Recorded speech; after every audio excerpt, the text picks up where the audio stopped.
Alex Jones, and I'm here to tell you folks, the world has fallen. The fascist globalist overlords, they're implementing the Great Reset. You don't believe me? I've seen the tapes. Watch it, folks. Watch as these pot-bellied Zoomer goblins work with the Illuminati to pit us against each other. I promised I'd be a good boy. I'm a good boy. There's only one cure, folks, and that's liberty. And there's no better channel to find freedom than Fabian Liberty. Anarchy is order. Government is civil war. I just got three things to say. God bless our troops. God bless America. And gentlemen, start your engine! I got you, sir. Let me get my shoes. Hold on, you're ready. So we gotta move to the front.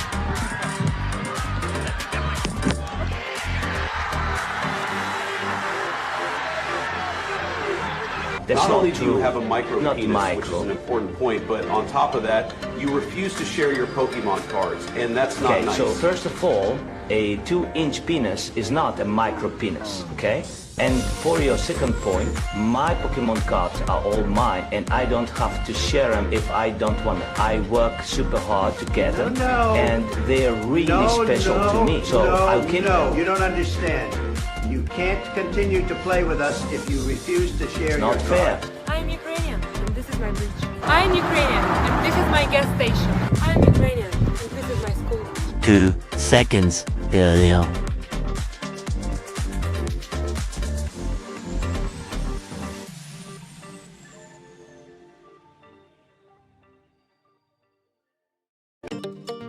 Would you let a Jew work out in your gym without paying if he claimed that the membership was promised to him by God 4,000 years ago? No. Bro, you are fucking... That's a good question. Yo, you're fucking funny. No, I mean, everyone pays. What if he tried bombing you for that? Bro, I mean, that would be like some crazy crime. Some act of, I don't even know, terror, I don't know. Are you taking a political stance right now? Just found in my house. That's called a bird grasshopper. I'm gonna eat him. He's not been transparent. I mean, there may be... They are making routine announcements about the things they are finding, and they are inviting questions about the things they are finding every single day. But by definition, he's not being transparent. They're not providing data for the things that they say they have found evidence of. They just aren't. The White House has provided... You can make announcements, and you also did admit that he actually... So you just don't believe it. I mean, they are providing information. You just choose not to believe that it's true. We're seeing about 13 months for these brain and spine MRIs. Cool. Canada, where healthcare is free, but only if you can afford to wait. Step 10, states must publish their own map and allow internal challenges to their own map. So the government has published a map. They have invited the states to challenge the map. Then states have submitted initial proposals, and they then have to publish their own map and allow challenges. Wait, who's challenging it within the state? Well, organized interest groups, environmental groups, like I don't know who specifically, but literally anybody. This is, right. I want to say something because it's very important I say this. This is the Biden administration's process for its own bill. They wanted this to happen. This is how liberal government works now. This is something they instituted for this bill. For their bill. This is a bill passed by Democrats with a regulatory structure written by Democratic administration. Okay. Right. Step 11. Ideological subversion is the slow process which we call either ideological subversion or active measures, активные мероприятия in the language of the KGB, or psychological warfare. What it basically means is to change the perception of reality of every American to such an extent that despite of the abundance of information, no one is able to come to sensible conclusions in the interests of defending themselves, their families, their community, and their country. For our most tricky disagreements, seeking the truth and seeking to convince others of the truth might not be the right place to start. In fact, our reverence for the truth might be a distraction that's getting in the way of finding common ground and getting things done. free fries when you get vaccinated? I got vaccinated. You're saying I could get this? These delicious fries? Wait a minute. But there's also a burger element to this? Let me check with Bill Neathart. Is it too early in the day to eat a burger? No. This can be breakfast? Okay. I want you to look at this and think about, again, some people love hamburgers, some don't. Really want to respect all ways of life. But if this is appealing to you, just think of this when you think of vaccination. Vaccination. I'm getting a very good feeling about vaccination right this moment. Thank you. When I win, I will immediately bring prices down starting on day one. Men to woman, or woman to men. Man to woman. From penis to vagina. In the shower, on a walk, the Dylan hour. Feeling sweet, feeling sour. I feel nothing. The Dylan hour.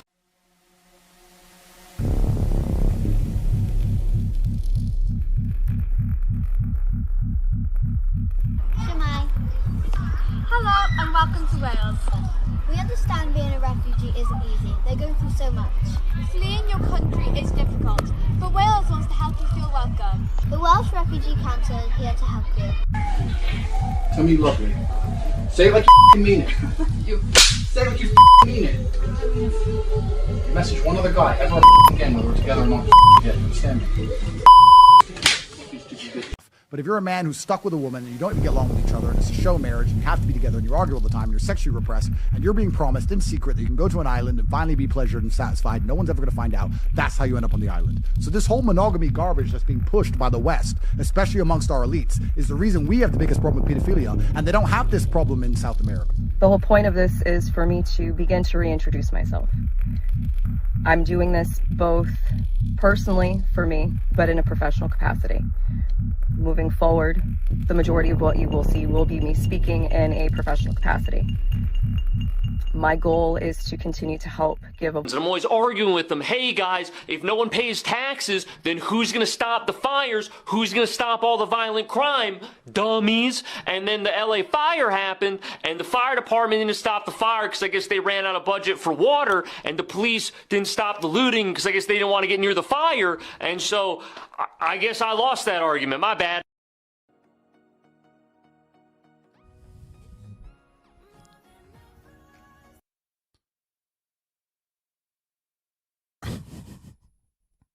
What is the actually for? Dude, why is my music messing up again? Next song, asshole. Oh my god. Pretzel Rocks doesn't like me today. Why'd you have to motivate the fat GTA yoga instructor to create a new intro? Am I the fat GTA yoga instructor? Is that what you're talking about? What the fuck, dude? Why are you guys so mean to me?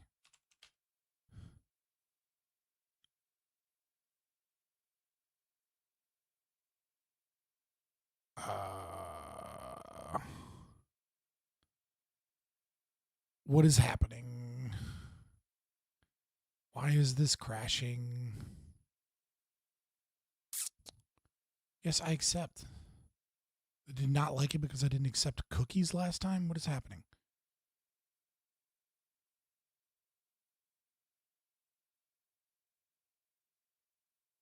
It feels so quiet without music in the background. It was working when I started the stream. What is happening? Oh my gosh. Maybe I'll just try and download it again. I know I don't need the Stream Deck download thing for my Stream Deck because you can't even get the fucking website to work. It's a reference to when you had a man bun, fool. In what way is fat yoga instructor just a reference to 3 years ago when I had a man bun? How is that? Like, what?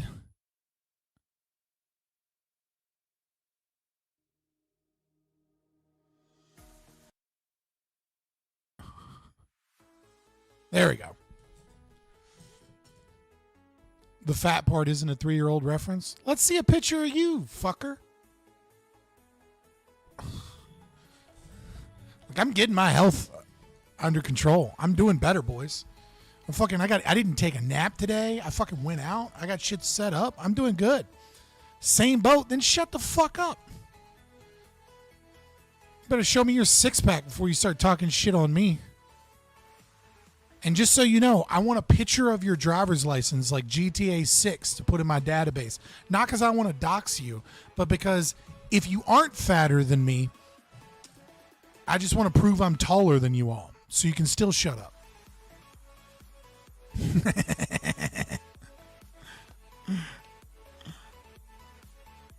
I'm like, let's go. I have a fallback plan, all right?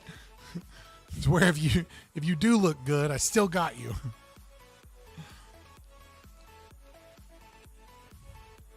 I do yoga every day. It's when I have to get on the floor to play with my kid. It's a lot harder to get up these days, so I call it a workout.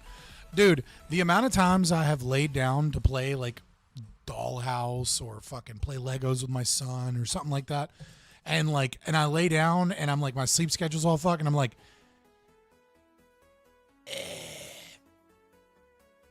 what are you doing, Daddy? I'm fucking stretching my back. Oh, man. Yeah, I'm doing a lot better.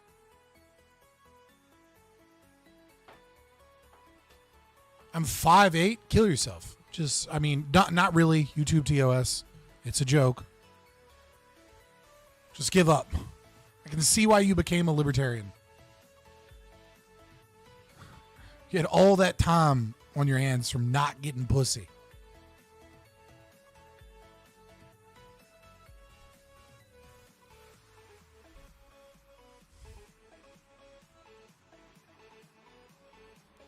Dude, seriously, the GTA 6 is going to require that you send your driver's license to Microsoft and Rockstar Games for age verification and for them to just keep your driver's license in your attached to your, to your metadata and all that fun stuff. Like, who the fuck is going to play, like what idiot is just like, oh, my driver's license? Oh, okay, I guess so. Like, that's crazy to me.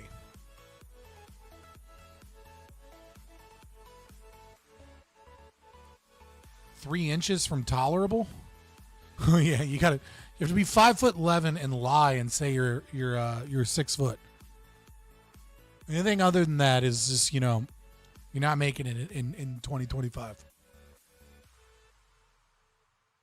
YouTube's age algorithm is going to think I'm 80 years old. Mises Institute lectures in my watch history. So, like, when I first got, I would get birthday money, right?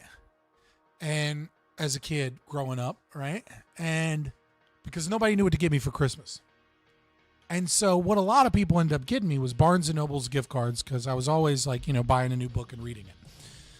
And, but I'd get a lot of money because nobody knew what to get me. So, like, everyone would give me a Barnes & Noble gift card. So I'd have, like, between my rich grandparents and, like, other people, I'd have, like, $100, $200 in Barnes & Noble gift cards come Christmas time.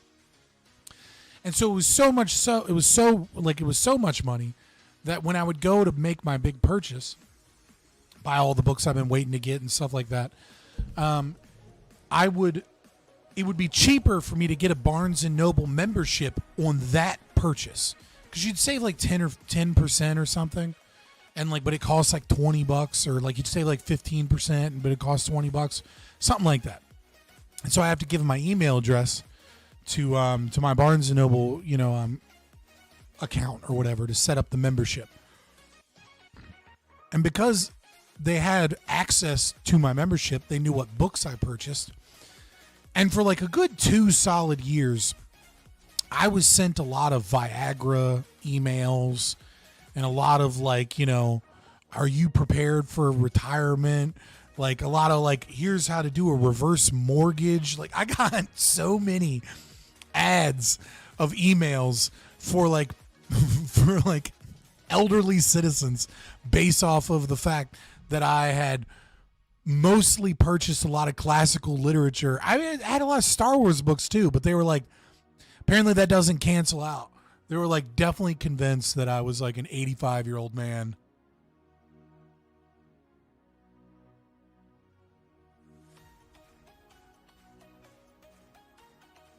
Rockstar and YouTube can shove it where the sun doesn't shine. So if you get age restricted and they want my ID, I won't be showing up to any more streams. Yeah, I mean, I get that. I mean, it's just there's not really a good alternative for a streamer right now to go to, right? Like, I could go back to Twitch, but Twitch would kill my, like, I mean, any moving at all would take a little while before I get back up and get back in the swing of things. But if I went to Twitch, like, I like their platform, but I just don't like their rules. I'll be banned. Then I won't be able to do any panels or talk to anybody from Twitch. Rumble sucks. I want Rumble to be good. It just sucks. There's no discoverability. The chat features, like none of the things work well. I mean, you see a lot of people get good numbers on and like do pretty well, but like they're all large content creators. Like, so people just hop on for their big content creators. Like, small creators do exist on Rumble, and there is ways to make money, but you make a lot less money. It's a lot harder to get money out of people. There's no chat integration, so like it's like it's hard to have a chat moderator or like spam messages in chat. Like you have to do it on your own, and it's the API just isn't as strong as YouTube, which isn't as strong as Twitch and Kick. And then Kick is just, it's full of degenerates and bots, and it's like, I'm so surprised the EU hasn't shut down Kick yet, because it's just a giant site to make money for gambling sites and to like try and get, kids addicted to gambling. Like, the moment someone's like, oh, you gotta check me out on Kick, I'm like, oh, you're a piece of shit. Like, I just, like, you know what I mean? Like, it's just like, oh, okay, that's all right, Roger.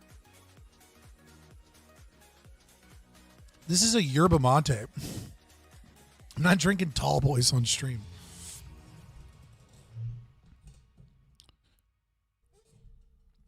Oh, yeah, I'll definitely watch the Michael Malice and Angry Cops debate. I mean, I watched the debate prep for it, so of course I'll check it out when it comes out.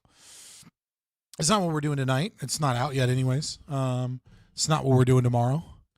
But I plan on streaming Saturday, but I'm trying to figure out if trying to get Rob Knorr to hit me back up. He told me to DM him, and then he hasn't hit me back up. So we'll see. I also have somebody you guys would really, really love to have on the stream, but they get back to me like once every 2 or 3 days, and so I'm trying to get a schedule with them. So I'm not gonna say anything until it's confirmed. But they said that it sounds fun and like they wanted to be on stream. I just gotta break through them forgetting to DM me back thing.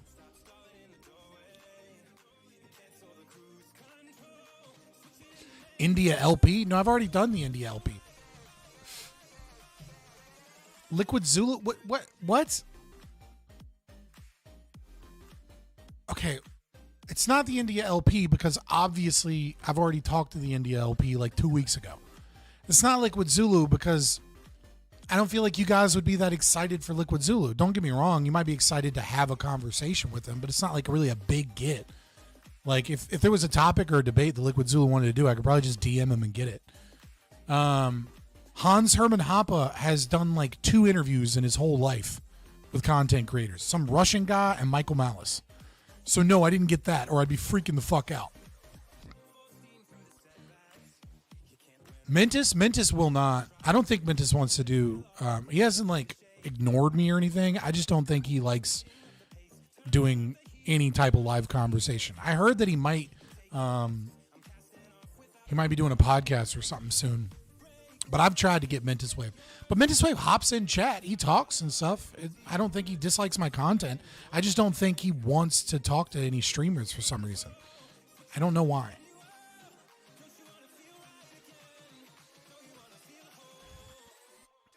Saying economy boy has gone off the deep end. I mean, he's always been a socialist. I heard he went more mask off lately. But like the last time I talked to Econo boy, you know, I was explaining to him how, you know, the tax system when it comes to a state, you know, not state, yeah, state tax, how it destroys small farmers. And he was like, who cares if like you lose all your farmland to taxes? Like, just sell it to a large corporation. You'll make $1 million. Don't you want that? Don't you want large corporations running the farms? Wouldn't that be better for everybody? It's more efficient. Like, I just can't imagine giving a fuck about some farmer who, why? Because their dad built their home in like the 1800s. Like, why would I care? Like, go live in the city, you know, as a millionaire and sell all that land. Why are you trying to work on the land? Like, who, like, family farm is such a dumb idea. Just let the corporations do it.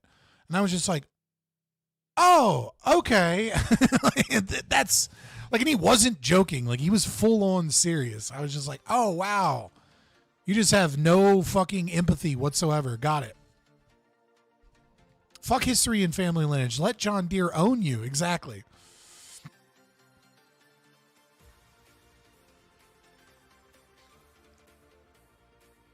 Yeah, I mean, like, Econo Boy has always been a socialist. Like, the end result of socialism is always communism. There is no, like, middle ground socialism. Socialism is just a tactic that is designed to get us to communism. It is a part of the dialectical process, or historical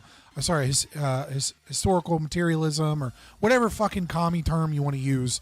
That is, you know, dialectical materialism, whatever. It's a pathway in history designed to get us to communism.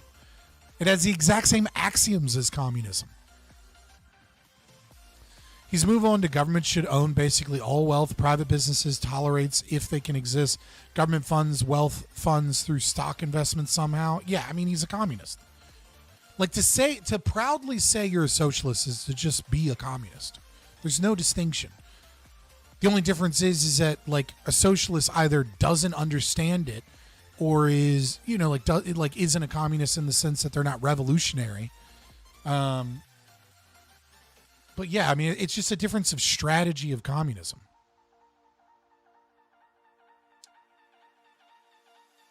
If capitalism destroys itself, why do Marxists keep advocating for it? So that they can speed up the natural process, brother, and save more lives.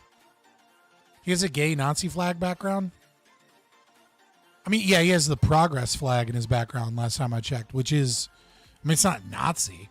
That doesn't really make sense, but it is a communist flag. I mean, it's a critical theory flag, which is a branch off of communism.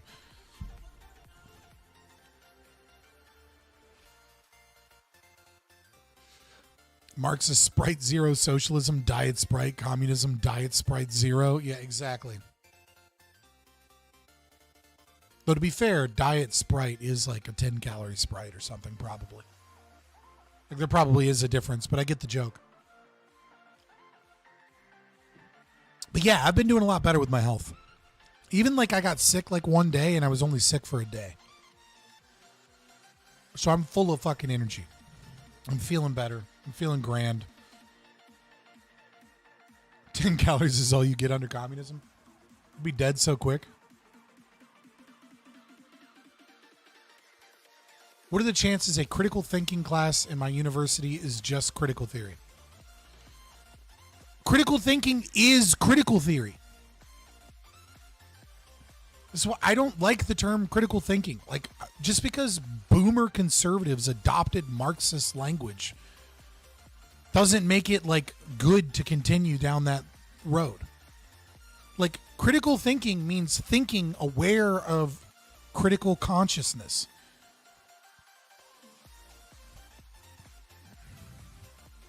Calories are just a bourgeoisie luxury, comrade. Dude, my new diet would be fucked under communism.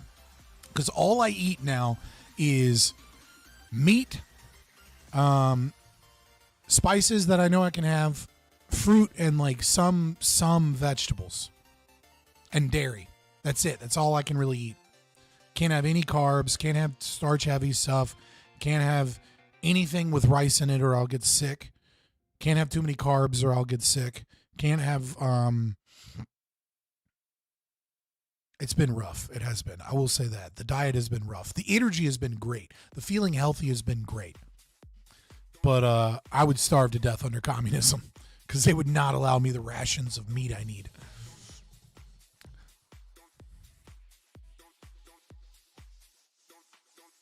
Hold on 1 second. My dad's calling me. What's up? I'm streaming right now.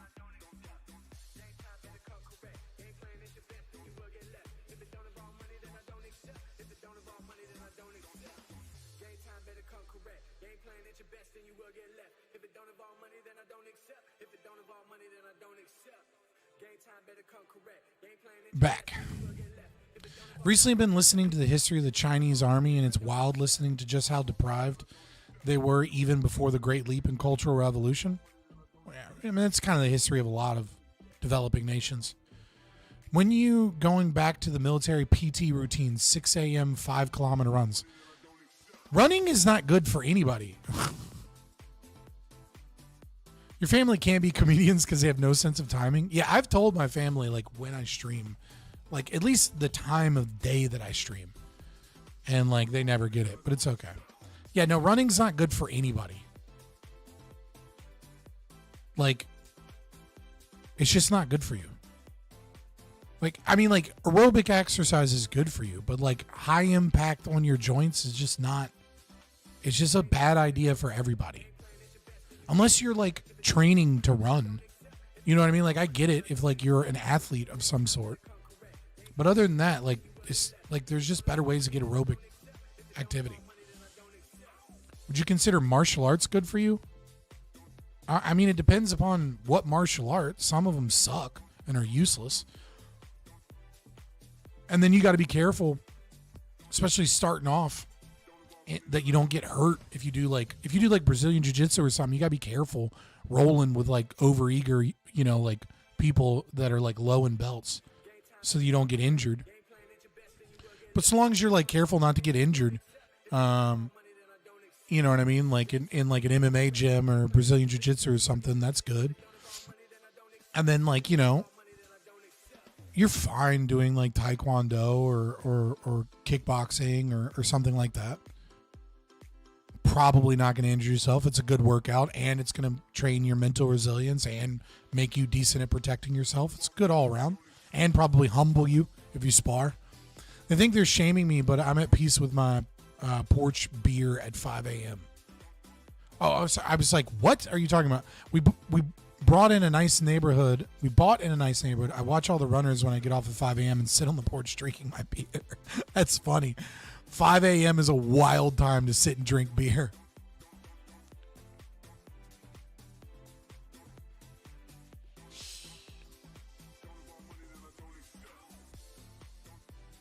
I mean, if you want to learn to protect yourself in a fight and get a good workout, I would probably suggest boxing over MMA. Like, yeah, MMA, if you're really good, you know what I mean? Like, you can be really good in a fight. But, like, you're going to learn more for basic self-defense in boxing. Like, in your day-to-day life and what you're likely to encounter. And get a good workout in. And probably be less likely to injure yourself than at an MMA gym. Capoeira would be a good workout. Capoeira would be a good workout, but not for a fatty or an old person. Like, yeah, if you're really in shape, capoeira would probably be an amazing workout.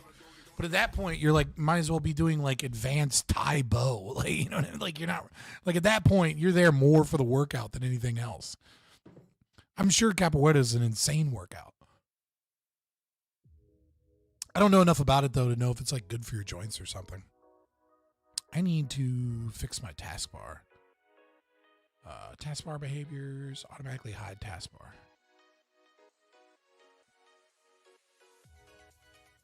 Would kickboxing be better than just boxing? Again, I think boxing is probably your best bet to learn in a short period of time how to defend yourself and get a good workout in.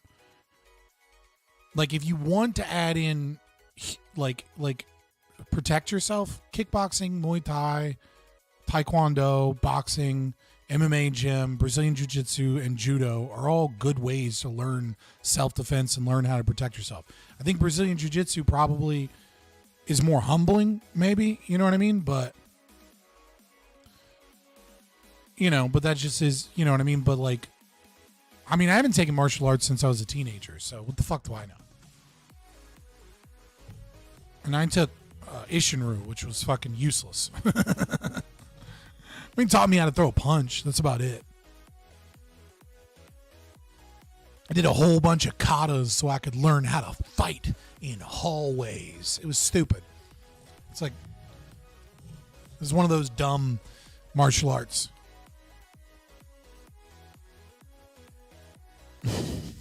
Kasimir, what the fuck?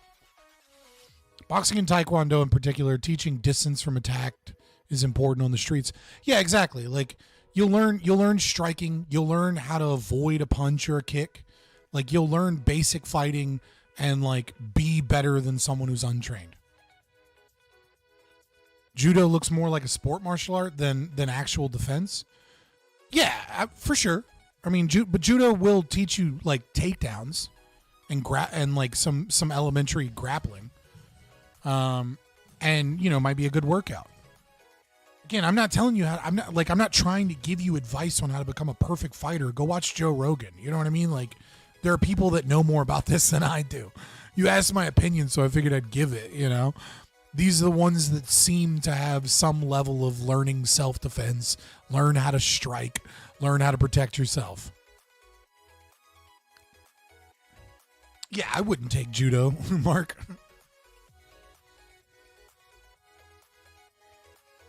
I'm not grappling. Oh, and wrestling. I forgot wrestling. Wrestling's always good. But like, wrestling is something more you like take in high school.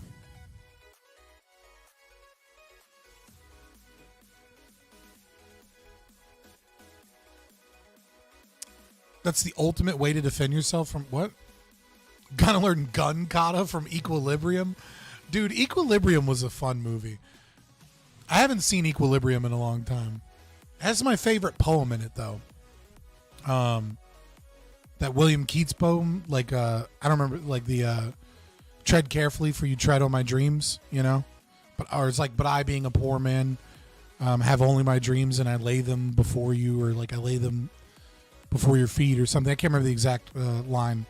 Tread carefully or tread softly for you tread on my dreams. That's a good movie. But I haven't seen it in a long time. Yeah, like go watch it. Like, I'm not telling you to leave the stream, but I am telling you, there are people that know a lot more about this than I do. Like, I know probably just as much as you guys do.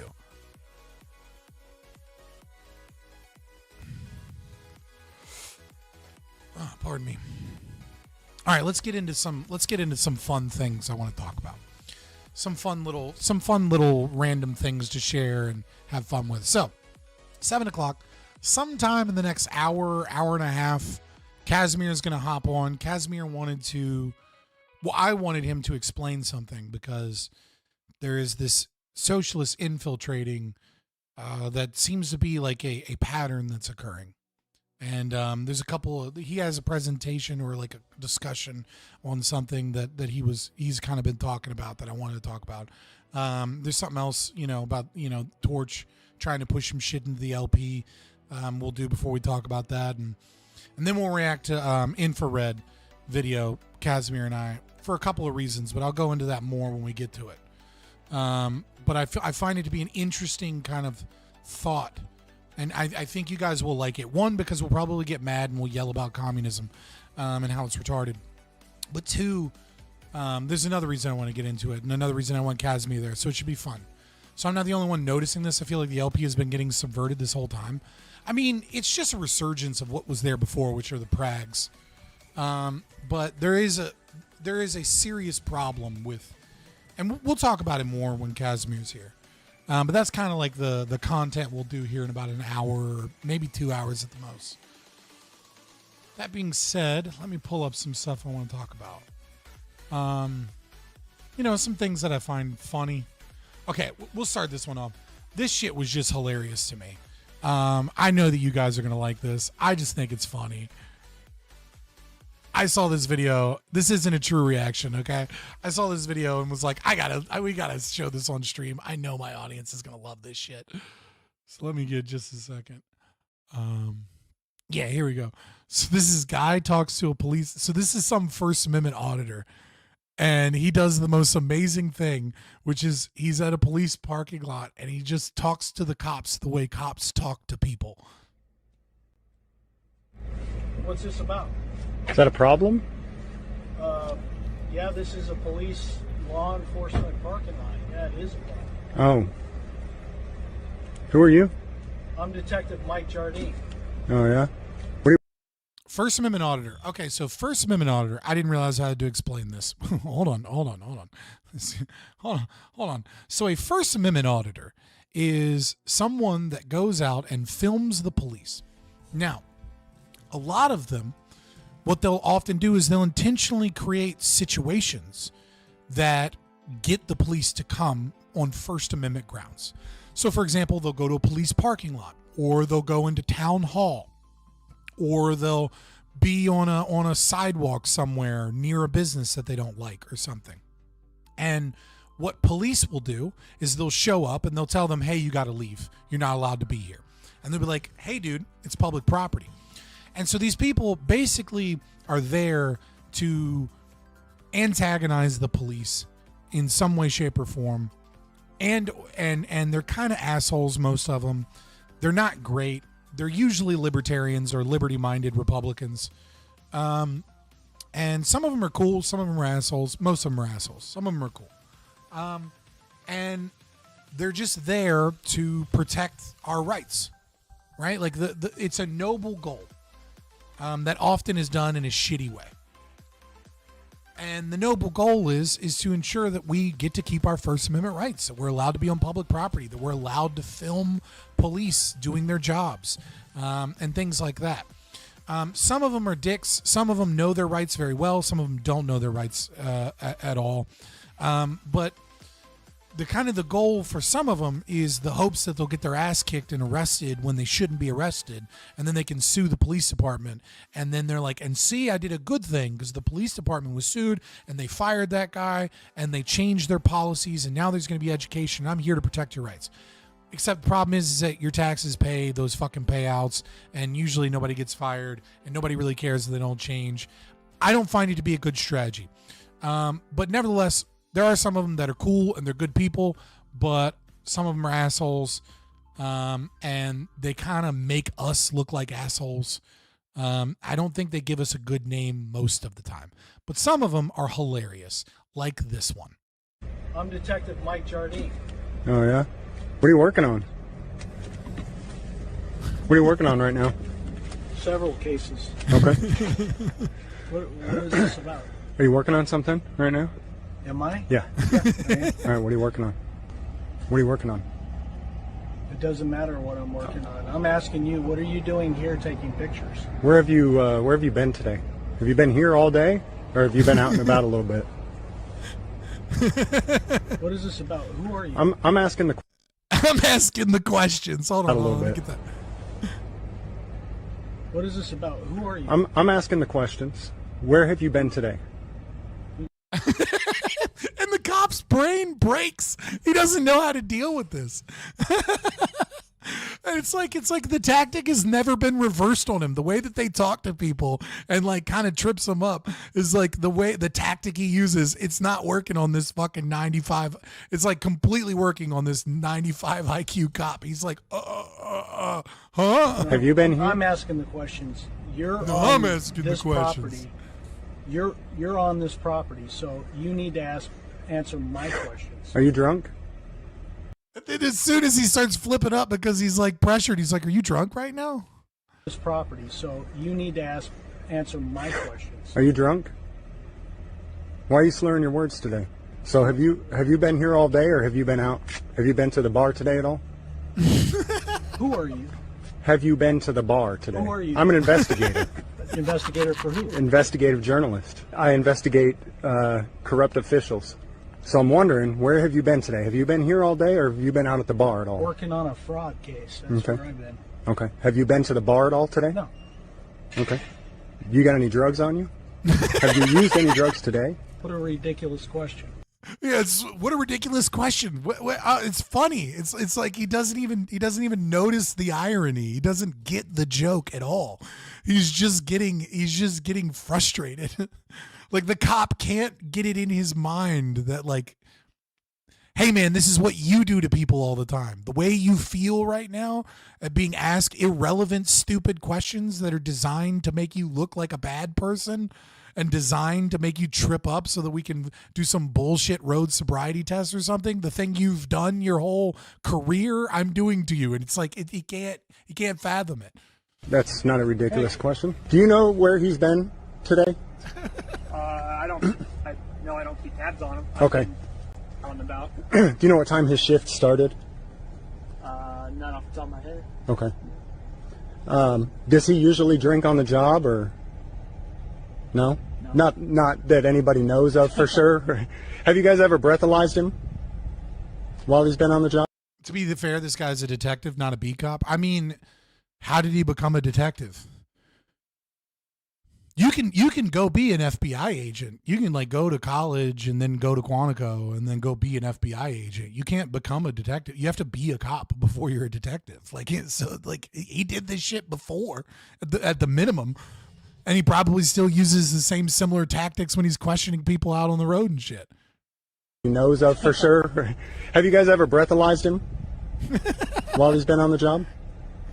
Would you submit to a breathalyzer for me right now? You're ridiculous. You know that? Hey. You've got about 5 minutes to get out of here right now. Or what?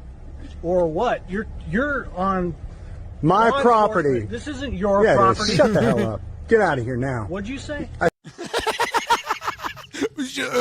You're gonna be in trouble, mister.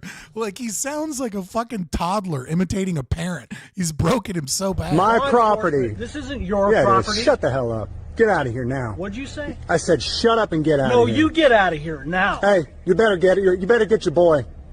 Get your butt back in your office and do your job. You shut up and get out You of get here. your butt back in your office and do your job. No. No. You quit drinking on the job. You understand me? Whatever. You punk ass. You quit drinking on the job. You get your back in there. You don't look back here again.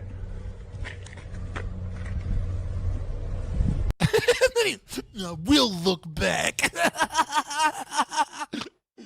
Don't say ass if you're going to do First Amendment auditing. Don't curse, all right? Because in certain municipalities and states, you can actually be arrested for that, right? Like, even though you're like, what? Cursing in public is a crime? Yeah, it can be a crime. It's one of those ones that they use, that cops use. It's on the books just so that they can arrest you for some bullshit.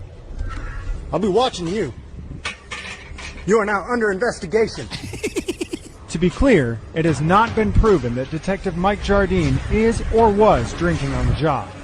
And then he does a little fucking A&E like 48 hours. To be clear, it's not been proven that Detective Mike Jardine is or was or has been drinking on the job. I love that video. That video made me feel so good. Made me feel warm and tingly inside. How about you guys? Was that a good start to the stream? That look back was genuine. Like he started breaking down and just acting like a toddler. It was so good. His partner's beard painted on. Hold on, let me see. Usually drink on the job or? His beard looks fine. You're being silly. It's just trimmed. They tried camping in the parking lot. I don't know if it's open to public during certain hours. That might be there might be a thing where it's like not open to the public during certain hours. Like you got to be careful when you do stuff like that because there's little laws that you may actually be breaking because it's not about your actual rights. It's about what the laws are.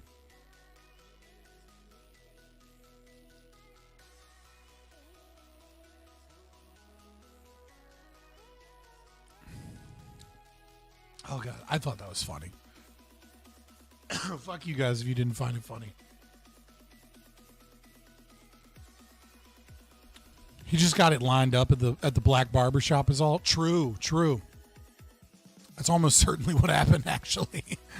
All right. Mark sent me this video. I have no idea whether or not, like, how good this video is or anything. He just said I should react to it. So I'm going to react to it. Good evening, man. Mark, unlike the rest of you, doesn't have to pay to ensure that I watch videos. He's my roommate. That's how that works. He sends me something, I'm like, oh, I might watch that. That might be good. Okay, hold on. I want to look at the comments. The man has more class and dignity than most senators and presidents. I hate this comment. This top comment almost makes me want to not read it or watch it. This is a masterclass in public speaking. Okay, maybe. So eloquent. Anytime I see a white person talking about a black person being articulate or eloquent, it rubs me weird. It's like, is that like, maybe that's like one of my like too woke things or something, but like it does. I'm like, I get suspicious. This is how you state your thoughts and concerns. Well done, sir. Okay. So Riley, is this North Carolina? Oh, Raleigh, North Carolina. Trash driver shocks council with powerful speech. Let's see. Good evening, Madam Mayor, council members, residents, and people of this great Your English isn't too bad. Yeah, it feels a little messed up. It almost feels like they're being like, he gets a one of the good ones pass. For this great city, my name is Charlene Parker. I'm Equipment Operator 3 at Solid Waste Services. And we come before you not with... Hold on, whoever edited this and put like fucking inspirational fucking movie montage music behind it, like, I see what you're doing and I will not fall for this music. We come before you not with anger in our hearts, but with urgency in our voices, because the time has come to speak plainly about the conditions we face and the dignity that we deserve. You can be angry, dog. It's okay. Deserve. We are the men and women who rise before the sun, who collect your trash, who keep your neighborhoods clean, and who carry the burden of the city's waste on our backs every single day. But even as we carry that burden, our calls for... Do you think he had to buy a new trash shirt? Like, cause like, I'm just curious. Like, does he keep his trash shirt super clean, or does he have like a spare trash man shirt that's super clean that he brings just for, like, you know, public speaking engagements? So he lets everybody know that he's one of the trash workers, but also like that he keeps his uniform together. Cause it's weird to me that a man that picks up trash, like how many times in your life have you like had a hole in the bottom of a bag and there's a bunch of trash juices? Okay, how many bags of trash in a day does this man sling over his shoulder or dump out? He's got to be getting splashed with like all kinds of shit, grape juice and all kinds, like on a daily basis. And so his shirt has like one little tiny little stain, like right here, right, that I can see. It's suspiciously clean. That's all I'm saying. Every single day. But even as we carry that burden, our calls for help go unanswered, our warnings are dismissed, and our worth is ignored. We drive trucks that fail us, trucks without working mirrors, trucks. Yeah, I mean, there's been an interesting thing where the dignity of hard work is something that has only been lightly maintained by conservatives. And even they have really lost out on a lot of that. Like, you ask people about like tariffs or something, right? And they're all for it because, oh, it's gonna, you know, like the conservatives anyways, obviously, you know, oh yeah, let's do the tariffs and it's gonna protect American jobs. And they're like, well, do you want to go fruit pick? Do you want to work? Oh no, I don't want to do those jobs. Right. And there's a disparity there, right? So there's like, it's a, you know, oh, hard work, it's good, it's fine. But even in the most conservative minds in the back of their head, it's like, well, not for my kid. My kid's going to be the one that goes to college and gets a real job, right? Like they're starting to turn around a little bit to the concept of like high skill, high wage jobs that also involve manual labor, like, you know, HVAC and going to school for HVAC and learning how to like install, you know, electrical systems that, you know, or HVAC systems that, you know, connect with like, you know, your smartphones and shit like that. Like there's some of that changing, but by and large, there's an ignoring of the working man, and the left gave that shit up 20 years ago. Like it's so surprising to me that unions are still on the Democrat sides, and it's just because they're the NLRB and and corporations and things like that. Like all of these socialists have made it to where like unions are essentially mandatory in America, and in most states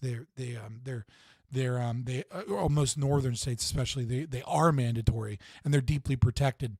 So I understand why they're kind of insulated from their own worker base, but yeah, we need a return to a respect and dignity for manual labor, and more than that, we need a deregulation and a respect for getting rid of manual labor en masse, whilst bumping up the productivity of that labor, right? Like we need more of a we need more understanding of marginal utility, and the fact that if you keep hiring new employees, you drive labor the labor price down, and it's unhelpful. And instead we need companies to think long term, which means deregulation and competition, so that they can have more and more robots and artificial intelligence and machines, etc., replacing labor that humans would do, but still having humans that are engaged in that labor alongside them, repairing them or doing the tasks that they can't do. Police unions vote Republican, though. Public sector unions are not real unions anyways. And they're not the working man. We drive trucks that fail us, trucks without working mirrors, trucks without safe brakes, trucks that break down before breakfast, and still we are told to get it done. We wait hours with no backup, no plan, no word, and then we are blamed for not doing enough. We are asked to perform the impossible and punished when we fall short. We speak up and we are silenced. We ask questions. This feels very Atlas Shrugged, doesn't it? Right? Like every day I see some new industry, some new infrastructure, some new government program where, as we are going more and more into debt, they talk about broken down trucks, things not working, and they just keep implementing more socialism, and it makes the lights. It's a miracle, man. It's a miracle that the lights are on and that there's not trash on the streets, and people don't respect that. And the added socialism and the added throwing money at problems and the added taxation, more and more and more, I'm seeing infrastructure and just basic things start to break down. Like, when's the last giant major bridge that was built in America? When is the airline industry is starting to fall apart. We can't hire air traffic controllers. Accidental rates are going up. Roads are starting to fall apart. Cities are starting to have more and more trash on them. Homelessness is becoming more and more a problem. We keep pushing ourselves closer and closer towards socialism, and with that, as we go into debt, is less and less infrastructure. More and more and more people are using outdated systems and outdated institutions that haven't been given not the appropriate budget, but the appropriate care and competitive nation and progress and movement into new things. Like we are a stagnant society that is slowly going downhill because we refuse to innovate. But, AI will fix it all, and Silicon Valley will fix it all, and another war will fix it all. Meanwhile, our our fucking trashmen can't get trucks that work. I mean, recently they tried to modernize, for example, was it Philadelphia? I don't remember exactly, but they tried to modernize with electric buses. And then they spent something like well over $1 billion on buses. And then because they had battery issues, they had to park all the new electric buses, and then they all caught fire because of the battery issues. And then they're like, well, we'll get our money back from this corporation that went bankrupt.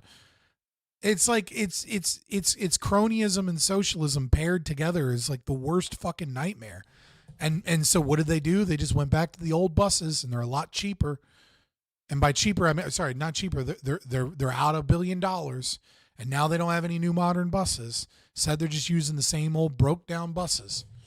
Oh, more and more again, I just feel like I'm living in Atlas Shrugged. When we fall short, We speak up and we are silenced. We ask questions and we are lied to. We serve with pride and we are passed over, while friends and family of leadership are lifted up into roles they have not earned over drivers who have given years of service, who have spotless records, and who know this work better than anyone. Yeah, nepotism in the government. Who would have thought? And let me say this loud and clear to the leadership of our department. When you keep making the same mistakes over and over again, they stop being mistakes and become who you are. And we will not stand by while you turn a failing system into our reality. I will say this, though. This is going to sound super racist because now I sound like that white lady about this is one eloquent speaker. This is what happens when you have high IQ and low education. Right? Like his vernacular is very simplistic, but his words are very, very well thought out, very, very concise, very put together, and very meaningful. Right? Like, you know what I mean? Like there's not, very ordered, yes. But also to say like, when you keep making mistakes, the same mistakes over and over again, it stops being mistakes. It becomes who you are. Right? Like there's a lot of meaning in that, but it's said in a very, very simplistic way. And so it is interesting to see a high IQ, hardworking, high IQ, high conscientious person, low education. And we will not stand by being mistakes and become who you are. And we will not stand by while you turn a failing system into our reality. But I say tonight, we are not invisible, we are not disposable, we are not the problem, we are the heartbeat of this city. We do not come asking for handouts, we come asking for fairness, for safety, for truth, for respect. We come asking that the chaos be brought to order, that our leadership lead with purpose. This is why the workers should dominate small bicep college graduates. Sound a little commie there, huh? Workers of the world unite over there, huh? 420. We come asking that the chaos be brought to order, that our leadership respect. We come asking that the chaos be brought to order, that our leadership lead with purpose, and that our work be met with the dignity it deserves. We do not wish to strike. We do not wish to walk away. We wish only to serve and to be heard. But if the city turns a blind eye, if this council does not act, then you will wake up to a city that cannot run, not because we refuse to work, but because we are pushed beyond the point of return. Let us not wait for that day. Let us. Oh my God, the lady in the niqab fucking snapping her fingers in the background. Oh, the fucking cringe. Quit. Go get a better job. Quit. Go get a better job and quit. Like you're an intelligent, hardworking man with years of experience under your belt doing a form of labor, and you already know that this system's not going to change, and you can already tell that you're going to get passed over and fucked by nepotism in the government. Like, stop working for this shit government institution. It's like you can see the writing is on the wall, and this is not a career choice that is going to allow you to retire in any meaningful way. Like, go put that fucking can-do attitude behind starting your own lawn care business or something. Like, go do it. Go clean. Go take your experience and your can-do attitude and your ordered and structured and purposeful mind and put it towards something you value. Live your values. Put it towards something that you value. Stop putting your own labor and your own effort behind a broken socialist system that doesn't give a fuck about you. Trying to demand respect and sincerity from politicians, you might as well fucking beat your head against the wall and see if it'll make you smarter. Because it won't. Not until that socialist enterprise is destroyed and competitive companies can bid people, and bid properties to manage their trash. He should start his own trash company. Well, it's probably illegal where he's at. Probably a government contract handed out to like a couple of, private companies in the suburbs that have the right to go there. And in the inner city, it's done by the state. Scott, why not vote in the right people? Surely that would help. See this /J/S Povall, I appreciate you for being ahead of people and recognizing the high level of autism rates in my community and letting those people know that you're joking or sarcastic. Thank you, Povall. Thank you for going above and beyond. It's beyond the point of return. Let us not wait for that day. Let us fix what's broken while there's still time. And legacy isn't about titles. It's about what you leave behind in others. Thank you.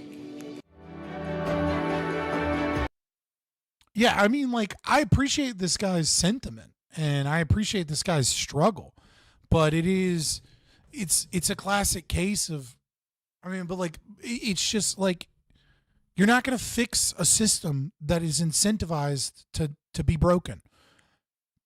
The system is all wrong. That guy could do great things if he stopped trying to work within a broken system. What would you say on people like this man who may not be in a position to start from square one with a whole new business, bills to pay, kids to feed, etc.? I would say that man, I don't deal with like demographics, right? I'm talking about that man. Like, there are plenty of people that are too stupid and too unmotivated to actually be able to go out and make something of themselves, unfortunately, right? But that man has the qualities of a leader. That man, like, clearly. And so that is why I gave that man that advice. Obviously, he's not hearing me, but that is why I would give that advice to that man. Like, that is a man that can do that. I think he should order Jeff Bezos around. What are you fucking talking about? Talking about leftist infiltration of libertarianism today, and here comes 420 TV to be like, communism good. I'm waiting for it. He won't say it outright. He'll just be like, this is why we need leftist philosophy. I see you, little snake. Get some music on again.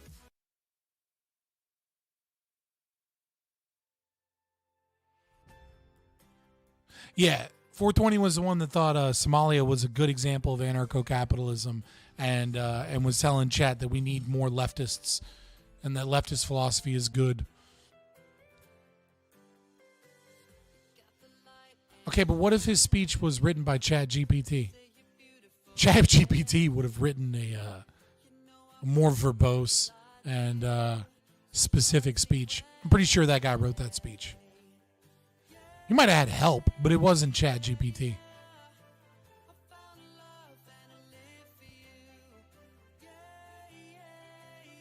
All right, I already talked about Rockstar Games.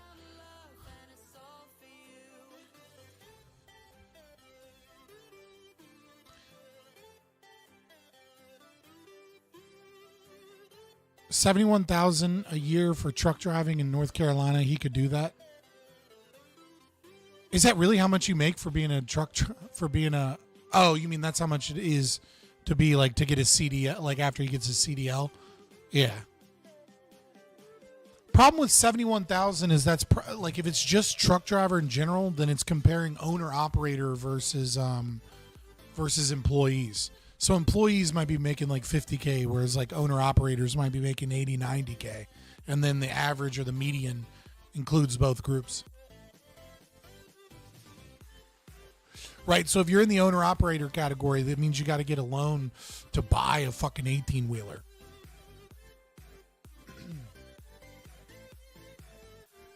Truckers make crazy money if they get the right gig. Yeah, for sure.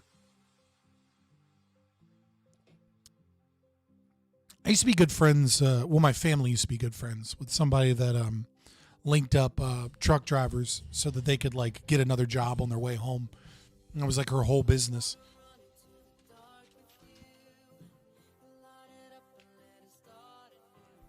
Yeah, 420. For sure, that's an owner-operator, though. Which means they got to build the credit to be able to, and you know, they got to build the credit to be able to purchase a truck, and then they got to finance a truck usually, and so it's like, yeah, they have like a $500 a month truck payment. Overtime is tax-free now. Well, if you're an owner-operator, you're not making overtime, usually.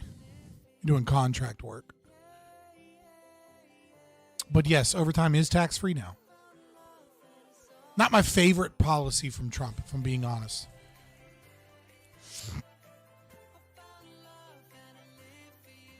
Like I don't mind him getting rid of it, right? Like, it's not the biggest deal, but it is I would much rather him just cut taxes by a certain percentage than to cut overtime.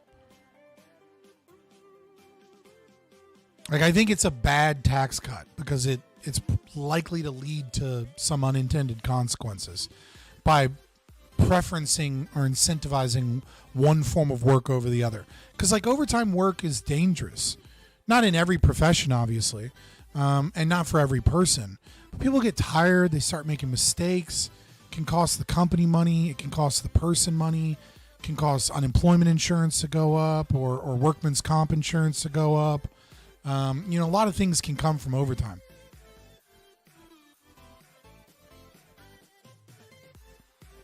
I would love to tell you why no tax on overtime is a bad policy.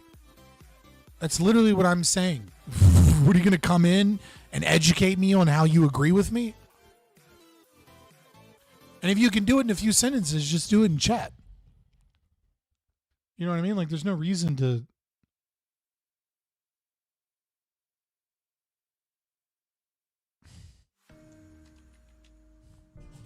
Rather have less percentage on taxes nationwide, and it shouldn't be 30% of your income. It should be less than that. LOL.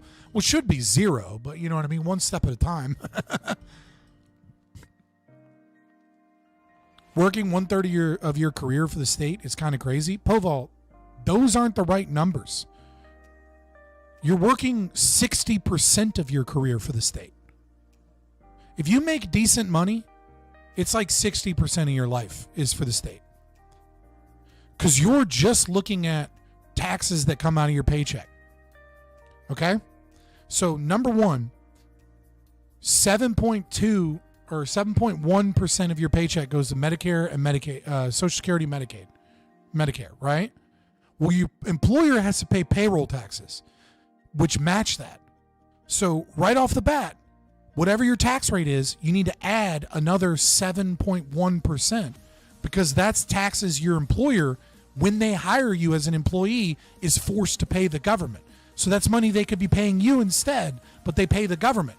So if I'm paying somebody, say if I'm paying somebody $20 an hour, right? Then I need to pay them $1. I need to pay the government $1.40 for every hour you work in order to hire you at $20 an hour.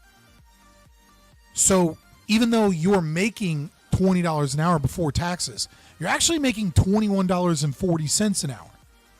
If you're making $30 an hour, you're actually making $32.30 an hour before taxes, because your employer has to pay payroll taxes, right? So there's that. Then your employer has to pay taxes outside of payroll taxes on the business. Okay, so those are taxes that could be going to you, or could be going to more jobs in the economy, could be doing other things. That is like money taken out of your hands. Okay? Then let's talk about tariffs. Then let's talk about property taxes. Then let's talk about sales tax. Then let's talk about import duties. Then let's talk about, taxes on your retirement. Now let's talk about, what are some luxury taxes, right? Those are taxes that might not be coming directly out of your pocket, but they're coming out of somebody's pocket, which means less money in the economy that's going towards the government, which means less money ultimately to pay you, or products are a little bit more expensive. Then let's talk about money printing and inflation. That's a form of taxation. Like, when you add up all of the taxes you're paying, if you're middle class, you're paying 60% of the time you're working, you're doing it for the government. And 74% of that is for Social Security and Medicare, Medicaid, entitlement spendings, and for paying off the debt. 74%. So when you work 8 hours a day, 4 of those, let's say 3.5 of those hours are for EBT and Social Security that you may never see. And another hour of that is for paying off the national debt. Another like hour and a half of that is paying off the national debt and military and defense spending and all that other shit. And then you get to keep 3 hours out of those 8 hours you worked. The other 5 hours you were funding the federal government. So no, it's not 1/3 that's wild. It's like 60%. Unless you're like poor, then you might only be working 2 hours out of your 8-hour shift for the government, and then you're getting some of that back in the form of like food stamps or something if you're doing that. So no, it ain't 1/3, buddy. Try 3/5. 3/5, which is an interesting little fucking number considering you're a slave.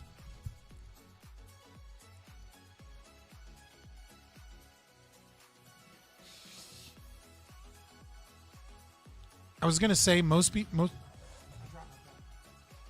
I dropped my pen. God damn it! I dropped it again.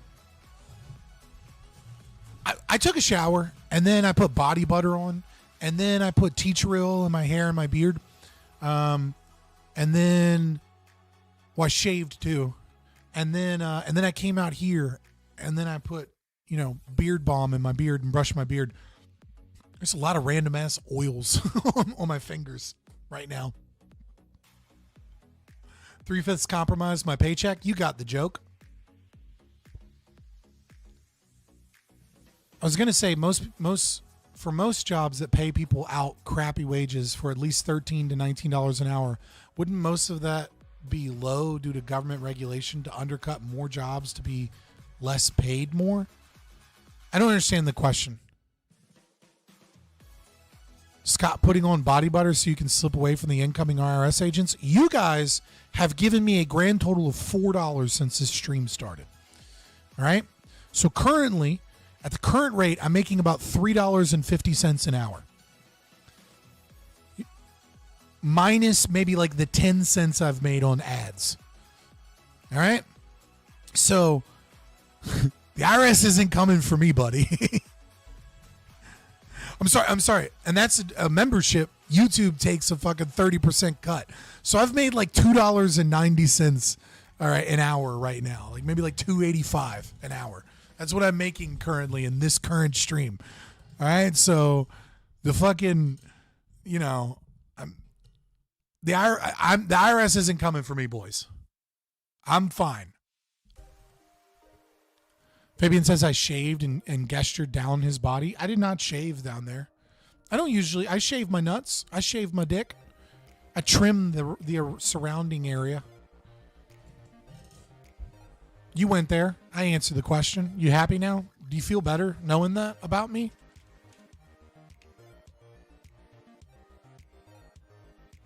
Slave wages for Scott is based. I see how it is. I can't say shit to anybody that has a gold coin next to their name. All right? Shadow Warden is putting in work. Be sure to prune the hot dog so it grows back larger. All right, what else we got? What else? Thanks for the sub. That's free, boys. There's only 16 likes and there's 41 viewers, all right?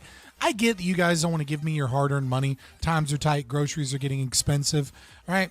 But the least you can do is like the fucking stream, all right? Come on, click that like button. Join the Discord. That way you know when I'm going live. Follow me on Twitter. You know what I mean? Like, help boost the channel. Get more people in here. Scott, do you have a regular job? I'm not telling you people what I do or don't do for employment. I'm just going to put that out there. That is not something I want publicly known. I was saying, aren't most low-paying jobs that are offered in the U.S. that younger people work is due to government regulation that causes more jobs to pay less? Minimum wage is most likely the issue, I assume. I was saying, aren't most low-paying jobs that are offered in the U.S. that younger people work is due to, there's so many clauses in this sentence with no commas, to government regulation that causes more jobs to pay less. That still doesn't make sense. The regulation causes more jobs to pay less. You mean it's an increase in jobs that then pay less because of marginal utility? Or do you mean that it causes a larger portion than what the market would normally do to pay less? Minimum wage is most likely the issue, I assume. Minimum wage has an effect. Minimum wage has a downward pressure on wages because it prices some jobs out of the market, making the market less competitive, which thus devalues labor. But I wouldn't say that most of it is due to minimum wage. I would say there's other factors that are potentially larger, but it's hard to know. I've been unemployed for a while. Unfortunately, I've been applying so soon enough I'll be able to become a channel member. I mean, you know, maybe Rudy will come in and like drop fucking 10 memberships. You never know, buddy. But so long as you like the stream, like, share, I'm not begging you guys for money. I appreciate money. It helps. You know, the more money you pay me, the more you'll see me. You know, I'll tell you that, because I have more of an incentive to come back on the stream instead of doing other shit. You know, low-paying jobs exist because of government regulation. Also, more competition for minimum wage jobs. Yeah, I mean, there's a lot of reasons that low-paying jobs exist.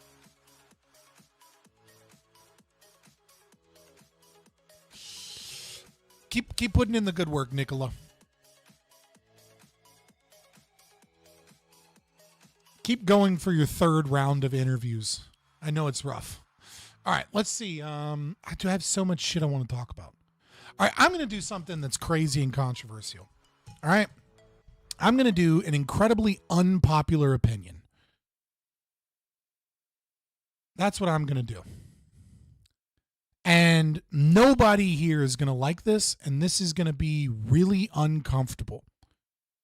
So this is something that happened in England. This is the first, it's 2 videos. Okay. So I'm going to do this, and none of you are going to like this. Okay. It's going to make you uncomfortable. First video, not so much. Men in the UK just squirting random Jews on the street with a squirt gun. Fucked up. You know, pity bucks for your favorite yogi. Stop calling me a yogi, you asshole. Okay. So it's not funny. It's kind of fucked up. Now, I'm going to say something, and I need you guys to bear with me when I go through this. There is this belief in this concept of fascism and of certain political ideologies that the people of the past were uniquely fucked up, and that the people now are different, or that some people are different. I know that's not a big surprise for libertarians. Which is, once the political opinion shifts about demographic groups and people begin to dislike them, it becomes easier and easier to attack those people. And it becomes easier and easier to levy punishment against anybody associated with those people, right? So, I mean, as we hate Israel, rightly so, for many reasons, because it's a state, right?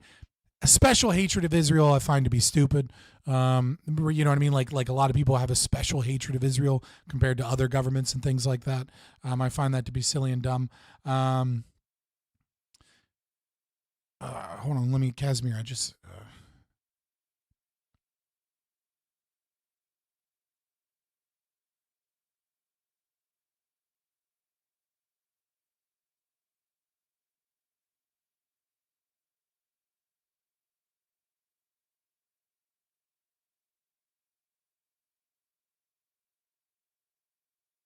sorry, I'm just texting Kaz. All right, yeah. So, I'm going to show you another video, and I'm going to explain to you. Because when you see this video currently, you go, this is fucked up, this is aggressive, there's nothing, like, this is disgusting, like, why are we letting people do this? Okay? Yeah.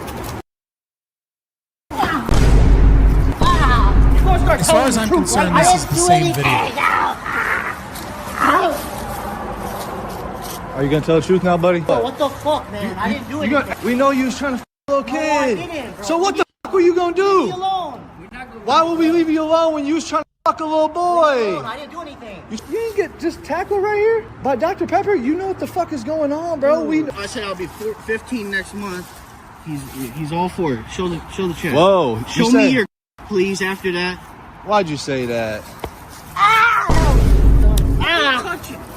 This motherfucker was gonna have a 14-year-old boy down here, bro. I wasn't doing Trying nothing. to a little boy down here under the bypass. What the fuck was you gonna do with a kid down here? How old are you? How old are you, Samuel? Simple question. How old are you, Samuel? Bro, how old are you? Smack. Smack. Smack. Oh, okay, ow. All right.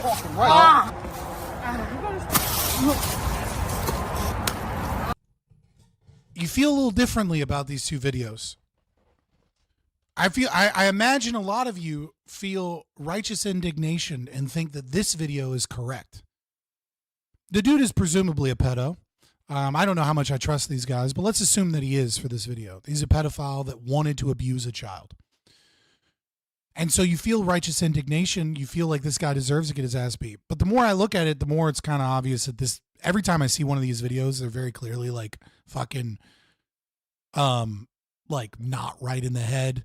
And they make it to where it's almost impossible to charge them now because they've beaten up these people and they used entrapment and things like that. These guys get their rocks off being able to beat up whoever it is that society thinks is worthy of getting beat up. Now, I think a pedophile deserves to be either in prison or a mental institution, depending upon their mental faculties. But I want you to recognize, right, that there is a very big similarity between these two videos. Now, obviously, this person is potentially aggressive, right? Mental health issues or not, this person wants to abuse a child. I totally understand wanting to beat this person up. But what I'm trying to showcase to you is that feeling you have is a feeling that once you start demonizing demographic groups, other people apply to those groups. You kind of see, you see where I'm understanding here? Or sorry, understand what I'm understanding here. That's such a weird way of saying it. What I'm trying to say is that when society starts deeming groups as inherently evil or as racial demographic groups as part of some evil religion or this evil kind of ideology, or that the Jews run the world, et cetera, you will find that people will feel the same way they do about this video as they feel about this video. We are not very far away from these two videos being the exact same thing in most people's minds. Now, I respect you guys as libertarians to be able to see the difference, because one is a potential aggressor. The others are literally just Jews walking down the street, Orthodox Jews doing nothing wrong.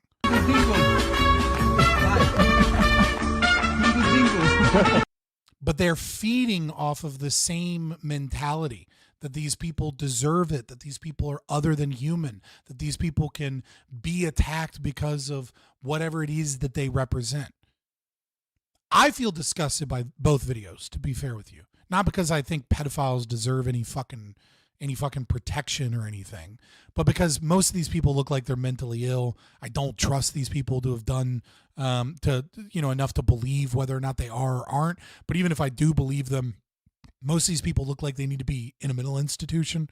Like the way they act. Like this one, maybe not that bad, but I've seen other ones where it's like, this dude's clearly severely autistic or something. He's not quite right. And then you guys like did everything you could to try and get them to show up somewhere. And that doesn't excuse you from knowing right from wrong, but this guy should be this guy needs help, right? Like some people need to be fucking buried under the prison. Some people need help, and it's a fine line between those two. But I thought it was important to showcase these two because right now they feel very different. And I am kind of worried that we're very close as a society towards these two videos not feeling different. Like I feel like we're not that far away from certain demographic groups getting, like we're already that way with white people when black people beat the shit out of them. Like there's already a large portion of our society that sees a bunch of black people beating the shit out of a random white person. And they're like, what did that Karen say? I bet they said the N-word. I bet they're bad people. I bet they deserved it. Good for these people for standing up for their community against these evil white racists. Right? And I'm worried that like the right is swinging towards accepting that framing as well. And pretty soon, if, you know, like we might end up in a position where we just start grabbing random Jews off the street and kicking the shit out of them. And like some people are like, hey man, that's fucked up. And some people are like, no, all Jews deserve this.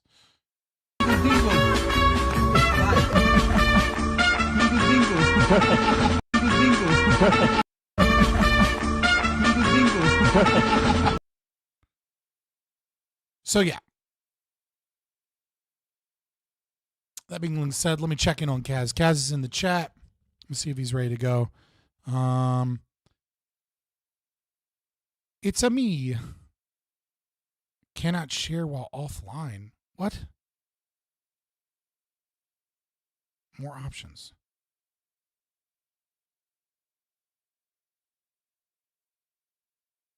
Okay, there you go. Access updated. Let me change my video, boys. And then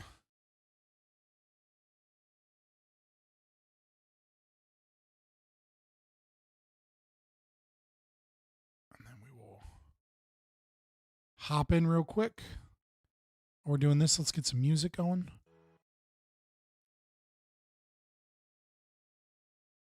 Oh my God, Pretzel Rocks wants to be weird again. Of course it does. There we go. That's wrong.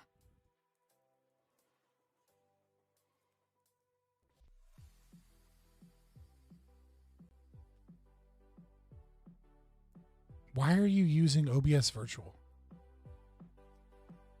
Testing. Oh, my audio might be getting... Oh, my God.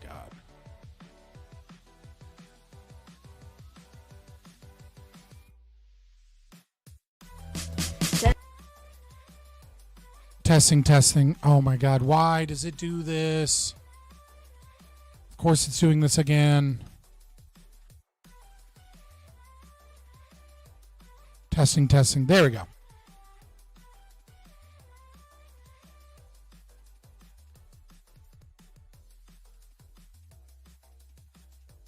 right. Kasimir's already logged into one thing. We'll get going here in just a second.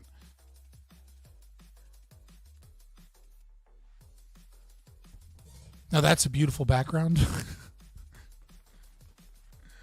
33 minutes left till time, but I want to prep earlier. Oh, okay. Yeah, that's fair enough. Well, there's a couple other things I wanted to look at anyways. We will do this real quick. Switch this over and then just minimize this. And then we'll go back to this.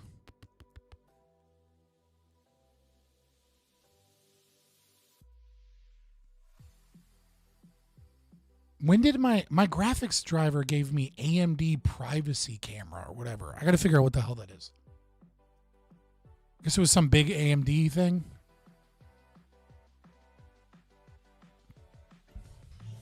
I don't have issues most Jews, but if someone who was Jewish did that to anyone else in America, water pranking people, then everyone would drag them through to the mud. I mean, to be fair, we're still in a situation where people will drag those people through the mud as well. We got a little bit of time. I told Kasimir, like, you know, I didn't know if it was going to be like 8 or 8:30 or whatever. So, which is why I started at 6:30, as you guys know. Usually, I just saw him like logging into shit, so I thought he was ready to go. But in a half an hour, we'll get Kasimir in here and we'll do the main event, whatever it is. I hope it'll be fun. So let's lighten the mood up of stream a little bit and let's get some dubs in chat. You guys ready for dubs? Because that was dark. Let's go to dubs. Oh my God, stop it. Here we go. Here's a dub. Let me translate this for you guys real quick. Argentine economic miracle. The middle class grew by 7.7 million people in the first quarter of the year and returned to pre-COVID-19 pandemic levels thanks to the Malay government, according to the consultancy LCG Media. Dude, Argentina's fucking going, dude. He's got inflation rates down. He's now beating, Argentina is now beating China in terms of GDP growth per capita. Right? It's number one in the world right now. the best growing economy in the world. Obviously, it's kind of like going downhill slower in a lot of ways, like when we talk about like inflation and things like that.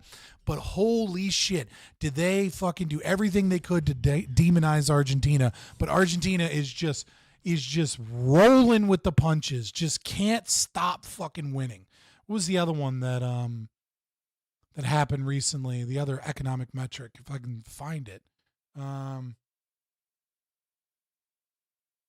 Yeah, 2.4, another one that came out, what is this? What was the date on this? July 10th, right? So less than a month ago, 2.4 million children have escaped poverty since Javier Milei took office, according to UNICEF, not according to some potentially biased, corporation bought whatever. Like fucking UNICEF is being like, yes, 2.4 million children brought out of poverty since Javier Milei took over. There's still a lot of problems, Crod, but it is rapidly heading in the right direction because they elected an anarcho-capitalist to be their president.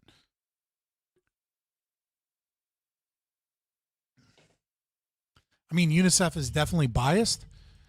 I mean, not towards ANCAPs. Like, yeah, UNICEF is biased, but not in that direction.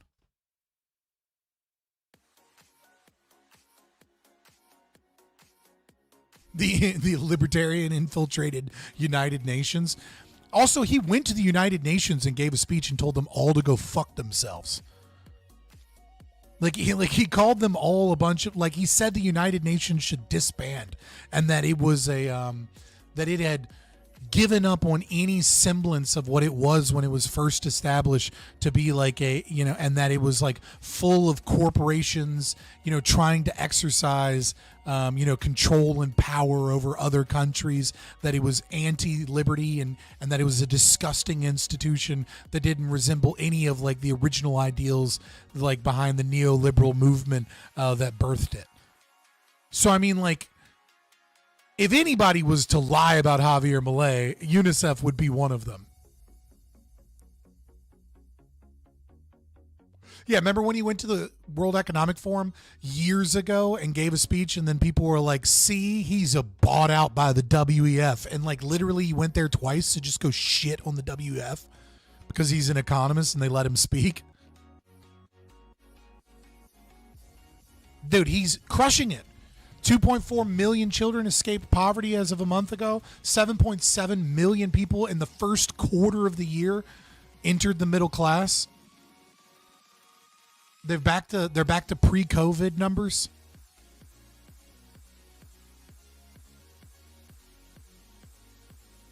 Friends tell me you can't get popular on that anger towards the state. Yeah, this is real. Argentina is doing amazing. Javier Milei is proving that if you elect an ANCAP to be president, and the new socialist cope that I see is either just deny, or it's Peronism was so bad that such a poorly implemented form of socialism that I didn't realize my messages were on screen. Whoops.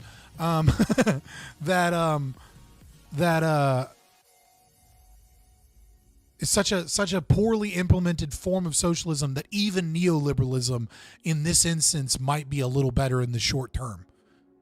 But that it's not, that anarcho-capitalism and libertarianism could never work and is actually fails every time it tries. But it's kind of working this time because Peronism was just so bad. But we can do socialism so much better than that. That's just a really bad example.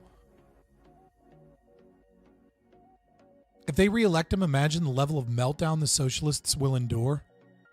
Dude, I hope he gets re-elected.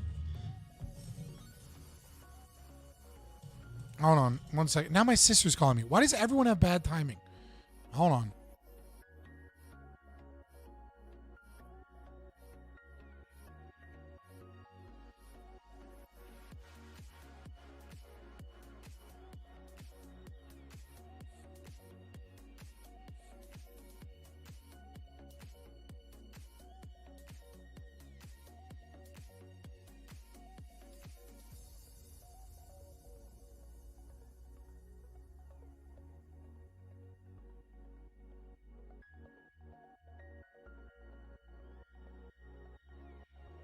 Why does everyone want to talk to me today? My dad called, my sister called. What is happening? The CIA stays out of it. He will get reelected, so he probably won't. LOL. Poverty rose in the beginning of Melee's term, and this celebration is over no progress. Yeah, except not. Like, yeah, it's like the beginning, they tried to do everything they could to show how he was destroying the economy. And it's literally just, it was headed in the same direction it was already headed in, number one. And number two, yeah, sometimes you get some, oh my God, sometimes you have to go through some shock therapy. Bitch.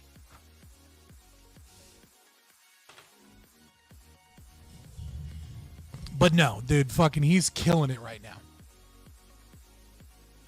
You guys want another dub? Because I had a dark part of stream. You guys want another dub? I think we can do one more dub. Dude. So Asmongold tweets this out. Internet Real ID is inevitable, especially for social media. Denying this might feel good, but it is a lie and you know it. What isn't inevitable is private companies having access to our public records. The best solution is a government authentication token that only verifies info.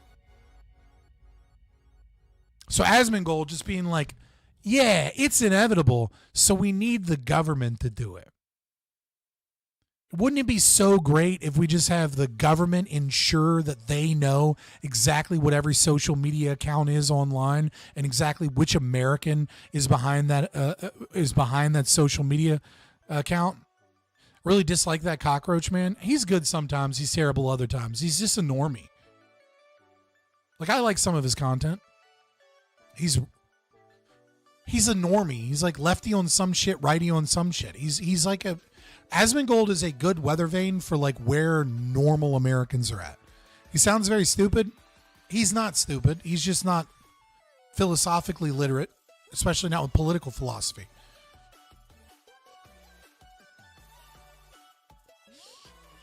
Like, genuinely, I think Asmongold is a great weather vane for like what normal people think about what's going on. I often watch his content from time to time to try and figure out where the normies are at. There's a reason he's the #1 political streamer, even though he's not a political streamer. He's not stupid. He just doesn't have a spine. He's done some stuff that would require a spine. But yeah, I feel you. The FBI still gets our data from advertisers. It does, yes. Still not a good idea to fucking intentionally give them the keys to the castle. Still pissed on his backpedal of Hamas? I'm not aware of that specific one. He advocates for a 70% tax in UBI. He's a bit beyond normie. No, he's unfortunately where normies are at. He's also pro-Trump. He's also pro-deportations. He's also against like wokeness in games and shit. Like he has what normal dudes' opinion is, which are right-wing socialists. It's like you go, oh, that's not fucking normal. Yes, it is, unfortunately. You go to normal Americans, they go, yeah, universal healthcare might be a good idea. UBI sounds like a great thing. Yeah, the wealthy people need to pay more of their fair share in taxes. But like all these immigrants that are getting over here for free, we need to get rid of them. Tariffs actually might be a good idea to protect American labor. Like your average fucking dude is a right-wing socialist. He's also pro-EU regulations. He's not pro-EU regulations as far as I can tell. He's pro-EU regulations when they stop things like gacha game mechanics and loot boxes and like certain what he might consider to be predatory practices by like AAA gaming studios. Again, he's normal. Like you can think that's radical, but that's just what the normal dude is in 2025. It's unfortunate. I'm not saying it's good. I'm saying I like some of his content, not all of it, obviously, but I like some of it. And I like to watch it because it allows me to see what like the regular people are thinking about things.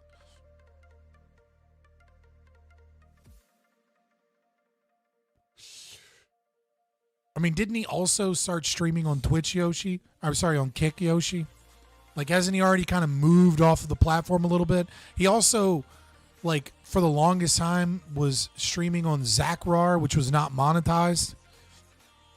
I mean, it's like, yeah, it doesn't surprise me that normal dudes are fucking willing to kowtow. I'm not saying he's a great guy. What do you think about Battlefield 6? I don't... Pause. I could give a rat's ass about a new fucking Battlefield game. I don't care. I just can't. I can't. Like, it's the same carbon copy of the same thing every single... Like, innovate something. These companies can't fucking innovate in gaming. I'm excited to see the next game Sandfall Entertainment comes out with. I'm excited to see the next game Larian Studios develops. I'm excited to see if Grinding Gears games can pull themselves out of their own stupidity and the ways that they've fucked up with Path of Exile 2 and bring us something cool and unique. I'm excited to see what this new studio that just branched off of Ubisoft is willing to do. I'm excited, to be honest, about some of the Chinese market games because they're fucking seem to be focused on making decent games. I'm excited to see if Sony Japan can get their shit together and, you know, and do something. I'm excited to see if From Software can fucking, you know, push back against some of the bad incentives that have been pushed in things like Night Rain from Tencent and come out with something new instead of using the same old model and you know, and strike gold twice. That's what the fuck I'm excited for. I'm not excited for Bully 2. I'm not excited for fucking anything from Rockstar. I'm not excited from anything from Ubisoft. I'm not excited from anything from Sony America. I'm not excited from anything from Blizzard, Activision, Microsoft, whatever the fuck you want to call it. I'm not excited about anything from AAA Studios.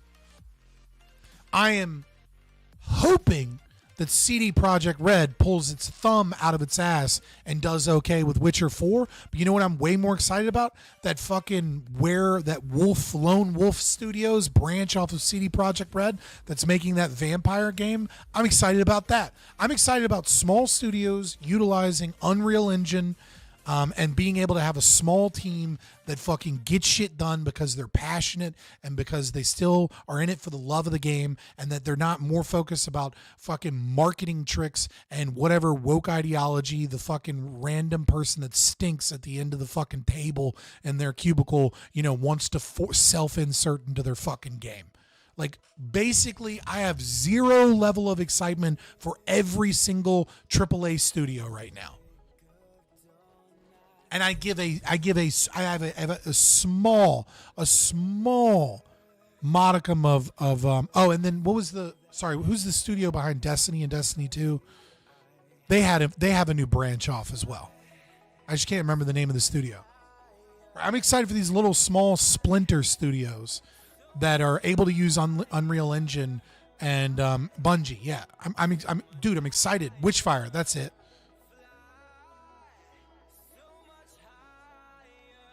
But I promised you a white pill, not a black pill. Here's the white pill.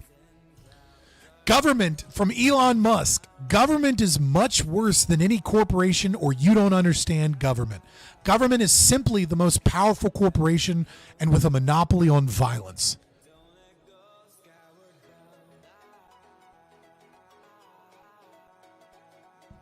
Yeah, dude. I mean, but Halo 1 through 3 is like fucking back. Libertarian pandering? I don't think it's libertarian pandering. I think he's becoming more libertarian. Pandering or not, that's a fucking based... Like, take it in isolation.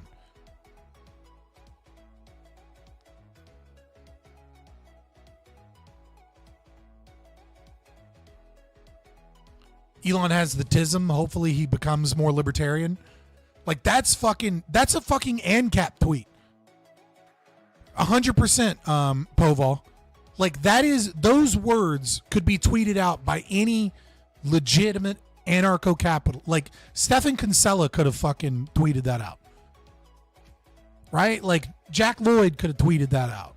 Fucking, I wouldn't expect I wouldn't expect this level of knowledge from somebody like redheaded libertarian or somebody like, Clint Russell or something, right? Because Elon Musk understands more about libertarianism than they do, right? But any ANCAP worth their salt you could just change their profile picture and like name, and like you'd be like, yeah, that makes sense. They tweeted that out, and then you'd reveal that it's Elon Musk. Dave Smith would never tweet that anymore. No, he wouldn't tweet that anymore. But if he did, it wouldn't be that surprising. But that is more ANCAP messaging than what Dave Smith would normally tweet. You're right. Because Dave Smith is trying to speak to paleolibs and paleocons. He's not trying to speak to the libertarians that much anymore. Blood of the Dawnwalker, yes. We're past that. Catch up, Shadow Warden. Why are you so far behind? I thought it was a white pill. That's fucking awesome. I didn't even see Zach responded. I'd be fine with a third-party authentication token as well. Why does anybody need my fucking ID, dude? Whatever happened to parents? Like, why is anybody accepting that, like, we need online verification of who you are? Fuck off. I don't care if a bunch of Indian accounts on Twitter pretend to be fucking Euro-fascist accounts or whatever. Get rid of bots. It's not that hard. You don't need fucking two-factor authentication and fucking and IDs. Just make people pay for Twitter, right? Like, you can make it free, obviously, but botting likes will be a problem, right? And it's like, we can use AI to defeat bots. It's not that fucking hard. Like, it's not that difficult to determine bots based off of their behavior and get rid of them. Like, why aren't parents, like, we don't need, like, what the fuck? I just don't see how you reconcile the growing demand for online accountability in any other constructive way. What accountability? I don't see how you're saying that it's good that people demand online speech be tied to people's livelihoods. Like, this is the most pro cancel culture tweet ever. Not like you don't realize that's what's happening, but you want to make sure that people are punished for hate speech and things like that. Because that's the effect of what it is that you're arguing for. Fuck off. Free speech requires anonymity, at least in the online space. The U.S. isn't even bad compared to other places, especially in regards to speech regulation. So fight against it. Say, like, the idea, oh, well, it's inevitable because all of Europe has hate speech laws and they keep putting people in prison for mean tweets. So I guess I'd be okay with a corporation doing it. What the fuck is wrong with you? Is there any libertarian plan or alternative with this online verification if the worst comes to pass? I don't know what you mean by the worst comes to pass. And I don't know how there could be a libertarian alternative to government censorship that the demands are that the government knows. There's not really a middle ground or a compromise here, right? There isn't, right? Like, I mean, there is for certain things, like, let's say pornography, right? Like, making sure somebody has a credit card on file or something. You don't want that as a law. That's just us saying, let's be less libertarian, right? Like, that's not good. But if, like, companies do that, like, that is what it is. I just don't, it's like, hey, a whole bunch of people want to murder babies, like newborn babies at hospitals. Is there like a libertarian kind of alternate solution, like where we could like murder babies in a better way? Like, I'm not trying to insult you. I just mean, like, I don't know how there could be. I was saying, like, what are we going to do about it to avoid or evade the oppression? I mean, there's not a whole lot you can do against, if like the state makes laws, there's fucking violent revolution is one answer. You know what I mean? Vote harder is another resolution. Creating alternative, alternative forms of social media. I mean, like, so there is one, right? The answer would be to develop decentralized delocalized, decentralized, like cloud-based, web-based, interconnected social media platforms, right? So you can like we have the technology to have like little black boxes, if you will, that allow you to connect to a social media site that isn't housed in any one location, but is housed everywhere. We've had this technology since the 80s. Like the precursor to LimeWire was like was situations where you would house on your hard drive files like movies or things like that, and then you would trade things with other people. So like there are libertarian solutions to that, and if it gets bad enough, people may want to engage in that, and then essentially you have dark web social media platforms. We're not at the point where normies would want to purchase a $200 box somewhere that allows them to have dark web internet, but we may eventually get to the point where we're going to have a black market of illegal black boxes that you hook up onto your computers so that you can be onto a decentralized, kind of like impossible to track down to one place. I think the name is Nostr. There's several of them. That's an example of one. Where, the government can't attack any one server because it's housed throughout all of the users. And like, there's a web of like where you're housing several people's data, and then those people are also housing several other people's data. So even if the government comes and catches you with one of these boxes, nothing actually goes deleted because your data is going to be housed on like 10 other random people's things, vice versa. But like, that's the point where we're in like cyberpunk land.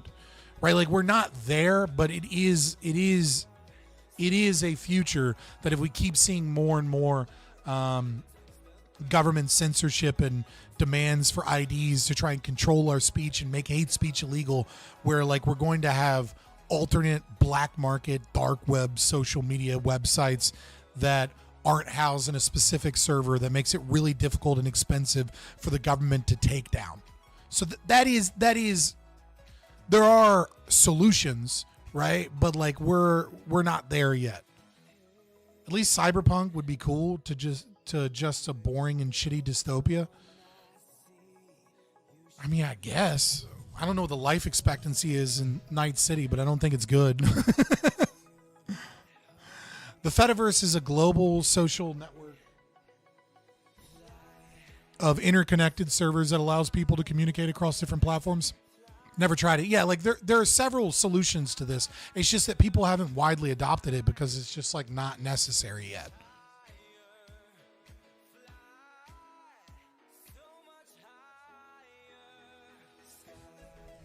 China is a cyberpunk guy. We might talk about China a little bit. Good time to buy Bitcoin. I am never giving advice on people on like what cryptocurrency to purchase or not purchase. I mean, I like Bitcoin. I like the concept of Bitcoin. I don't know. That's not my area of expertise. I don't know whether or not you're going to make fucking money investing in Bitcoin. There's a lot of people that are like, Bitcoin must succeed. It's impossible for it not to succeed because of the patterns or whatever. And it's like, dude, another stable coin or like a new idea might replace Bitcoin. People are like, no, it could never. And it's like, you don't fucking know the future.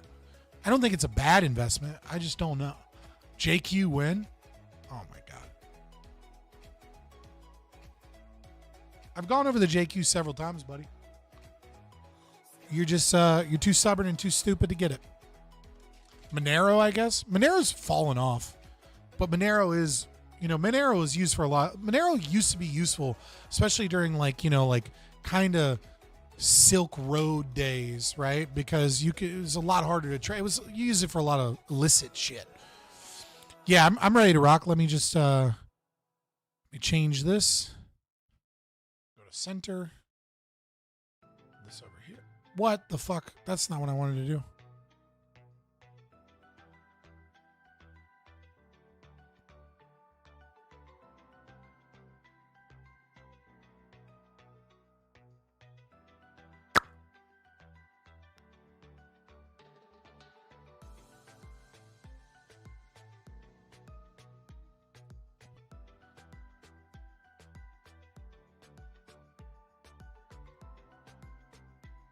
Yo, what's up? Can you hear me? Yo, can you hear me? I can hear you. I can hear you. Yeah. Hold on. Let me. Can you give me another test again so I can make sure chat hears you? Sure. This is my normal speaking voice. 1, 2, 3, 4, 5. All right, I gotta cut you down a little bit, but yeah, we're good. Of every shape and form. I hate commies too. Isn't that wonderful? We have this shared hatred. Yes. I don't. You know what? I'm not gonna lie. I'm gonna be honest with you. I have a hard time hating people. Like, I say I hate communists, but like on an individual level, I can like sit down and have a cup of tea with a communist. Oh, before the execution, definitely. I recognize that this is. I have a almost mental illness level of like So when I did like my personality like tests, right? I'm in the 1 percentile for neuroticism. Right? Like I cannot physically hold on to anger. You guys probably don't know that because I'm an entertainer and you see me yell and get mad, but like I'm cool like 30 seconds later. Like turn him down a little bit, just minus 75 decibels or so. Oh, shut the fuck up. Haters I turned him down to the point where he was no longer peaking in the red. Fuck off. Wait. I'm peeking. You're supposed to tell me I have the control panel. I can reduce my gain. Well, I mean, but you didn't sound gainy or crunchy. It was just volume wise. Okay. Well, yes, I did invest a little bit. I'm now in the semi-professional range of equipment. There you go. What'd you get? Garbage range. I got a Motu. I think their semi-latest one, maybe 2, something like that. Yeah. And it has a very nice display up front and a knob that's actually reachable, so I can see when I'm peaking. Like now. There you go. I went with the Shure mostly because one of the reasons I went with it is because it's so widely used that I knew that if I had a problem, I could very quickly Google the solution. Because whatever problem I have, like 10,000 other people have probably had that problem. And like, I know that it's probably not the best reason to buy audio equipment, but when you are not an audiophile and like, you know what I mean? Like, and you're a bit boomer with it, buying something that everybody else is using honestly isn't that bad of an idea. Like, it was like, oh, I'm having an issue here. Let me Google it. Oh, they all had this issue. Do this. All right, cool. You know what I mean? Whereas like when you're using a different mic, sometimes it can be harder. Yeah, I also got this a very strange camera with a whole bunch of AI built in, so I can modify myself live. There you go. All right, so before we get started with yours, I wanted to transition into this because someone mentioned this in, I think it gets us in the mindset, right? Before we get into yours, I want to I don't know the precurse. I don't know the fucking word. My brain's melting right now. But someone put this in the Discord chat, and I think it's emblematic of what's occurring right now. So let me present. Where is it at? Share screen. Yeah, I don't need the fucking tips for share screen, asshole. Here we go. So, toward a solidarity pledge, the torch, all it takes is one spark. Torch Media. Wait, is this Libertarian, supposedly? Supposedly. Author's note. Well, you know what? Let's read the author's note.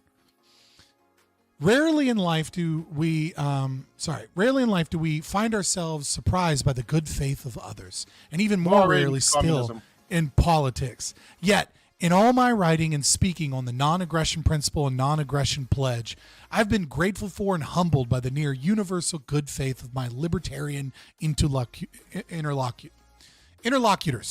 I can never say that word properly. Who, while they have disagreed with portions of these arguments, in some cases with hostility, have never once accused those of us who critique the principle and pledge of endorsing violence or abjuring libertarianism. This is one of many experiences that I take as a cause for faith in our party. So a non-libertarian in the Libertarian Party, right? And in our fellowship as advocates and adjutants toward a common, more fundamentally libertarian set of ambitions and principles that should be affirmed first and foremost. So boring already. Walls of text.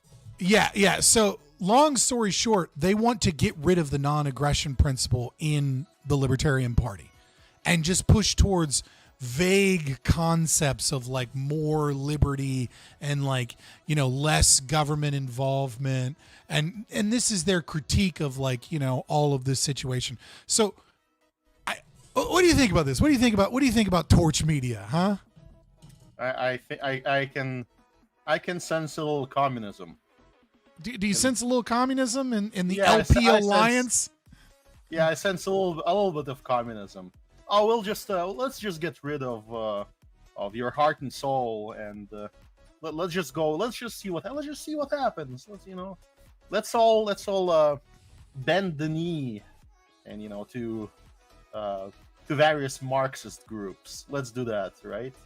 Let's oppose the state in every matter where it's convenient for Marxists or convenient for whoever is our paymaster, like big business. That's the angle I'm sensing. So or maybe this is. I feel maybe this a way. little bit of third worldism in there, a little. Yeah, I feel very similarly. Qatari money, a little bit. Yeah, I feel very similar to libertarian opposition to Israel, where it's like, I fucking hate Israel. Fuck Israel.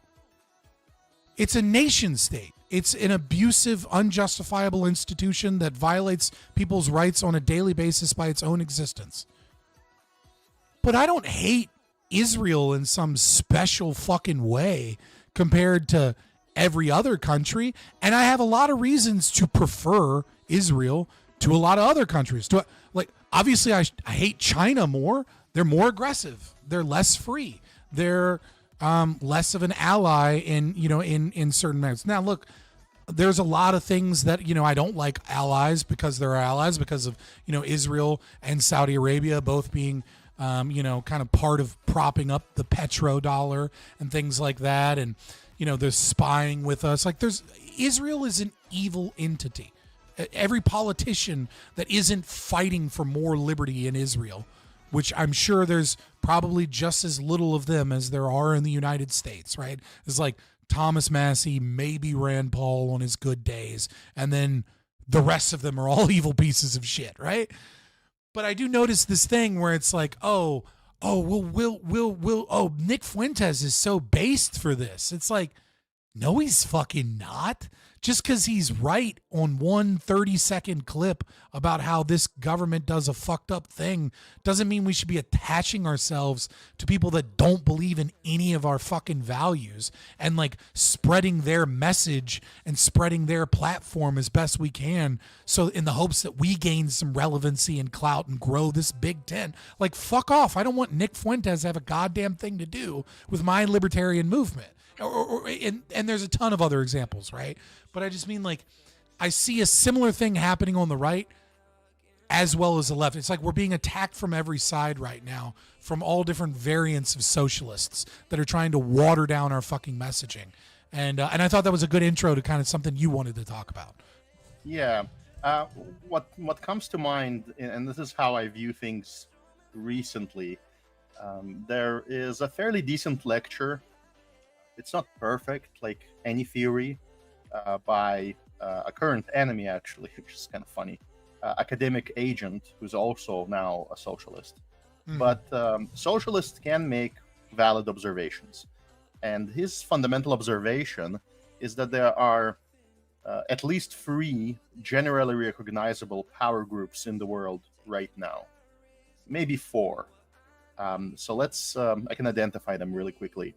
One of them is the American military-industrial complex, the so-called deep state, very tightly connected to Democrats and Republicans, but yeah, many Republicans, and the news media. And the way you detect their servants is you see who is invested in companies like Boeing, Raytheon, and all the other military NGOs, and the big ones to follow are things like,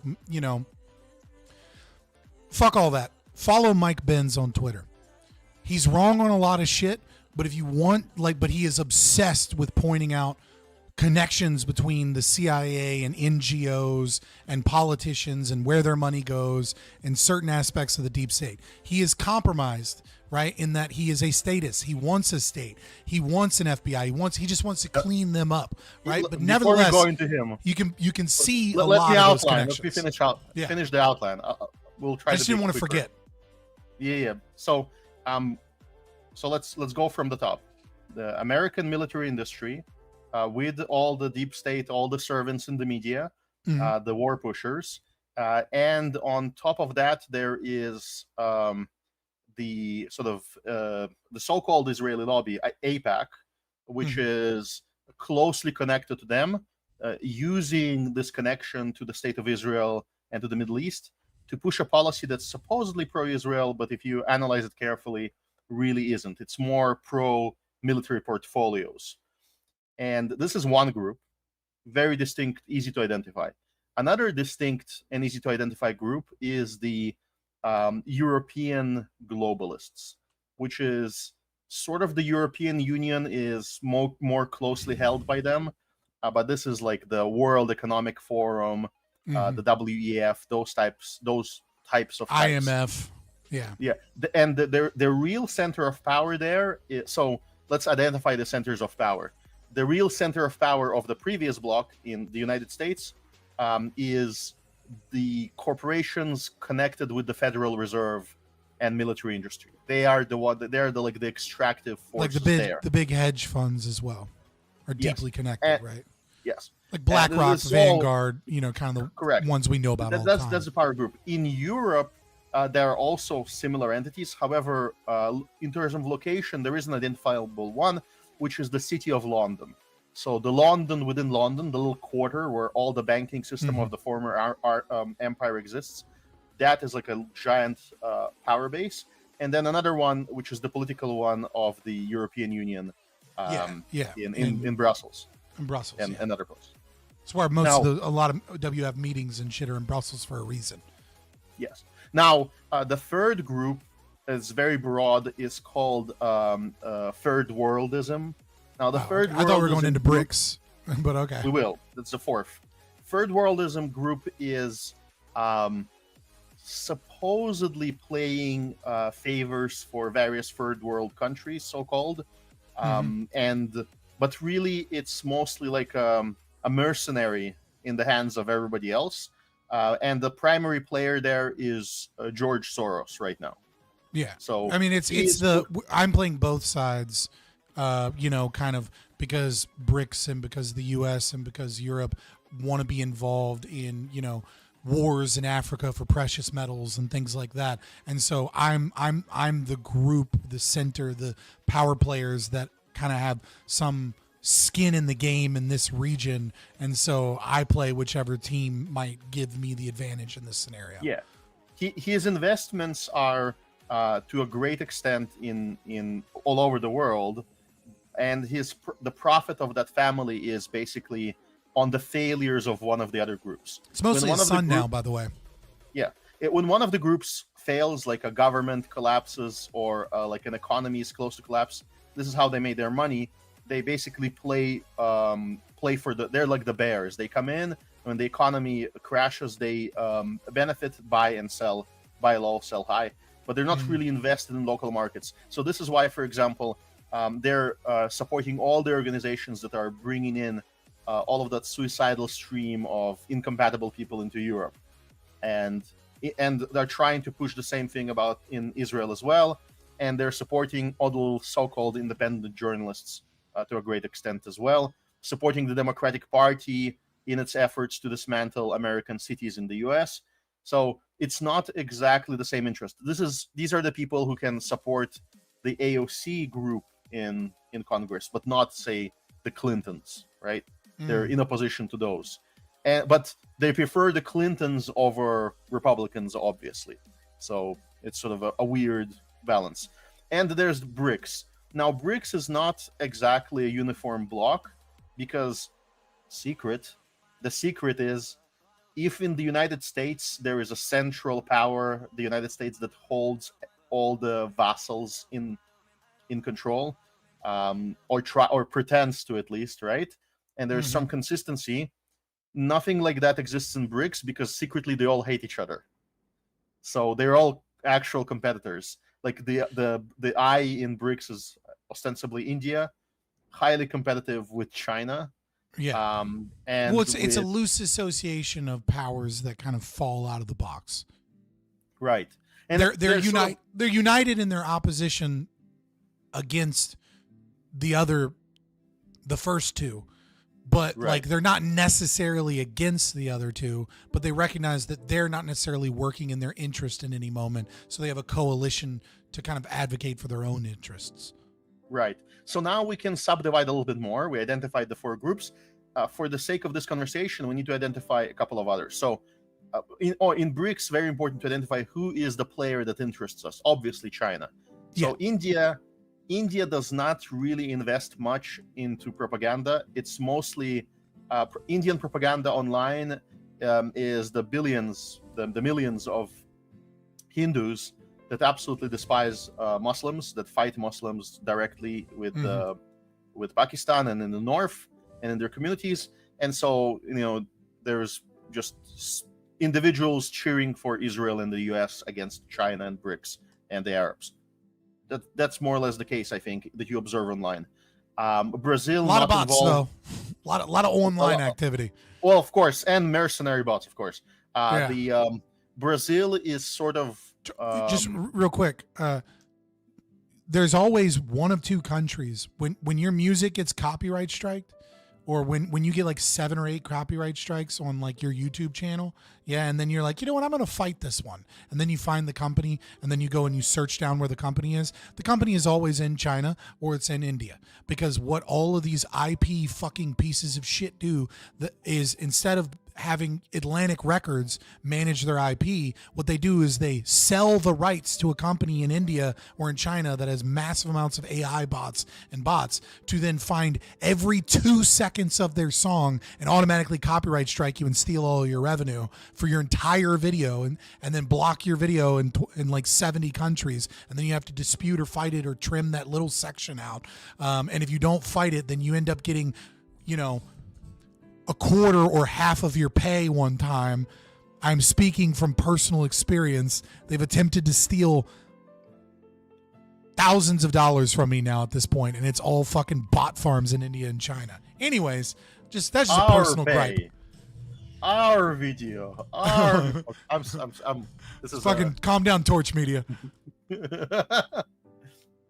Okay, I'll try to cut it even shorter. China is the one that's very, very much into soft power and funding channels out of that entire group for obvious reasons. And now there is another player that's sort of interesting, that's in between. This is the United Arab Emirates and Saudi Arabia are very close allies, if not vassals, of the United States. Yeah, they're barely independent enough. I think they're more independent than Israel, but not by much. They're contingent upon the petrodollar staying the petrodollar.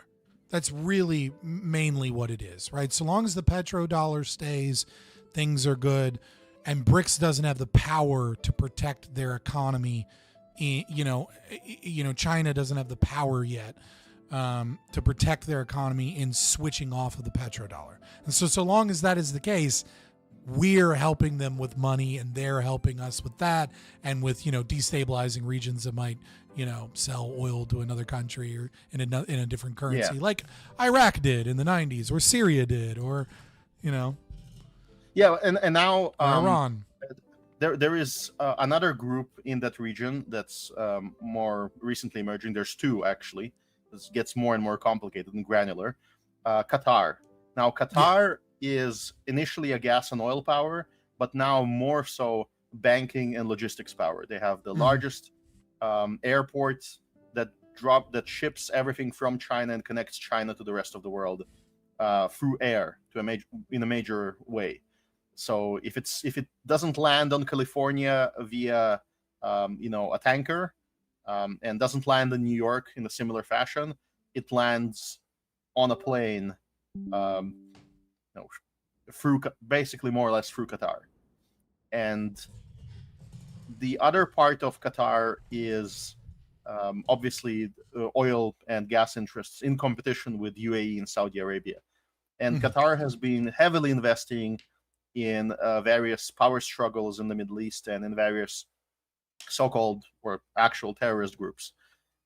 And then the last group that's sort of semi-active and in between are the Turks, the former Turkish Empire under Erdogan.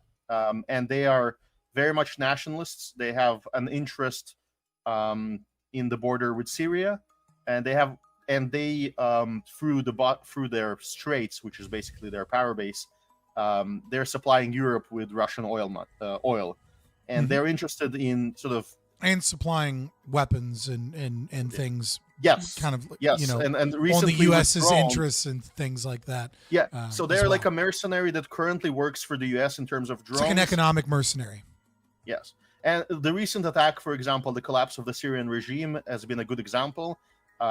This is CIA assets plus Turkish assets toppling a regime that's mildly inconvenient, removing Russia from the equation to gain access to oil, to suppress the Kurds, to basically do all things that, and to create enough chaos to make our American military industry happy about original involvement.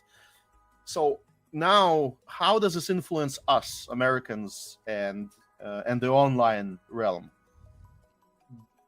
The APAC sort of American group funds outlets like or supports outlets like CNN, promotes outlets like CNN, New York Times, like formerly I would say, big MSNBC. That's their main media. And then the third worldists are obviously supporting all the quote-unquote independent media and funnel money online. Turks also support the online. Qataris support the online, the new media, and we're left WF. They're basically more involved again in traditional media in Europe. So as you see, they're also involved in new media. Right, like when a late night talk show host or a former, press secretary or somebody like that has a podcast and somehow magically it's in the top 10 listens of Spotify out of fucking nowhere. It's you look at their funding and it comes from them as well, right? It's the old media, new media that they also are behind. That does happen. Yeah. Recently, they're fighting back. But the point I'm trying to make is that in the alternative world, if you declare yourself as say you're Robert Barnes, for example, or View Fry, right, or a conservative talking person, analyst, and you speak out against the U.S. government, the deep state, where is your point of retreat? Potentially, it is a show on, like, if you really start struggling at any point, then you can gain a spot on possibly Russia Today or some Turkish channel, or some Qatari money might flow your way, and so there's a certain interest. I'm not saying these particular people, but there is an interest there, a market interest for them to not become too hostile to these other groups who are their potential future backers. Same thing with Tucker Carlson. If Tucker Carlson opposes the deep state and starts speaking against it, then where is the big money? Well, it's in the audience, where he has to fairly compete against all the other, quote-unquote grifters and the Instagram girls and everything else. And he's not a pretty lady, so it doesn't work for him. So he needs some sources of income, which is obviously his clout, Republicans, but also we know now officially he's receiving Qatari PR money, quite openly. And well, it's like, I know I'm interrupting, but you're going on. That's fine. Right? You're like, it's one of the things that I think is both nefarious and important to this conversation is how often people mistake incentives versus malintent. right? From like a streamer or a producer's perspective. And I think a great example of this is Tim Pool, right? I know I've been on his show before, and I know maybe I'll go back, maybe I won't. Maybe this is a bad thing to say for that, right? But nevertheless, right, like with the entire Lauren Chin situation, and it's like, okay, Tim Pool, by everyone's accounts, did nothing wrong. He did nothing wrong. He was approached by a friend who said, "Hey, I have an investor." He didn't know necessarily where the investor came from. They had a whole backstory for the investor that kind of made sense, right? To produce a show that they wanted him that they were kind of already producing, but to do it on a different platform and make a bunch of money. And and there would be a return on investment for that. Awesome, right? But the reason he was likely approached for that, apart from the fact that he already had clout and apart from the fact that he was already doing well, is that he was saying the things that moneyed interest wanted him to say. And the thing that people don't understand is that if you say certain things in a sea of voices that is extremely competitive, okay, what happens when you go to a new channel you've never heard of, or someone tells you to go check out a channel, is the first thing that happens is you listen to the audio quality. The second thing that happens is you look at the video quality. Okay, both of those cost money. Third thing that happens is you look at the production value. All of those things cost money. They cost a team of people. They cost video editors. They cost, expensive, equipment, studios, and all those things. And so if you say the things that moneyed interests like, well, you're more likely to get money from the moneyed interests one way or the other, and you might not even be aware of necessarily where your funding is coming from. You just have somebody that wants to invest.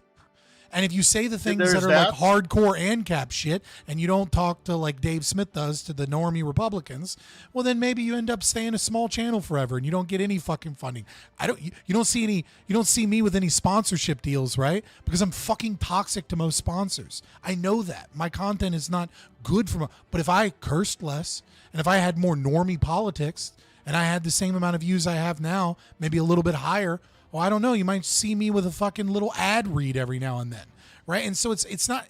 There's a nefarious element that is like hijacks a competitive market because there's so many people in competition that you can simply fund the people that already naturally believe what it is that you want them to say and are speaking about that, and you can elevate them above other people by giving them funding.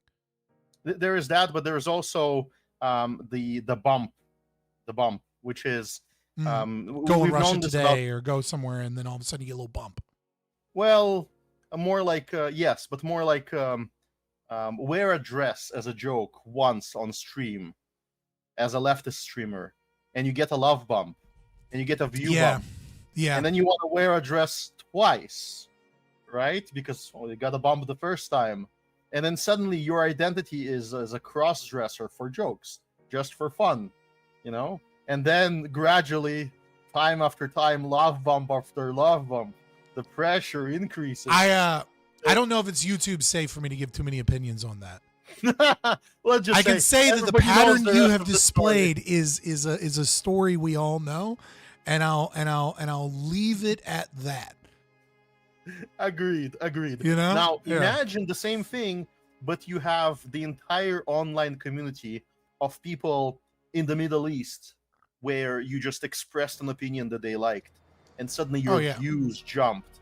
And even though they're ad money, who's Fencer? Never heard of Fenster. Fenster doesn't perfectly match that story that was just described in any way, shape, or form. Yeah, and no philosophy channels either.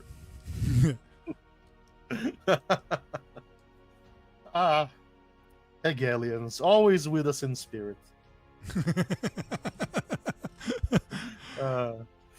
Okay, so all right, so we'll get to it. We'll get to it. Like, what is the point of this? I was surprised that libertarians get the bump too. That if a libertarian channel just hates on Israel a little bit, and then they get a little tiny bump, and if they post a really vicious article that, like on Mrs.org, it becomes their most popular article that month. Their editors know. The market is speaking to us, is whispering to us, give us more, and so naturally they follow. I think that's perfectly fine. You just have to be aware of it. Yeah. So I mean, a similar thing happened to me. And the key part is, when does it start violating the principles? I think that's the moment that's important for me. Yeah. So when you start for me, posting this the happened NAP to me. is valid. This happened to me, right? Like I always try and be upfront and honest with you guys, right? So I know when I moved into this new apartment, maybe like 10 months ago, it was kind of the beginning of some of my more serious health issues. And I was moving, I had a lot of stress. My autoimmune disorder was really starting to kick my ass. And I needed to make some money doing other stuff. You know, we'll leave that to the side, right? And so I kind of took a break. I took a couple month break, and then I came back to YouTube and I started streaming again. And while I was taking a break, I had that time to think about the content that I was producing and what I was doing. And what I realized is that I had fallen into a trap because so many, not necessarily the same people that are here. Some of you guys are the same. Some of you guys are different. But before I took that break, I would go on debate panel shows, and I was very often typecast as one of the right wingers because the panels very often, let me find 3 right wingers, let me find 3 left wingers. I don't know where to put Scott. And more often than not, I was agreeing with right wingers. And what I found was because my numbers were better and because I was getting more positive feedback and because it was just natural to the medium I was on, I was not calling out Trump enough. I was not calling out Republicans enough. I was kind of subconsciously choosing to attack the left more often and kind of like leave my criticisms of the right, you know, for someone else to handle. Oh, because Twitch is so lefty, because the spaces are so lefty, because like I don't want to be a patsy, right? And I was getting more right-wing people in my audience that weren't libertarians, and it was easier to get views with those opinions. And then when I had that break, I was like, I don't want to be that. I don't want to turn into Dave Smith where like I stop reading libertarian theory and I start trouting out what is popular with the current Gen Z, you know, right-leaning libertarians and like paleo-libs and paleo-cons and constitutional conservatives, because that doesn't necessarily match the message and the philosophy that I want to spread. And so I can say, like, even without the financial interest, just from the interest of the view count and the chat and whatever, I've had that happen at a small scale. And so I can't imagine the pressure of somebody that shoots up to 1,000 live viewers because were shitting on Israel and got a based clip that went all over Twitter. And like, what are they going to do? Are they going to go back down to 100, 200 viewers by sticking to their principles? Even though what they're saying kind of already matches what they believe anyways, or are they going to lean into it and keep 1,000 viewers?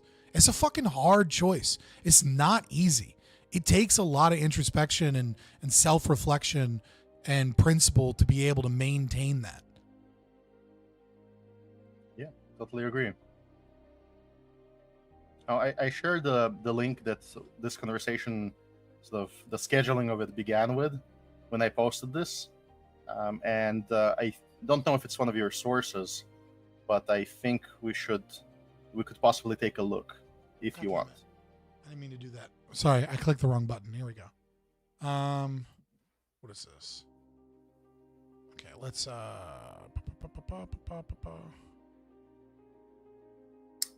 So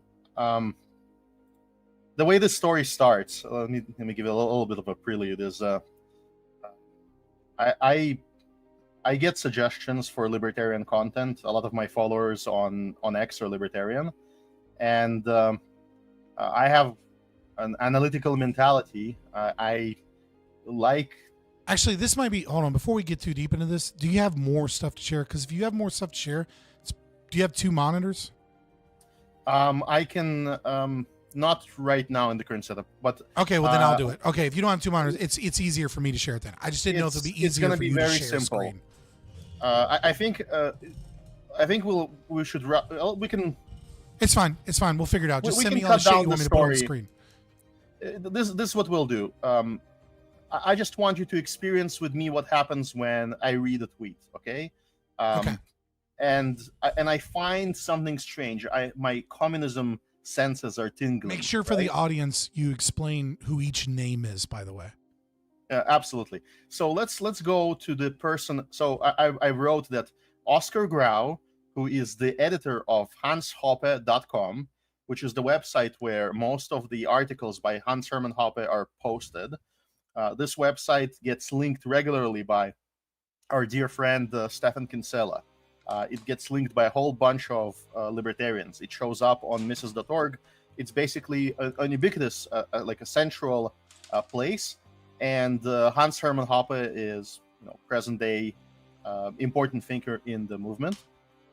And I would even argue he's the most important thinker for libertarian philosophy. Like, come at me if you want, chat. There are other libertarian theorists, but I would argue that Hans-Hermann Hoppe is. I've disagreed with some of his takes, right? Like the way he took down Walter Block, I think had a lot of fucking Scott Horton bullshit in it. I think the way he attacked Javier Milei was disconnected from reality. Right? We're getting there. But nevertheless, he is still probably the most important current day libertarian philosopher. But who knows? In the future, people like me and especially Liquid Zulu, as we push anarcho-objectivism, may become a new wave. Who knows? Right, exactly. But Oscar Grau is the guy who helps Hoppe reach the audience, and clearly maintains the website. And if you look at his, let's go read his original post and maybe come back to mine. So, how Argentina is being destroyed, right? This is coming from an ANCAP source, a respectable person supposedly in our community, and I see him link an article, and he writes the following: I recently stumbled upon a very good article by Benjamin Norton. He tags the guy, published in February this year, which tells many things you need to know to really understand what has been going on in Argentina all this time. I strongly recommend reading it. Perfect endorsement. So I'm going to go and read that article. And this is July. So there is something strange happening here, because this is July 2025. He's referring to February 2025. 5 months have passed. So he's linking an old article. And this is about the bullshit crypto scam, right? This came out when he was coming out. No. Yeah. This is a takedown of Milei. I've read this article, so this is my summary. Okay. What I expect is a detailed economical takedown of how Milei is destroying the economy. But what I find is that half the article is talking about irrelevant stuff that is absolutely irrelevant to Argentina. Half the article is talking about economical stuff that once I started researching it, it was very easy to refute. Basically old news. And what you notice is immediately, this is the main warning sign of such articles. There is a single data point in every single argument. For example, the argument is that 56 of Argentinians live in poverty, and Milei is to blame. But notice, one data point at one point in time. So no indication of trend whatsoever. And when they show a trend, it's usually a graph that's not really relevant, doesn't tell the story. And when they have an opportunity to tell the story, for example, to say, listen, in this article, it says that 56% of the people are living in, let's say, poverty. But we know that in June and July, new data shows that this is down to 36%. Well, this is information that Oscar Grau should have mentioned in his tweet, or maybe in a response to the tweet. Maybe he should have called the article flawed but good. A good third of the article is about the fact that Milei is allying with the American power group, and therefore he is very friendly and sort of, in words, open to the Israeli position. Now, what's sort of missing here is, how is this related to Argentina? When Milei received Argentina, it's a country in free fall, in absolute collapse, with chaos in the streets, with people unable to start a business, with just the riches of the country absolutely squandered, with a massive statist apparatus that produces nothing, that parasitizes over the population, with people going deeper and deeper into poverty, to the point that in desperation, they decide to believe a libertarian. Without changing their views, they just want something different, and the libertarian happens to be different. And in those conditions, what does it matter what his foreign policy is, especially in words? How stupid would it be for him to ally with the United States against BRICS, which is a legitimate choice, and then start talking crap about Israel? It's irrelevant to his position. He needs to be either neutral. Well, hold on. He is potentially converting to Judaism, so we all know who really holds the strings of power, huh? Fucking Israel owns him. Let's say that he is. But let's say that this theory is just true. Let's say that he is like a crypto Jew who will in a few months come out and say, I'm embracing Judaism. The point of this article is not his identity. The point of this article is to prove that he's destroying Argentina. Now, if he started sending, 2% of the Argentinian GDP in aid to Israel before Argentina became rich again, then you could say, well, look, he initiated aggression, and now there is like a consequence to his Israelophilia.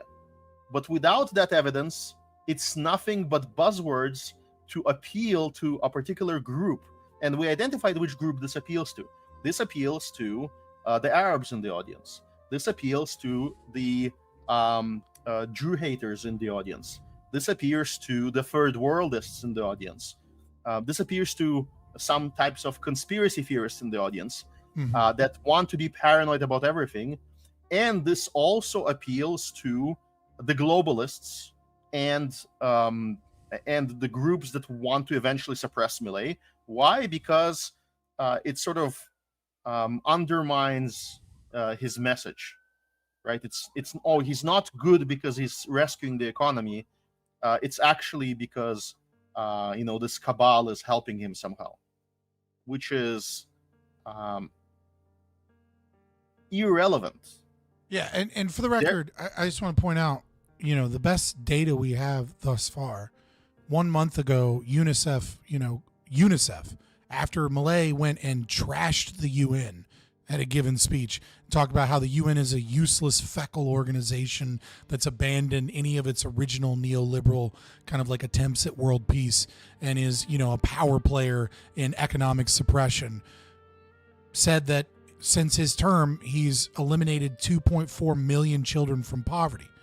We have more recent data that 7.7 million people in the first quarter of this year have moved into the middle class in Argentina, and that the economic conditions have now risen to, in terms of member percentage in the middle class, to pre-COVID numbers.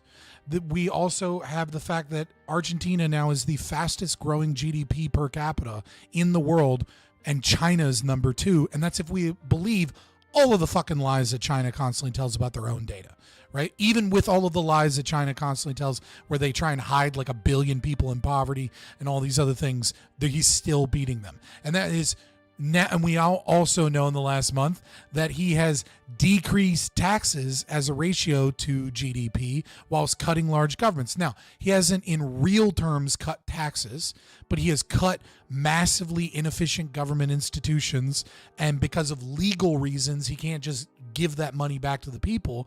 And so what they are counting as taxes also includes him selling off nationalized industries or leasing them, right? He's leasing the roads, he's leasing things to private companies, which is a kind of fascistic, but it's a move towards libertarianism, right? You can't just in one day, you can't I know Hanshoppe wants him to. Less fascistic than direct state control over those resources.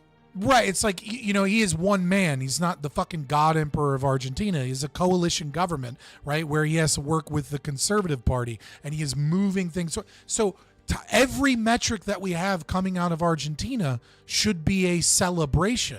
Now, you can have critiques. I totally understand critiques, especially since this is our guy, right?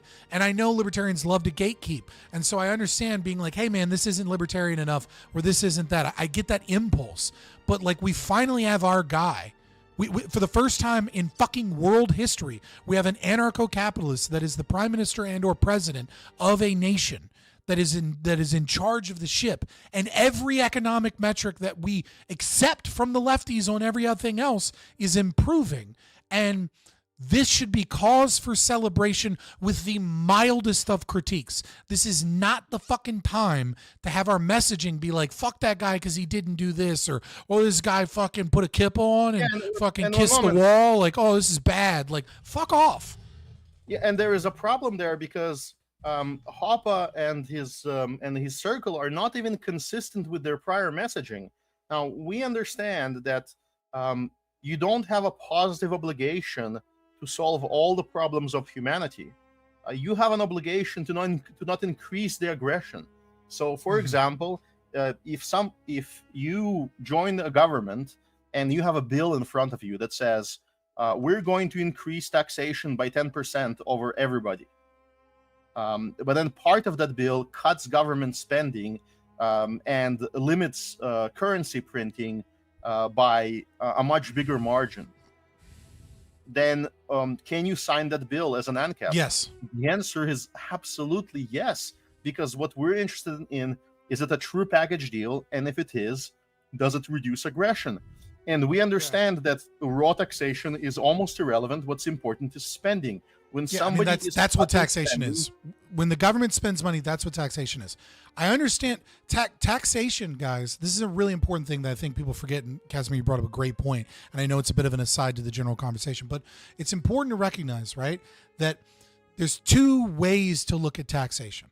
The first way to look at taxation is what percentage, what is being taxed, how it's being taxed. And you're like, oh, well, Donald Trump got rid of overtime tax. Is that good or bad? Or, someone got rid of a grocery store sales, groceries tax or something. These are all, we can celebrate those things. If a bill comes in that's in isolation that cuts a tax. But what's important to recognize is that is who is taxed and what is taxed in the economy. But it's important to note that any tax anywhere in the economy affects all of us in the economy. It affects the whole global market, but it especially affects us if it's a state tax and you live in that state, or it's a federal tax and you live in that country. And the true form of taxation is government spending. If the government spends less money, then that is less money taken out of the economy or printed by the Federal Reserve that then becomes a form of inflation that is a form of taxation. And if the government spends more money, it doesn't fucking matter if they reduced your income tax by 2%. That money is coming from somewhere, where it be property taxes, where it be tariffs, or whether it just simply be them printing money and it's inflation.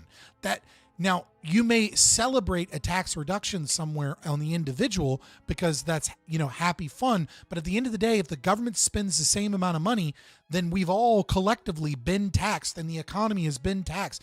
You might not feel it. You might take home more pay, but what you don't see is that you would have gotten a raise. More expensive.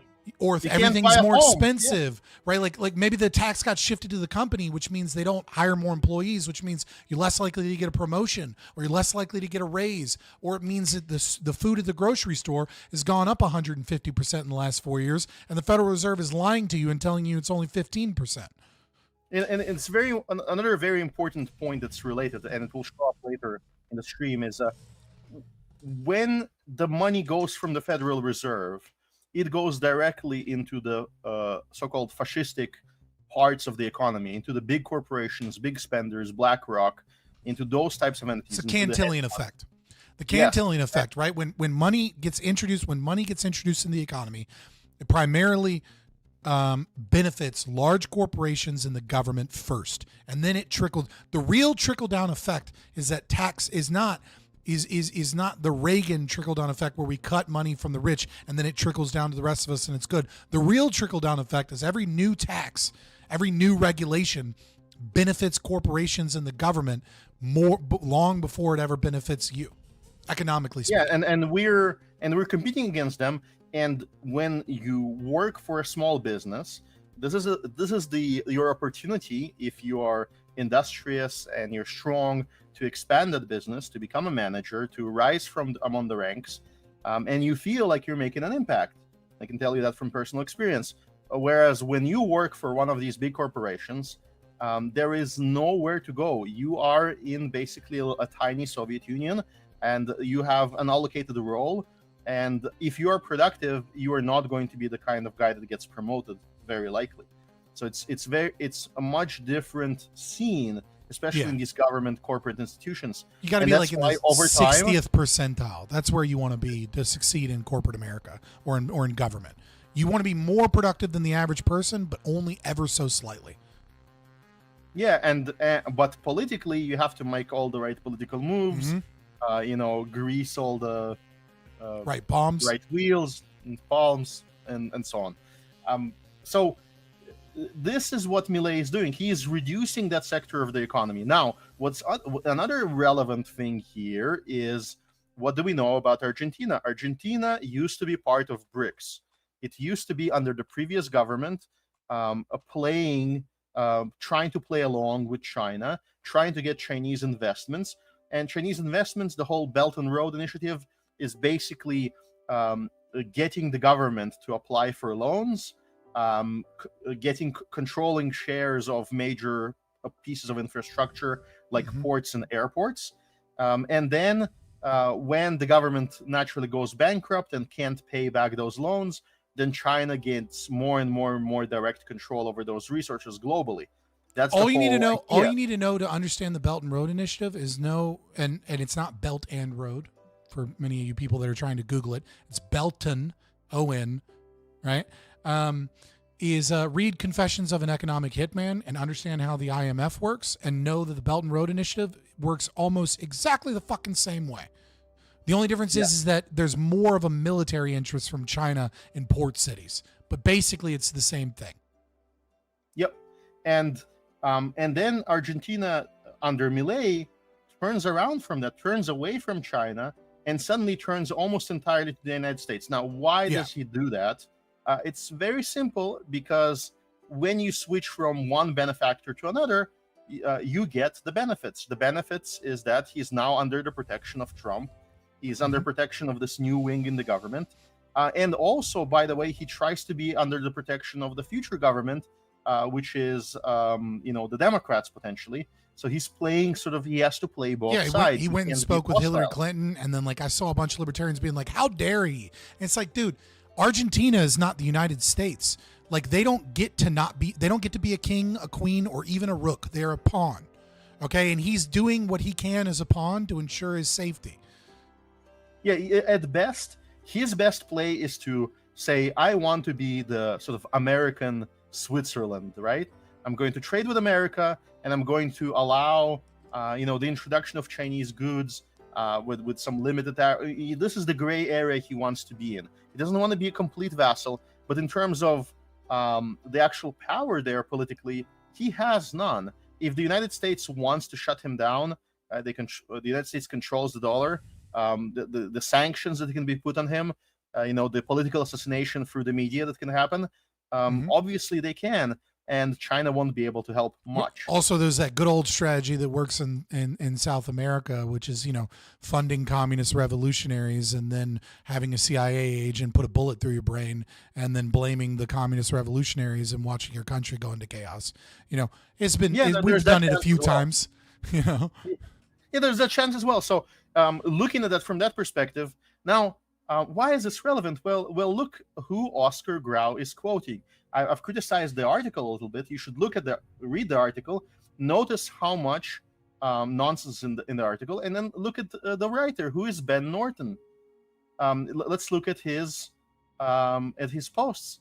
This is all basically BRICS, pushing China, pushing Chinese interests, and let's just go to a random one. I just want to go to a couple random ones, right? I want to experience from you. We're just gonna eyes are closed, and then boom. What is this? It's a repost. All right, next real tweet. You can't make this up. Donald Trump claimed he's the most transparent president in history, but his FBI redacted his name from the Epstein files. Okay, that's nonsense, right? We already know he's in the Epstein files, but fair enough. I critique him for not releasing the Epstein files as well. Again, this is especially ironic considering the Trump's Attorney General point on said that yada yada. So we have that one. So let's go to the next one.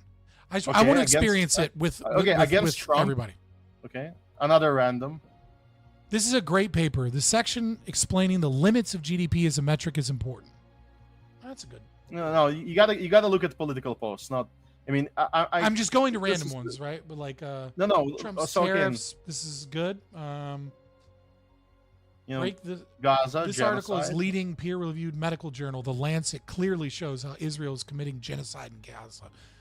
That's nonsense.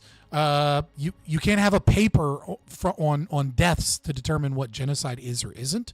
Like, that's a philosophical term. That's not a legal term. That's not a term of deaths or of life expectancy. I mean, you can say it's a horrible situation. A lot of people are dying, but that says nothing about whether or not a genocide is occurring. They're saying that life expectancy dropped severely in Gaza, but their metric is 2024, and this is one of those things where I don't even want to refute the article. Actually, this is like a separate topic.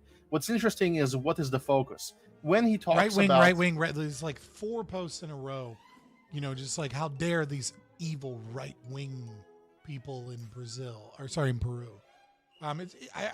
Where's the critique of leftism? Or Israel's fascist? EU is hopeless. The U.S. empire has just imposed an unequal trade. China is not carving up Europe. The U.S. is. So it's like we're happy about China. Like what? Like critique the U.S., critique the EU, but where's the critique of China? How dare you blame China for anything? All right, well let's. Yeah, it's like this propaganda. U.S. regime now. U.S. and Israel. Okay, so we hate Israel. We hate Israel. Western sanctions evil on what is this? Sanctions are always bad. This is not a critique of Israel focusing on any type of. Again, I don't think he's a libertarian. But it's a very particular critique. Marco Rubio, terrible. White nationalism. You should. If you go back, see if this has a single fucking critique of the left. He doesn't. I don't think. No. This is a leftist basically, and it's a particular type of leftist that supports BRICS and supports the American left and glorifies China. And he obviously has to criticize Trump again because we do have a critique. We do have a critique of New York Times, and that's for not being pro-Palestinian enough. Yeah, and by the way, this is the New York Times that getting caught with a fake image on their front page of the New York Times is such a common case that when I say that, I could mean like 3 different posts in the past few months. Yeah, you could know. Like my favorite one is the New York Times recently did a best streamers thing, and then they did a best podcast, top 100 best podcasts, or most impactful or something of all time, right? Not just like of this year. There is not a single right wing commentary person in the top 100, including Joe Rogan. According to the New York Times, Joe Rogan doesn't make it into the top 100 of the most impactful podcasts ever. The number 1 podcast who's had several presidents. The only person I could find that was even remotely, and they had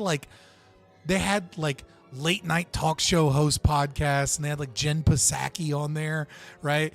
And they had like another one sponsored by Walmart, and I was like, what is this? The only thing I could find that was remotely like a podcast that I would listen to even was Dan Carlin's Hardcore History. It's like that New York Times. If you go back to the article I focused on, which I found, I admit I found the funniest one. I had to, some of their posts are sort of okay, right? There's nothing wrong with, nothing unusual with somebody, consistently criticizing one country or the other. Maybe the fact that they focus on it is sort of weird, but it's not too unusual. But then the article I found was super hilarious. If you bring it back up, I'm there. One back. Look at this image. I'm gonna struggle saying that word. A succinct. A succinct. Yeah, there you go. Succinct summary of the remarkable success of China's socialist market economy system. It stands in stark contrast to the disastrous outcomes of the Western disindustrialized, financialized, neoliberal capitalist system. He's a libertarian? No, he's not a libertarian, but the libertarian. I know, but like no, but Ben Norton is. No, those are Ben Norton's words. A succinct summary, right?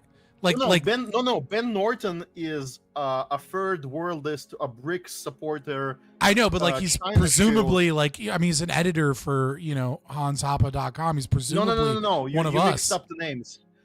No. Scroll up. Oh yeah. Sorry. Oscar Grau is quoting this man as brilliant, while this man is openly just a complete China shill in the most ridiculous, unlibertarian manner possible. He is criticizing the United States for deindustrializing while praising Chinese ingenuity, because the Chinese released a car with lots of bells and whistles that's very impressive to everybody, and he's focusing on the actual. It is the libertarian idea that America should deindustrialize, sort of, if that is like the best market outcome, supposedly. If manufacturing elsewhere is cheaper, really the socialists made it that way, right? And you're looking at another. Well, I was just showing. I was showing this. I want to show this video because I tweeted this out because I feel like it's important for the audience. Chinese propaganda of infrastructure is easy to see through when you realize these structures are usually open to the public and have one car on them, right? Like it's like like you see certain things. Like one time I watched I think it was Joe Rogan podcast, might have been a different one, and I was watching what's his name, the black astrophysicist, super famous, that does all the communication and the Netflix show. God, why can I not think of his name right now? Y'all all know who I'm talking about. Anyways, he was talking about movies. All I can remember is the funny video where there's chirping while he talks. Yeah, that's a meme, right? But he talks about how in Hollywood, a lot of times they'll do filming of daylight at night. And you can see this because of the length of the shadows are like drastically longer of things in the background, because they have to like shut down this section of the city or something to film this area. So they'll do it at like 2:00 in the morning, and then they'll film there with like a whole bunch of like overhead lights, but it's not the sun, right? And so, something that's 10 feet away from the camera has one length of a shadow, and something 40 feet away from the camera has a longer shadow because it's farther away from the light sources. And like once he said that, I could never unsee it again. And so I want to share this cool little thing with you guys, because you'll never unsee it again, which is what I'm saying here,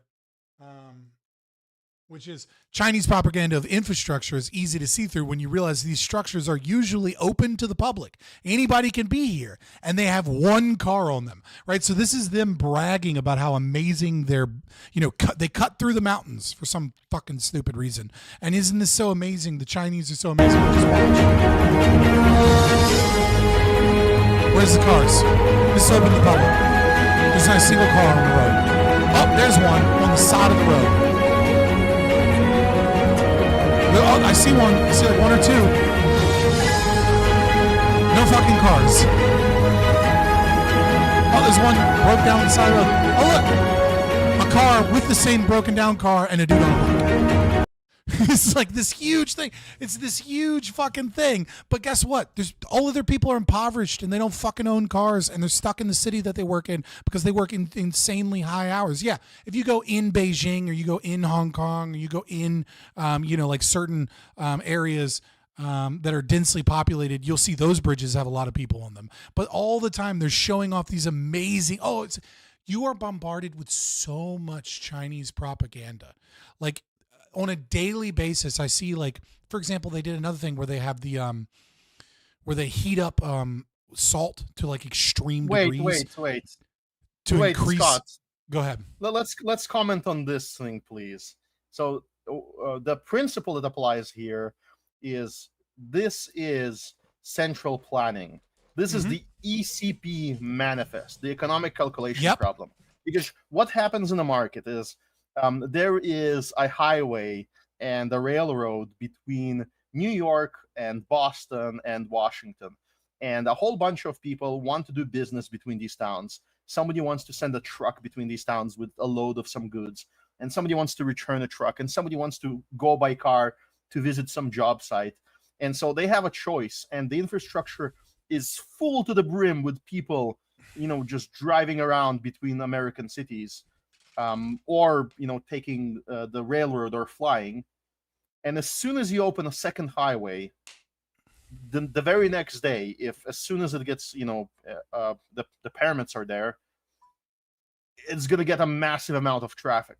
It's going to get tested, and it's going to be brought up to the limit, and then sort of, it will balance things out. But there will be cars on the road. Now, they might say, this is opening day, and then later it will get busier. But what they do is they plan different. They connect areas, and they build infrastructure, and then they hope that this will promote growth. Yep. In a way, they built entire ghost cities. In a way, and then they promised that there would be a university there, and all they had was a gate and no buildings behind it. To give the devil his due, it does work a little bit. If you build smart infrastructure, you do make property. If they build it, they will come, kind of thing. Yeah. Kind of thing. Yes, there is that. However, the question is that the best way to play the game? And the answer is no. You should get there. You should possibly, this highway deserves to exist as the stepping stone in some final game where it became a necessary thing. But their incentives are completely inverse. Yeah. So let me very quickly. I'll explain the two other options. Right. So the option that actually solves the economic calculation problem is privatization. Right. It is.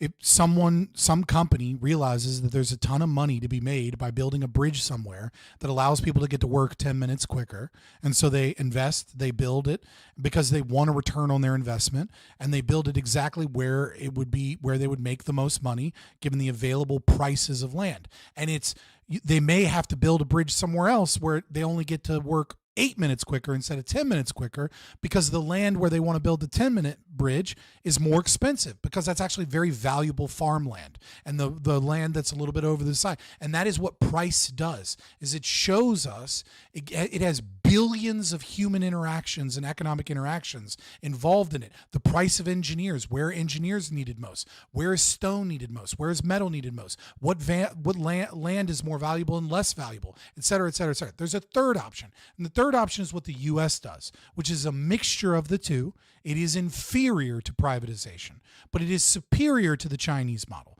And what it does is it says there's a lot of traffic problems. A lot of people say we need a new bridge. We're going to go to the market and we're going to offer contracts. And then different companies bid for those contracts, and they'll kind of determine whether or not they have the funds to build a bridge based upon the type of contracts that companies are willing to pay, because companies will put a toll on the road to recoup their costs and maintain the road.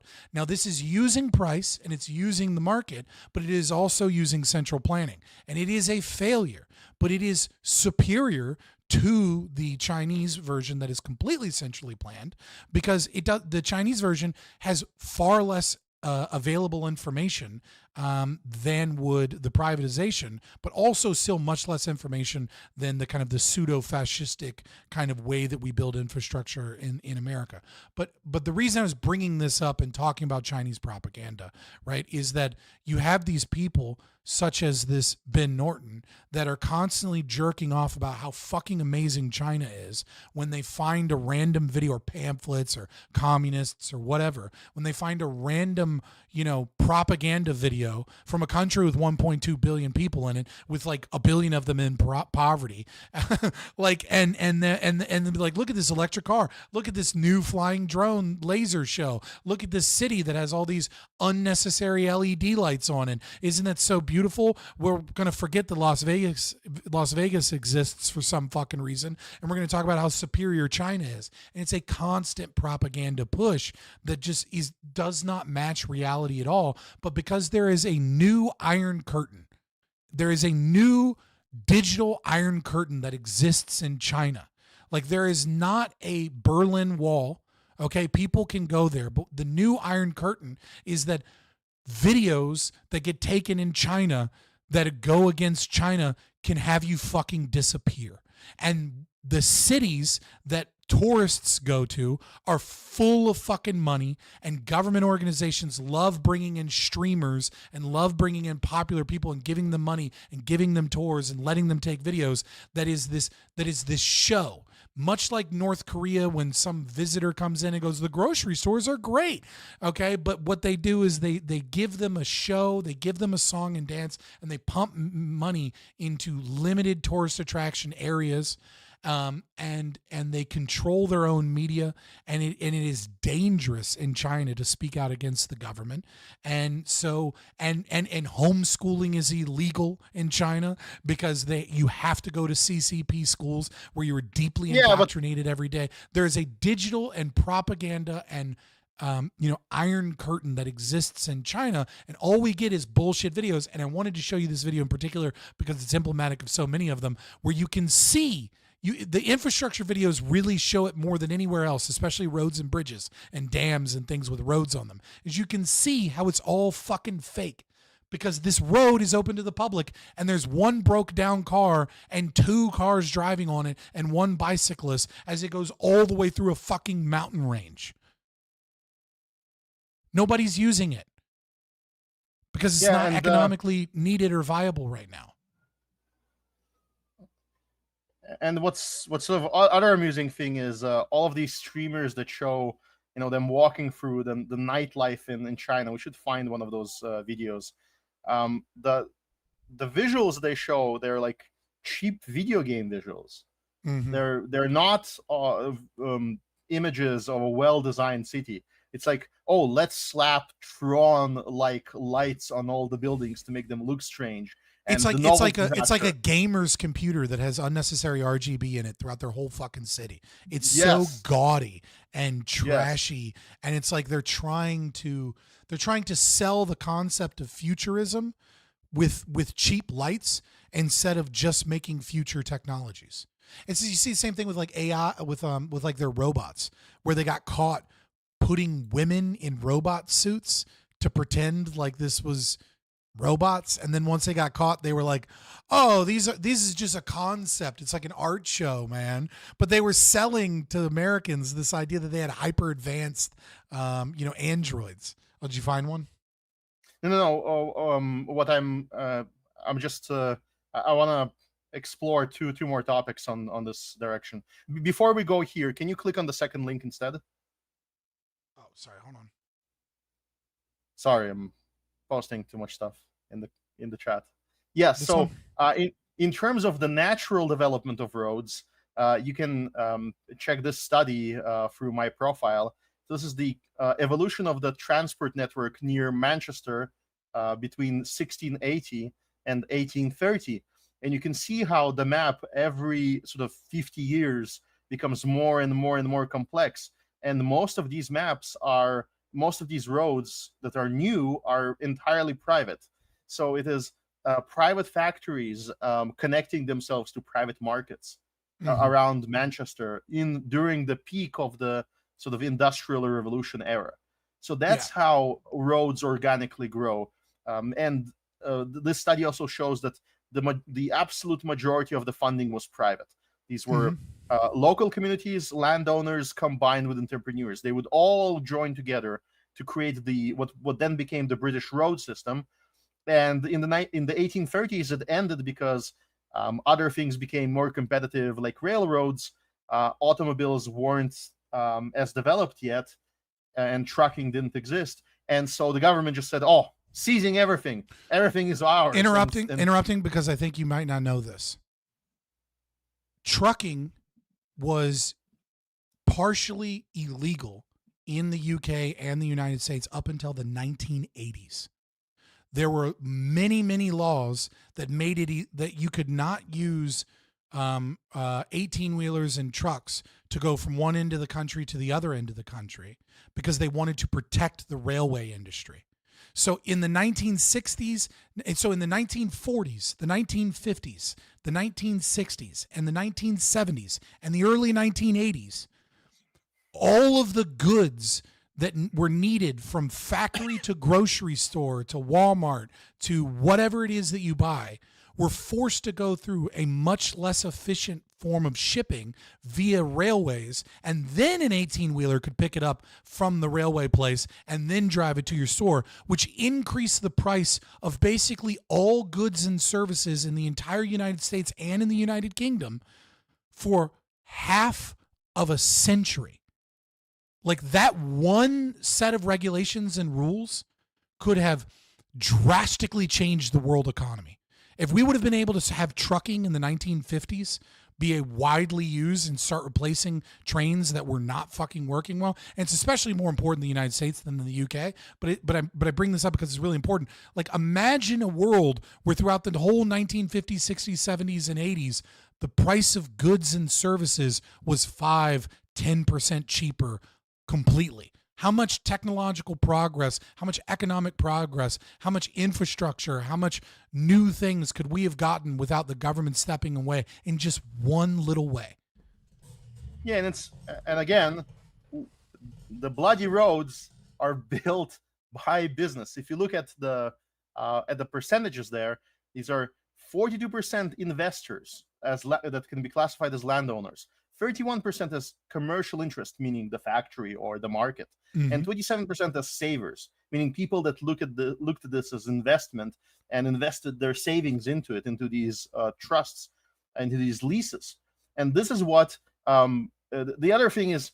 Millet in that article is accused, for having an ally oligarch. And who is that ally oligarch?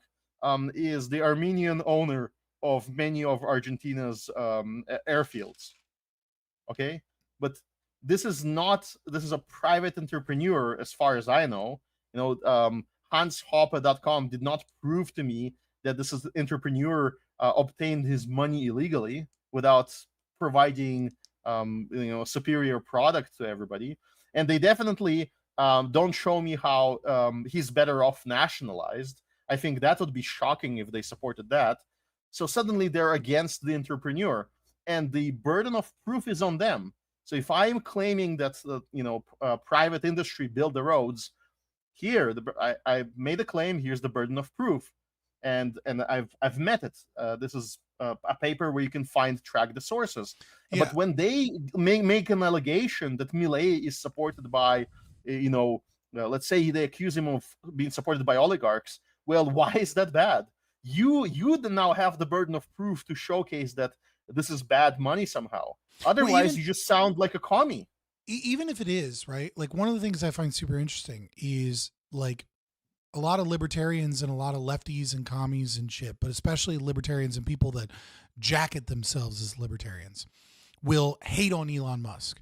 Like, oh, Elon Musk is such a piece of shit. Oh, he's so horrible. Oh, look at how he got his money from government subsidies for SpaceX and Tesla. And it's like, look, I agree that that's bad. I don't think there's too many billionaires that exist right now that haven't utilized state power that is against free market capitalism. It's nigh impossible to be a billionaire and to not have blood on your hands. Okay? But at the same time, when I see you attacking Elon Musk over and over and over again, and he's tweeting out this to Asmongold: government is much worse than any corporation, or you don't understand government. Government is simply the most powerful corporation and with a monopoly on violence. Maybe, just maybe, we shouldn't spend 99% of our time talking about how he's an evil socialist, and we should be trying to pull this guy more towards libertarianism, because that's a fucking ANCAP tweet if I've ever seen one in my entire life. You replace that with Jack Lloyd, you replace that with, you know what? That tweet is so ANCAP that I would be surprised if Dave Smith or Clint Russell or Redheaded Libertarian or Angela McArdle put out this tweet, because I would be like, that's too based for them. So it's like, yeah, I agree. He's a fucking oligarch. I agree. Some of the money he's gained has been at the expense of taxpayers. But it has also been better than what the taxpayers would have gotten, because it is a move towards privatization. And this dude is very clearly leaning towards libertarianism. But there is a part of the analysis that's obviously missing. First of all, he is absolutely outspoken and actively outspoken against IP. So he understands the source of his monopoly, and he's undermining it in absolutely, basically in every way functionally possible for a big corporation. He returned all the money that he borrowed from the state. That's a fact. And if you look at the amount of money, not some of the subsidies he got but I mean, if you mean like in taxes, yeah. so the argument that Elon Musk is an aggressor has to be about net impact. You have to show that he received more money over his lifetime than he has paid in taxes. If you can demonstrate that, if I can see that, then I can say yes. And then the argument becomes, is he the worst out of all the aggressors we're interacting with? Is he, for example, worse than Jeff Bezos? Right. And you would say, no, he's slightly better. And then Jeff Bezos, if he's an aggressor, Jeff Bezos bad? One moment. But is Jeff Bezos like better than, for example, George Soros? And you can say, well, yes, if Bezos is overwhelmingly sort of annoying for playing with the Democrats and the CIA, and if Elon Musk is also sort of annoying us because he's like getting all of these government subsidies, well, I'm sorry, Soros produces nothing of value, right? Like, at least with Bezos, I get my stuff on time, and it's very hard to compete with him. Well, it's a value. It's just not a value in a free market. It's a value to corrupt politicians and activist organizations. But like, I just want to point out one thing too. If your argument is Elon Musk is an aggressor because of the government subsidies that he received, then I need you to also admit that every single person that has ever received any form of welfare is an aggressor. And be consistent. They are if they obtained more money in their lifetime than they paid out in taxes. It's a very simple calculus. And the problem I have with people like Oscar Grau, with people in Mrs. Caucus, with various libertarian channels, is that they don't make that calculus. They don't showcase this. They don't understand. When you accuse somebody of being an aggressor, you have the burden of proof on you. You have to demonstrate it to us. And when you say that he's destroying Argentina in a big news article, then when I click on the article, I expect to see trend lines that are devastating. I do not care about his international politics. I care about showing me the destruction. And here's the one moment. Here is the burden of proof with Milei. If you want to prove that Milei is an aggressor, this is what you have to do. You have to find an ANCAP victim. Number one, because any member of the Argentinian society that ever voted for Perón or any of the other parties, any socialist for sure, cannot claim victimhood by Milei, even if their taxes increased, because they voted for it. They consented to it. They were part to of the intent for that. Well, they consented. And so it's as simple as that. He I mean, like, aggression is consent and to grab aggression. their money. Well, they are part of the system by being the voter that promotes that type of stuff. So they can't exactly say, oh, he's victimized. That is a stolen concept fallacy. They cannot steal a libertarian concept without first declaring themselves libertarian and apologizing or doing something about all of their statism in their past life. So what I was saying they is, have to pay restitution. Hold on, they have to become legalized. And then you went on to a new topic. Hold on. Stop. Relax. If you find an ANCAP in Argentina, this isn't a debate panel. Increase in taxes. You can hear me. What are you doing? Through all the changes that Milei has been doing. Then what are you doing have a right case. now? Just one person. Why are you talking all over me right now? And Oscar Grau, Hans Can you not hear me? And all the others that are speaking ill about Milei, they're doing now. What are you doing Papa right now? may have like a theoretical argument against him, but there has been zero evidence to Hello? showcase that he's an actual aggressor. Can you hear me? So you just kept going on over and over and over again. Come on, man. Now I can't What? hear you. What's up? Can you hear me now?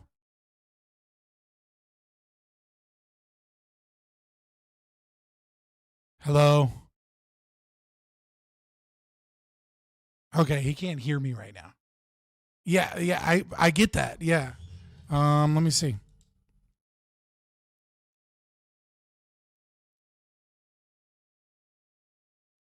Testing, Can you 1 hear 2 me? 1 2. Can you hear me? Well, I'm showing up. Hold on.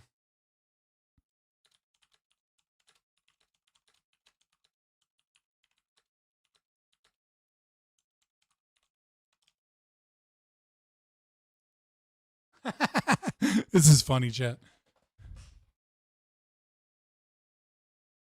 We hear Kaz mostly. You're coming through fine too. Yeah. Well, I was like, dude, what? Hold on. Yeah. This is weird.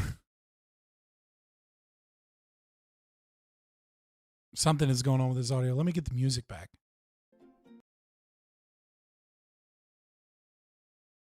And then we'll get back to it. Testing. I feel like he's turned off his mic somewhere.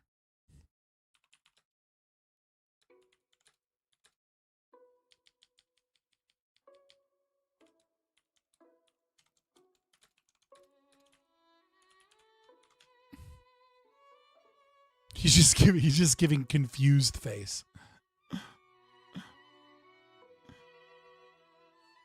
He was in paradise talking without interruption. Yeah, dude, he was just going.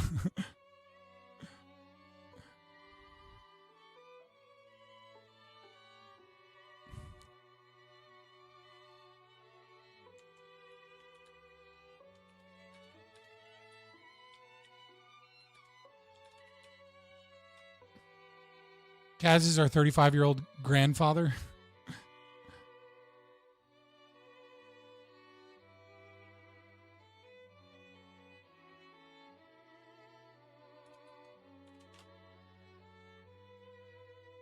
Well, while that's going on, boys, you enjoying the conversation so far? Are you enjoying the libertarian gatekeeping?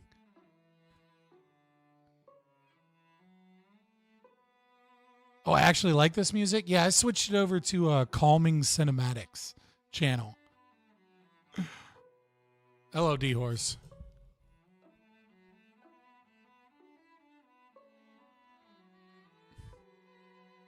Hola. I'll enjoy it when we get people elected and make donkeys and elephants. I'm assuming you mean sieve. Okay. Awkward.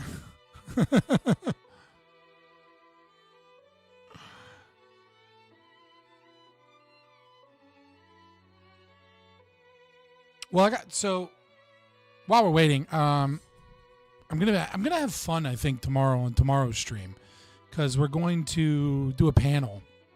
I might talk to Computer Carnage for a little bit, but we're gonna do a panel as well on like immigration and redistricting and things like that with Admiral Gibbs. I think that's at like 9:30 Eastern. Let me check again. 8:30 Eastern, because it's 7:30 Central. I'm really excited to do that just because like I don't get to talk about my expertise in working as a census field supervisor, quality control, as well as quality control during the post-enumeration survey.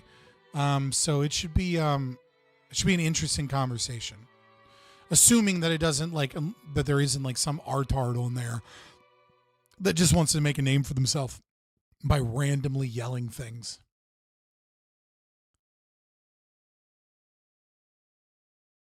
Yeah, he's a little well, hold on. What did I miss? Yeah, he's a little zipped up in his sleeping bag right now, but not bad. What is that? What is that in reference to? Yeah.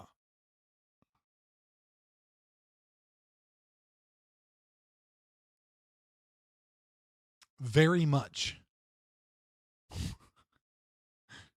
Oh, very much enjoying it. You were delayed. I was like, yeah, I'm hoping Kasimir gets his audio set up real quick. Figure out what his deal is. Because right now, this is, well, this is a thing.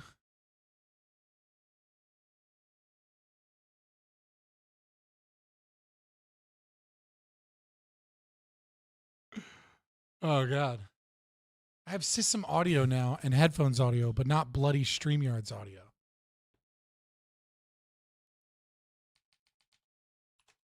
All right, I think I fixed it. Can you hear me live? Yeah, I can hear you. Can you hear me? Yeah, and I think I can hear you for StreamYard. Yeah, all right, cool. There we go. Sorry about the wait, boys. And gone again. Shocking. What is happening? Oh my God, why can't he hear me? Okay, Realtek works. Okay. Voice meter aux does not. I love complexity. Can you hear me now? So I can play the test sound and I can hear it through my headphones, which is hilarious. I can hear you. Mm-hmm. I can hear the test music. And then when I close the window, I can no longer hear you for some reason. Like right now, if you speak. I'm speaking. This is nonsense. Even though the stream hears you. And if I turn on the YouTube sound, I can probably hear you. Turn on the YouTube sound. Okay, but okay, I'll do one more attempt before reloading. I'll actually reconnect. Maybe this will fix it. Sorry. That's 9 times out of 10, ladies and gentlemen. Did you turn it on and turn it off and turn it back on again? Works. Like more often than not, boys. Like I know it's such a meme and it's so annoying when someone is like to try turning it on and turning it off again. But like so many people don't try turning it on and turning it off, or sorry, turning it off and turning it back on.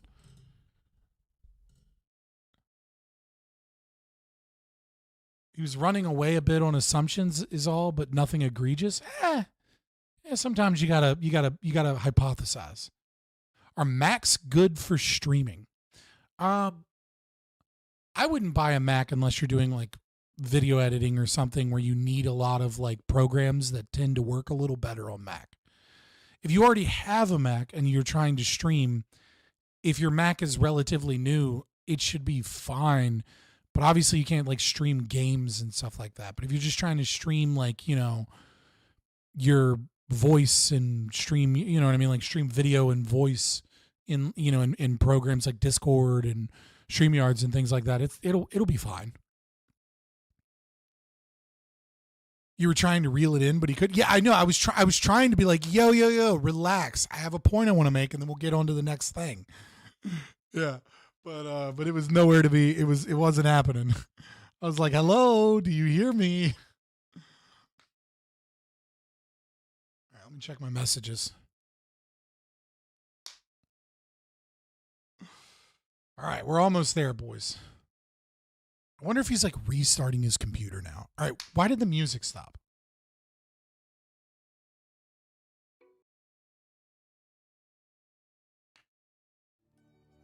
There we go.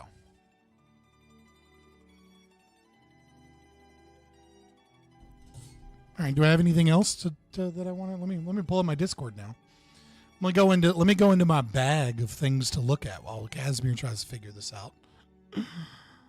See if there's anything that's still kind of on top. Oh yeah, here we go. I love technology. All right, can you hear me? I love technology. Yes, I can hear. Everything is working fine. Magically. Okay. I was literally just about to pull up some random shit. Well, not random, but I was about to pull up, some stuff so nobody was just sitting here waiting. The cool part is that it shut down in the middle of my rant, and then I noticed that you're speaking, and I'm like, what? I was like, dude, like, hold on, I have a point. And it was like, and you were like, oh, hold on, one more thought. And then you just went on for like 45 seconds of me being like, hello, do you fucking hear me? Why are you doing this to me right now? What the fuck? God damn it.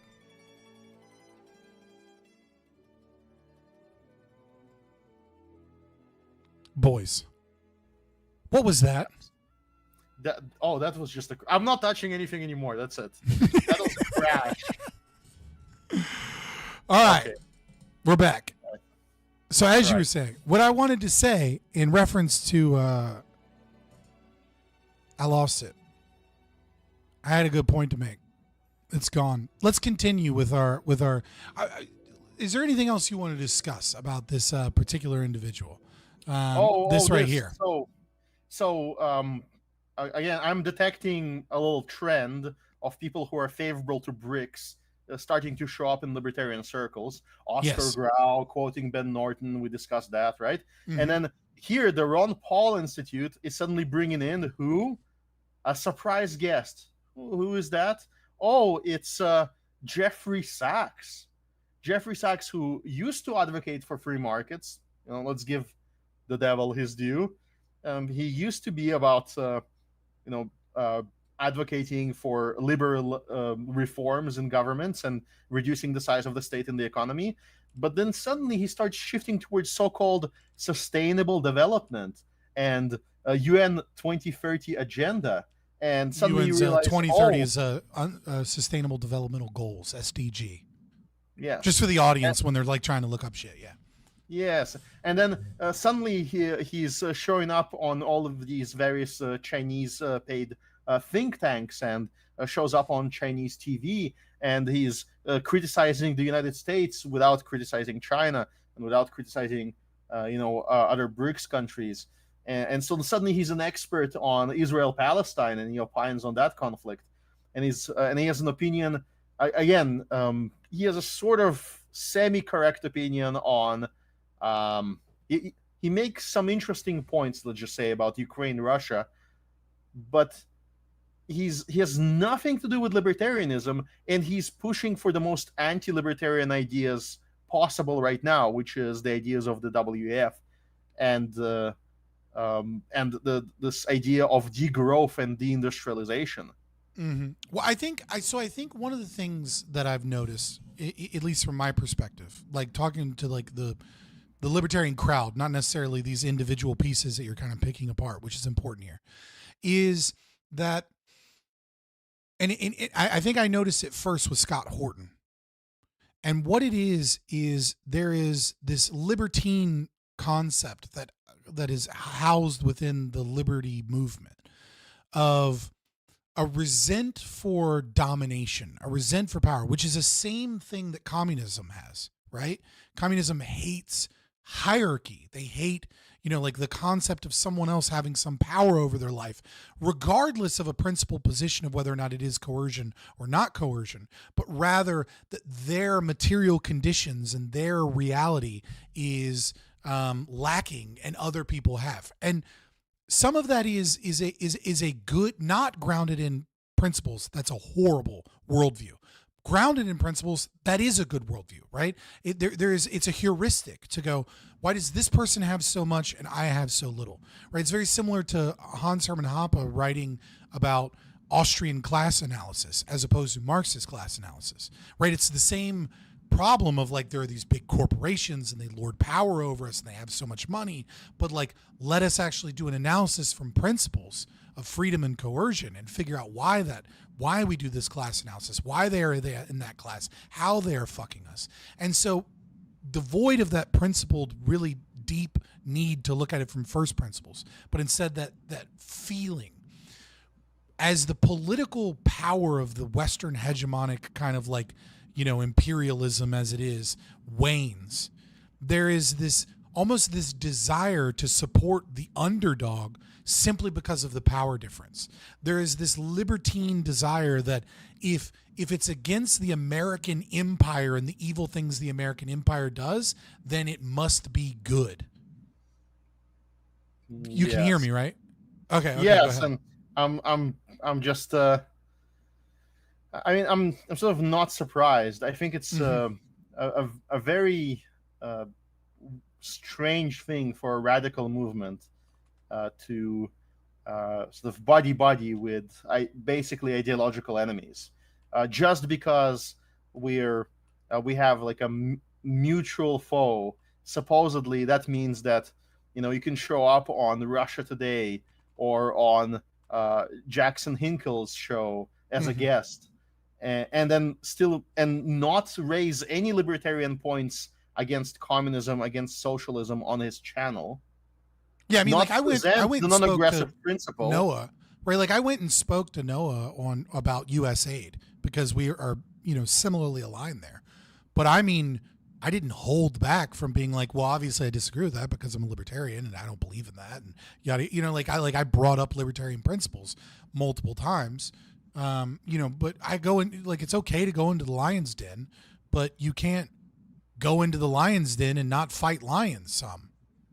Yeah, it's very weird. It's very sleazy. And then you start looking at the history of this guy. Who is this guy? Who is Daniel McAdams, and why is he like managing guests for the Ron Paul Institute? And you notice that there's absolutely no relevant history of this guy being a promoter of the non-aggression principle. And in fact, he has more of a history with just being allied with BRICS, with CCP, with showing up on their channels. With these are some of these allegations I haven't dug enough to support, but when you search his name on channels that try to discover connections and influences, his connections and influences, again, remains to be proven, is with the Russian government. That he's participating in their various campaigns, and okay, what evidence do I have? Well, one of them is that he shows up on these sort of quote unquote MAGA communist channels and on the Russia Today channels without offering. Yeah, this is going to be an interesting search. Actually, what does Grog believe? Yeah, I'm curious. I was just like, I wonder. Served as Foreign Affairs, Civil Liberties, and Defense Policy Advisor to U.S. Congressman Ron Paul from 2001 to American University in Moscow. Listed as a fellow associated with Edward Lezensky, a figure linked to Russian influence networks. British Alinsky Human Rights Group, defunct, worked as a special reporter monitoring human rights and elections through the organization, was criticized for a pro-Kremlin bias. Mark Saylor Company, listed as a contact point alongside Denis Kucinich and Edward Lezensky for lobbying efforts tied to Putin-backed breakaway republics. Russia Today, other affiliations, has appeared on platforms like Show and Dialogue Works, indicating connections to alternative media with pro-Russia leanings. I mean, Grok had his name pretty quick. No, like again, I would say, to be fair, for my investigation, the lower half of that from Grok is not from very good sources. If you click on the source for that claim for the American Institute, this is like KeyWiki. KeyWiki to me is, I don't know who they are. It seems a little bit suspicious because I don't see primary sources. But again, here's the problem. I don't see libertarian roots. I don't, like, except Ron Paul, I don't see that he's doing anything to promote a libertarian message. And when you look at his own personal channel on X, there's no libertarian NAP messaging ever. Like, I understand, I have bouts of talking about Israel, Palestine, of talking about, some art or some other topic of interest on my account. Okay. But I will have libertarian posts. And in fact, if engaged, I will address points from a libertarian perspective. Right. And it's like part of the ideas I'm spreading. It's going to be art. It's going to be Israel, Palestine. It's going to be, philosophy. It's going to be history from a libertarian lens. I'm going to always return to that because it's what the core philosophy I'm promoting. And I don't see that in any of these people. These are just weird names that suddenly show up and they're running the show. and they're like from some journalism school. Like, where is the philosophy?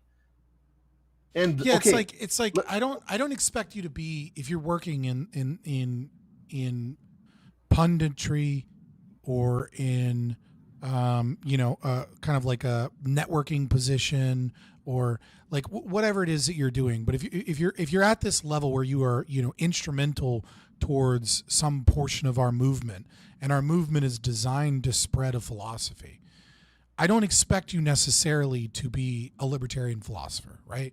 I don't expect you to have the level of thinking that Zulu has, or that you have, or even that I have, right? But there's a solution to that, right? But don't butt me. Don't butt me. Let me get to the butt, right? But I need to see a hint. I need to see that you at least understand the basics of it, and that is the framework that you are working from.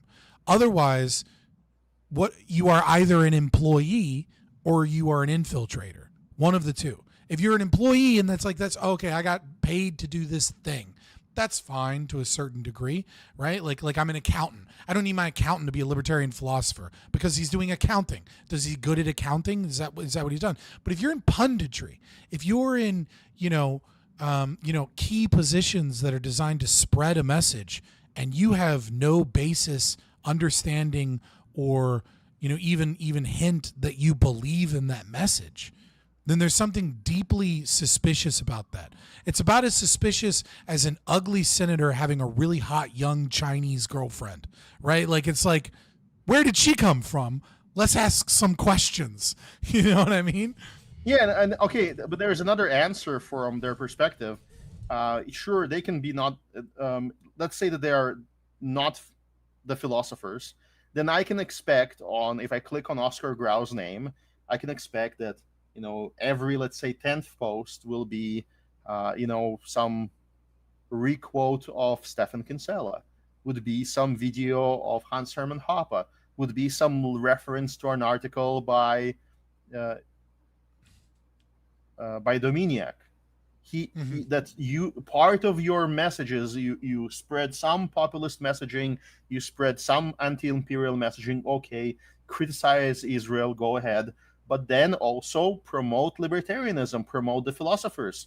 This is actually a devastating criticism against the whole Dave Smith group, the Toad, that whole podcast, is that, yes, do jokes, Tower Gang, yes, do bizarre things, even be a bordertarian, it's fine, even though it's a strong point of disagreement, be that. However, present Stefan Kinsella, teach people why Dominiak is such a great writer, showcase their videos, find clips of them.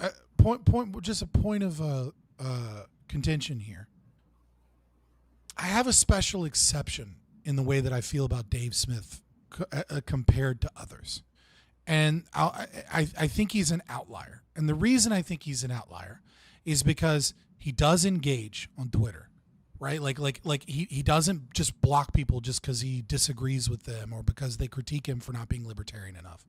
And as much as I dislike how he has gone away from some of his libertarian principles and libertarian messaging, I have also seen a significant influence in the people around him, such as like people on Legion of Skanks and other comedians and things like that, in understanding very basic libertarian or maybe even libertine arguments and engage with. He is having an effect. And so like I give him a little bit more of a leash than I would say some of the other people, because there are sprinkles of that, and he has had an effect on that, and he doesn't shy away from criticism. I deeply disagree with some of his takes, especially some of like the Israel-Palestine kind of like, I want to say grift that he's doing, because it just feels that way to me. It feels like he studied up on an issue that he knew would get him attention from a specific perspective that isn't even based in libertarian principle. I deeply disagree with a lot of things, and even though I am a bordertarian for the most part, right, depending on how you define that. My arguments are based in, at least in how I interpret anarcho-capitalist philosophy and theory, and people disagree with me on that. his arguments are based on antithetical things to libertarianism, like the will of the fucking people matters and shit, like things that are anti-libertarian. So I agree with the criticism of Dave Smith, but I do just want to point out, I think Dave Smith kind of sits in an outlier position because there are other ways in which he definitely cares about libertarianism to a certain degree and pushing it. I think maybe it's almost like he's a post-libertarian as opposed to an anti-libertarian, if that makes sense. Yeah, and like he's gone into that domain, like Pete Quinones, right? Like he's gone into a domain of like abandoning libertarianism to a certain degree, but nevertheless, many of those ideas are being spread. Here's what I think about post-libertarians and fake libertarians. When I watch or read a tweet from Andrew Wilson, and he engages with somebody from the Crucible podcast, and he says, congratulations on becoming a Christian and abandoning libertarianism. It doesn't really anger or move me much, because what I see is a post-libertarian who wasn't a libertarian truly, switched to a more reasonable side. Because being sort of an Orthodox Christian in the Andrew Wilson direction is a more rational position in my mind than a libertine fakertarian, because it has some moral foundation. It has some certain beliefs that I can at least predict and expect what I'm getting with these people. And they stopped being a false flag. So for those reasons, I don't believe that this is like a drain on the remnant. However, the problem and this is the problem with Dave Smith for me, is that he is not promoting the establishment of the libertarian remnant. He is not pushing all of these core ideas. He's not bringing up and promoting the people that are living right now, who he can have a great conversation with, which is what all the other political sides are doing. The leftists, they used to have, they still do, Noam Chomsky, and what they would do is, yes, they have a fun stream, they have this stream, that stream, they have topical streams, but then eventually they bring in their intellectual and they have a little intellectual conversation, get back to their basics. And somehow our movement leaders aren't doing that. So what exactly are they about? And when he goes on Team Pool, it's like there's a weird like pulling the ladder up as well as like blocking off the theorists, right? Like if I'm Dave Smith, if I was in Dave Smith's position, right, and I was presumably still connected to libertarianism, I don't know that I would necessarily like bring on Liquid Zulu or something. Somebody that's going to like just shit on me on my stream, right? But I would definitely bring on like Stefan Kinsella to talk about something about IP law or something. I would see like, China just came out with like a new phone that's obviously an exact copy of Samsung, and like gather up a little bit of stuff. And it doesn't need to be every stream, but like if you're presumably married to this philosophy and this idea and you have this large audience, you should be making sure that the Venn diagram, right? Like my audience, for example, right? I know that there's a significant portion of my audience that is uneducated on libertarianism and doesn't consider them a libertarian. And then there's a larger portion, admittedly, of libertarians. Okay, but that's why I bring on the Libertarian Party of India, because it's interesting to the libertarians, and it's also interesting to new people that are trying to discover these ideas, and lets me rehash philosophy and discussion and points and get them a new perspective. Like, I'm not going to do that every time. That's not entertaining to everybody every time. And also I don't have the clout to be able to get those interviews all the time. But like, if you're never doing that, you're only bringing on like your buddies and your comedians and your own, like you're like, when are you bringing on a theorist? There's like 4 people in the fucking world who could actually talk to Hanshoppe, and Dave Smith is one of them. Why the fuck hasn't he tried hard to do that? Yeah, this is the other thing. Maybe not now, but he shows up. He shows up on Joe Rogan, and he quotes. He can quote Buchanan, or he can Pat Buchanan. He can quote some other. I thought you meant Buchanan. Yeah, or he can quote like some sort of populist thinker. He could possibly say, bring on Ron Paul on Joe Rogan, which probably happened already because Ron Paul was just phenomenally famous in that category, in that group of listeners. But nothing about current present-day philosophers, not even Hoppe himself. This is very funny that the movement to bring Hans-Hermann Hoppe to give him, an interview on Joe Rogan is a grassroots movement among libertarians that nobody out of that entire group is backing.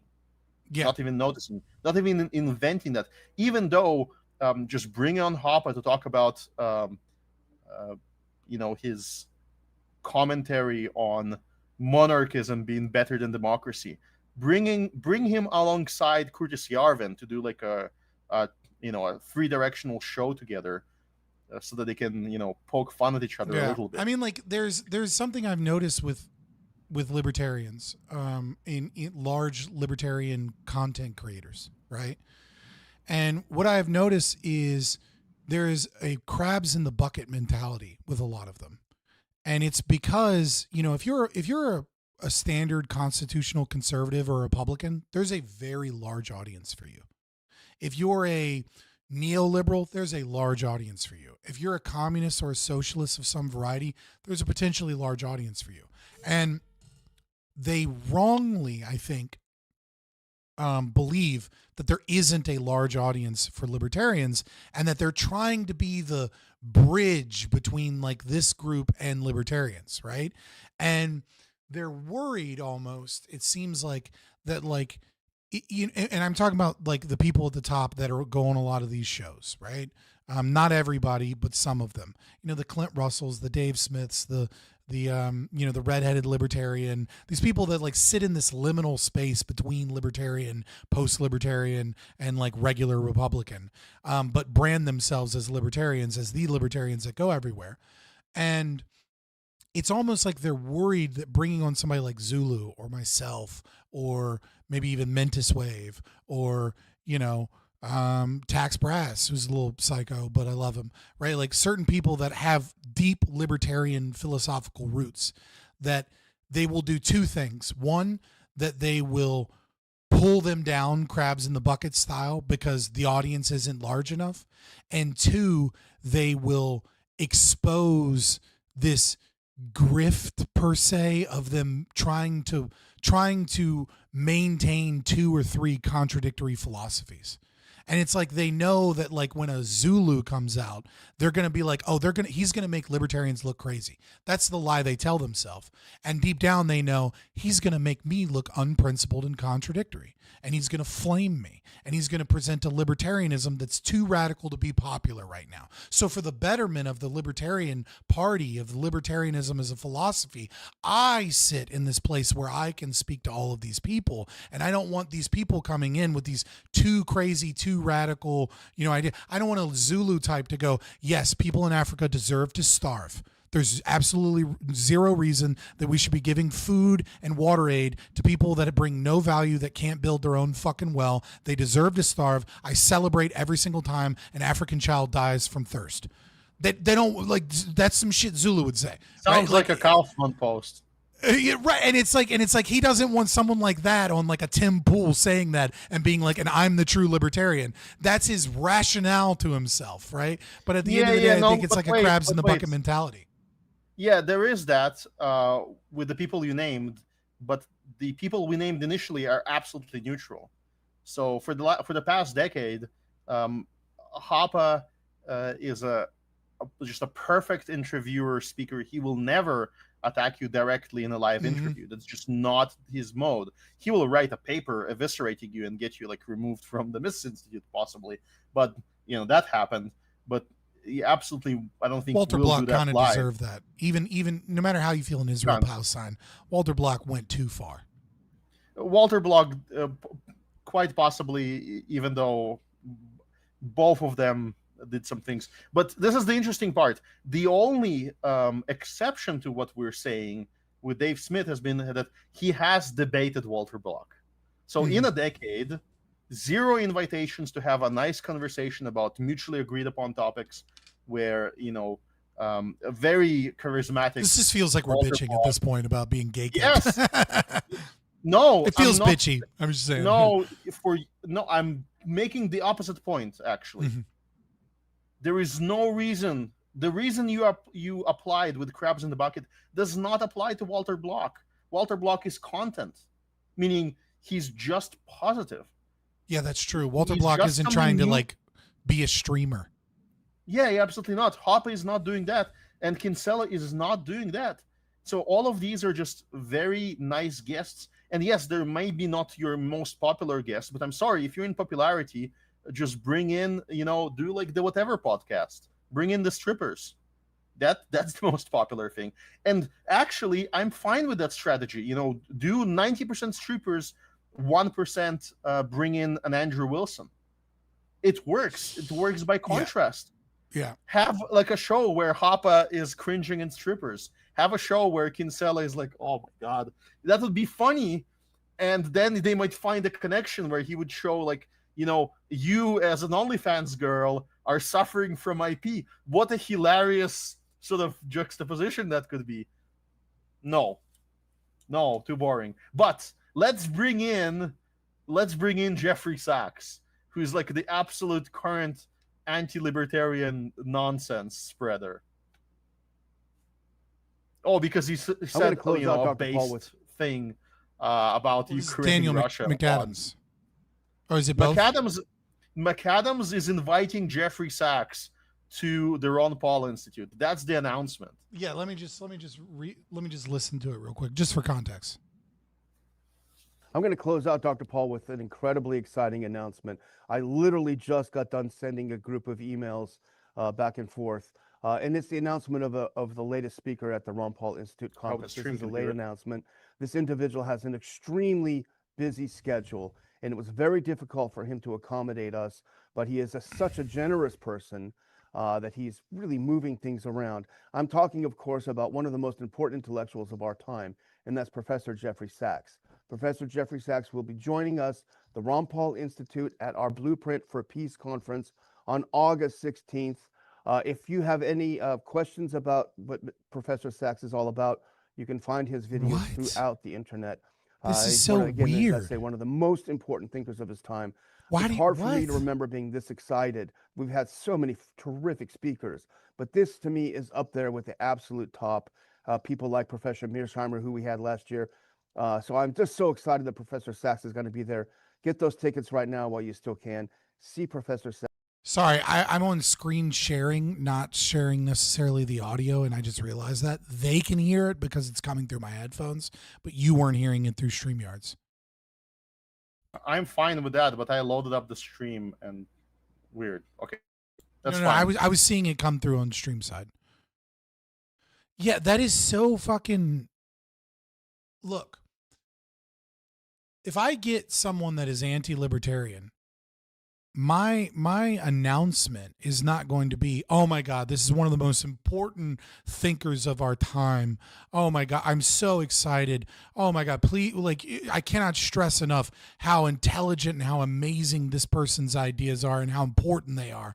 Like, no, I'm going to be like, hey, I'm bringing on a guest. I think they have a really interesting view on this specific domain. Obviously, I disagree with some of these things back and forth, but, let's pick apart. Let's discuss this. Let's have a conversation and talk about our principles and their principles and see if maybe there's something that we're missing or some insight or intrigue that they have, because I do respect this person as an intellectual, even though I disagree with them from a philosophical position, right? Like, that's how you announce a big name with someone that doesn't share your worldview. And it's not someone that doesn't share your worldview because they're slightly different. It's not like I'm bringing on fucking Lactoid, right? Who is, a minarchist. Like, I'm bringing on a fucking, an SDG simp for fucking bricks that, thinks China's great. Like, this is someone that is diametrically economically opposed to us to talk about economics, right? Like, we're not even talking about a thing we agree on,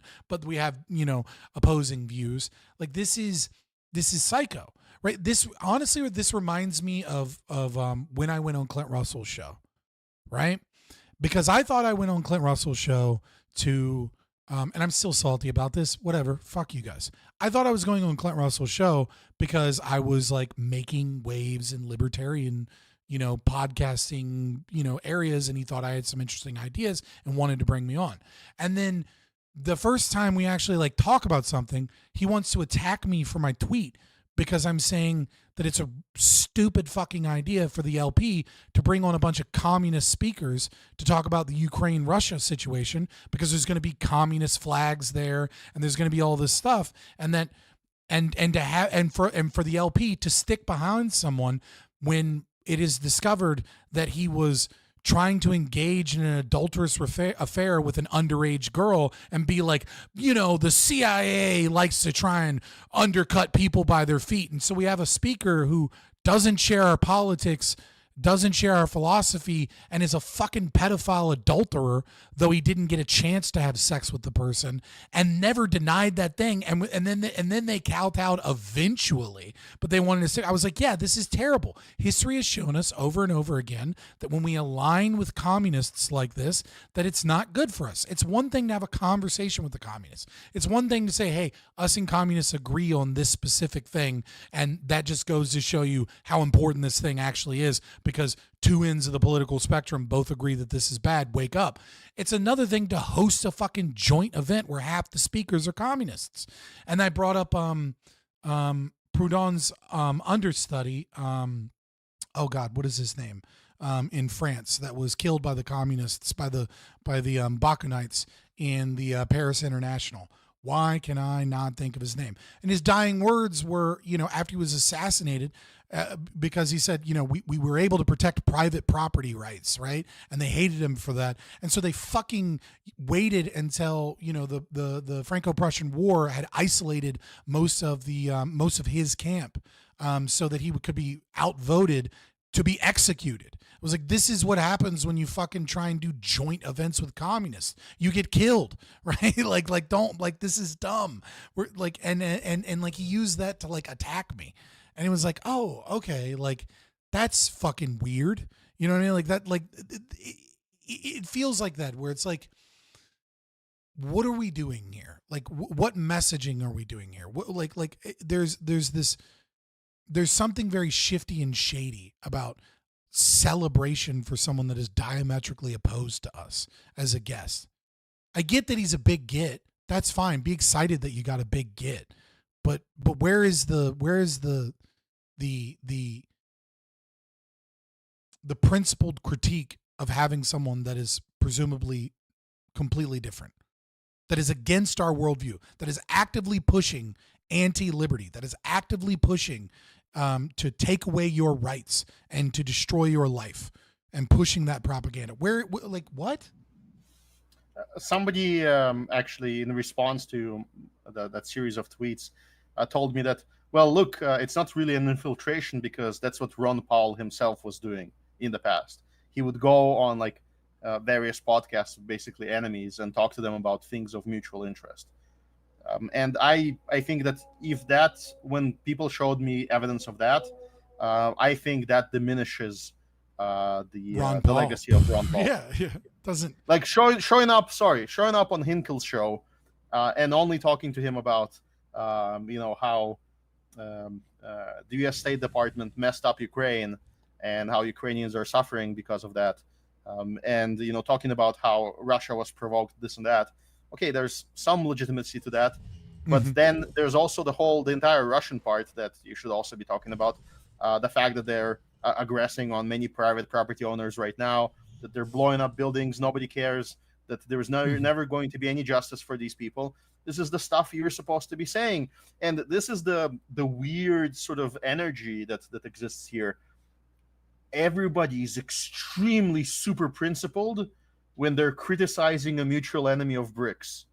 When Israel is criticized, it's suddenly, how dare you collectivize all these people with the same exact first name. Everybody's firstborn son and secondborn son is a variation on the same name. They literally all have the same name, and the second part of their name is the location where they were born. And they have the same ideology, and they're pushing it on everybody in the world. And they're super collectivists, and yet we give them the most careful and balanced libertarian analysis. but not in any other case. In any other case, we're like, oh, you need to move the military. It reminds me of the television ad that Dick Cheney put together that basically got George Bush elected to be U.S. president when he was going up against John Kerry. And they found a video, like a early cell phone video, right, of John Kerry windsurfing. And then he's like, he was before this, before he was against it. And then it showed him windsurfing one direction and the other. It was like he was before this, before he was against it, before he was for it again, right? And it's like, the idea is he goes whichever way the wind blows. And the idea was he was a quote-unquote flip-flopper, right, was the term Bush kept pushing. And he'd also showcase to the American people that, like, John Kerry's a liberal elite. Who the fuck windsurfs? That's a rich person thing. He's not one of you, right? But what I mean by that is, like, whatever way the wind blows, right? It's like, okay, then, you're very hypercritical libertarian, when you can use that analysis to critique an enemy that happens to get you a lot of views and a lot of votes and get you on shows. But when it's, the other way around, it's like, oh, well, we're going to... NAP has exceptions. There are exceptions to the NAP. You see exceptions. Well, it's not even exceptions. It's like it'll just blow over. Right, I'm going to go talk to Jackson Hinkle, or I'm going to talk to this person, or I'm going to go talk to another person, and I'll very hyper critique from a libertarian perspective, U.S. and the 2014 coup in Ukraine, and CIA, and I'll talk about Black and Vetch, and like the biolabs were built on the Russian border, and like very, very. Very educated, very knowledgeable takes about everything. And then when it comes to Russia, it's like, well, they were, and I'll talk, whenever Russia gets brought up, again, it's, what did the U.S. do? What promises did NATO make? What did they say? And it's all this narrative, but like, where's the discussion of the Russian oligarch? Where's the discussion of, Russia's, lack of freedom of speech and freedom of protest. They have a perfect excuse, Scott. They have a perfect excuse. Friend enemy distinction is exactly what it is. Yeah, but it's convenient. Fuck that. Hold on. Someone in chat said friend enemy distinction, and I wanted to agree with you, and then I realized no. Friend enemy distinction was popularized. I mean, it's been a part of politics for a while, but it was popularized especially when talking about fascism. Okay, and in the common parlance, friend-enemy distinction is a concept of tribalism. We're not talking about tribalism. We're talking about shifty grifters that attach themselves to narratives, and that those narratives get a lot of views and get a lot of money. It's not friend-enemy distinction. It's who's got money and who doesn't have money distinction. Yes, I think so, and... Or clout, or who feeds my ego. You know what I mean? Like people delude themselves into thinking, one way or the other. It's not purely just a grift. It's definitely that is definitely a factor, and I think it just showcases that they're not actually here to promote the principles. I think this is sort of the tragedy. Is that it's all seems like just a popularity contest, as you're saying, and there's an opportunity missed. Like, I'm fine with criticizing the U.S. government, but I think it is a bit hysterical and ridiculous to not consider simultaneously the United States as the most free country in the world, and trying to analyze why that is. I mean, there are a few contenders, but sure. Like Singapore might be slightly more free because they're more economically free, but less socially free. Like there are a few countries that are close. But yeah, as far... I don't like the example of Singapore and others. I'll tell you why. Because these are small Argentina places. Soon. Argentina would be a good counterexample of what I'm saying, possibly. But not yet, but yeah. The problem I have with why Singapore is so free it is pure topography of the United States. It is because the United States recognizes and requires a trading partner in Asia that the United States military heavily invested in making Singapore the Switzerland of that area. Yeah, they're like the Swiss of that area, where they have they're the local bank, they're the local port. Everything goes through them, through those straits. Yeah, I don't disagree. That's a perfect position, but that position. The reason why they're free is because Americans in the United States have weapons. The decentralizing effect of the American citizenry being the most armed citizenry in the world is putting a check on our government, and therefore our government is putting a check on more aggressive governments in the world, and that allows people like Singapore to breathe within that space that American people, through their sweat and blood and through their adherence to the myth of the Second Amendment, the adherence to that Constitution, that is what building the space for everybody else. If America is gone, which is they're trying to do, if they remove the decentralizing effect, if they disarm Americans and turn us into another Australia, which is very plausible, it doesn't take a lot of effort, it doesn't take a lot of time either, then Singapore is done for. And Singapore is a very short-term experiment. There is one strong leader, and now he's been replaced by a committee. A committee is already, iron rule of oligarchy. There's going to be secret leadership. There's going to be less direct responsibility. Indirect responsibility leads to favoritism and corruption, and it might become less of a market player. Now, the pressure on that pressure cooker of Singapore from the outside world to be a neutral trading port is still huge. So I think they will survive. But I don't think that they will be as internally consistent and good because they lost the owner. They're now no longer a private kingdom of, I gotta know his name. Actually embarrassing. Lee Kuan Yew. So Lee Kuan Yew is gone, but he was the force that said that almost was like, this land is yes, this land is my kingdom. And there's this great speech when he says you have to take things seriously when you're ruling this place. You have to approach it with a seriousness that you're building a society. It's not a game. When you're deciding on a rule that you're going to like whip people in the street for vandalizing anything, you're going to like turn into corporal punishment, and you're going to ignore all the crying liberals that say, "Oh no, that's not humane," and you're like, I don't care about humane. I care about changing the fabric of society. And when he makes a decision to make it like a free market and to make sure that people believe in a civilized manner, this is a decision that occurs very rarely with a benevolent ruler in history. A similar thing actually happened in Russia.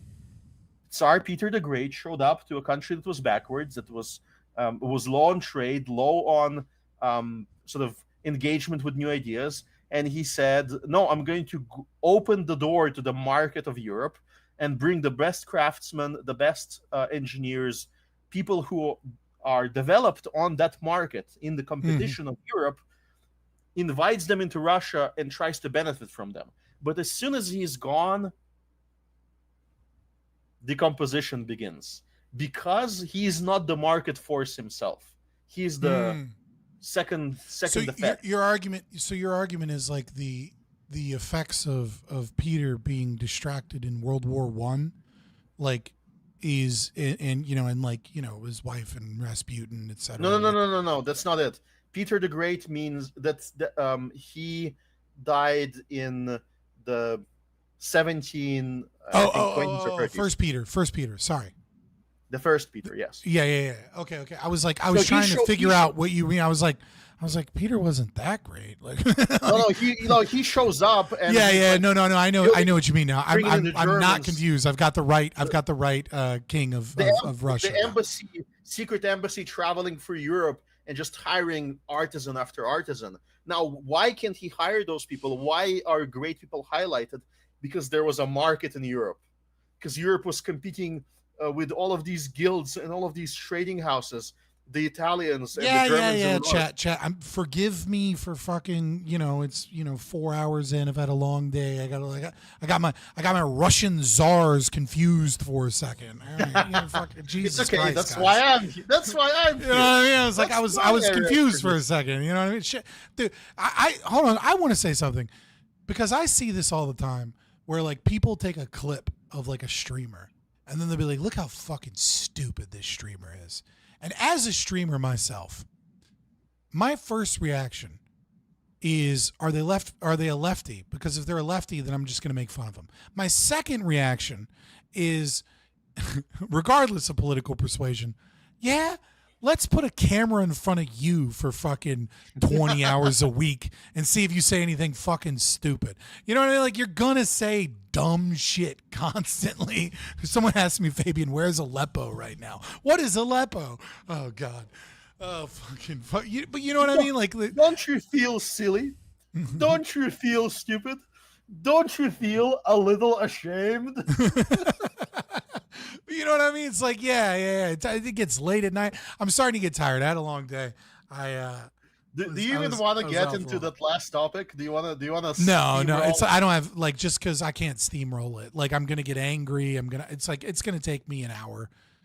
I'm gonna save it for another time. I might save it just to do myself on stream. I think I was planning on actually doing the opposite. I figure we can crush him in 5 minutes. I think that's how easy it is. We can, yes, but I'm more intrigued in the whole video from a rhetorical perspective. I want to look at the whole video. We'll get into it another time. And what we're talking about is I found this video, guys, and we'll do it maybe, if not tomorrow, probably, but maybe Saturday or something, depending on what I have going on Saturday. Because Infrared talks to a quote-unquote ordinary guy and I guess convinces him to be a communist in 30 minutes. It's very reminiscent of just the title alone. I haven't watched it, of Vosh finding an anarcho-capitalist and magically turning him into an anarcho-syndicalist in a half hour. I find it very strange. I find it highly unlikely that you just break through all of the programming in 30 minutes, and you know what I mean?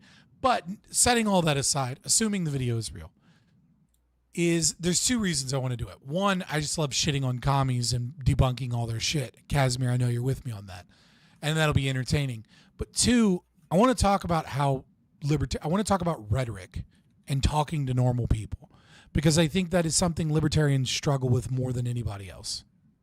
Is being able to make our kind of esoteric, very strict legal kind of ideas. And part of the reason I want to talk about that is to talk about anarcho-objectivism and talk about the fact that libertarianism is an incomplete philosophy and why that has been a great weakness in spreading libertarianism to normal people.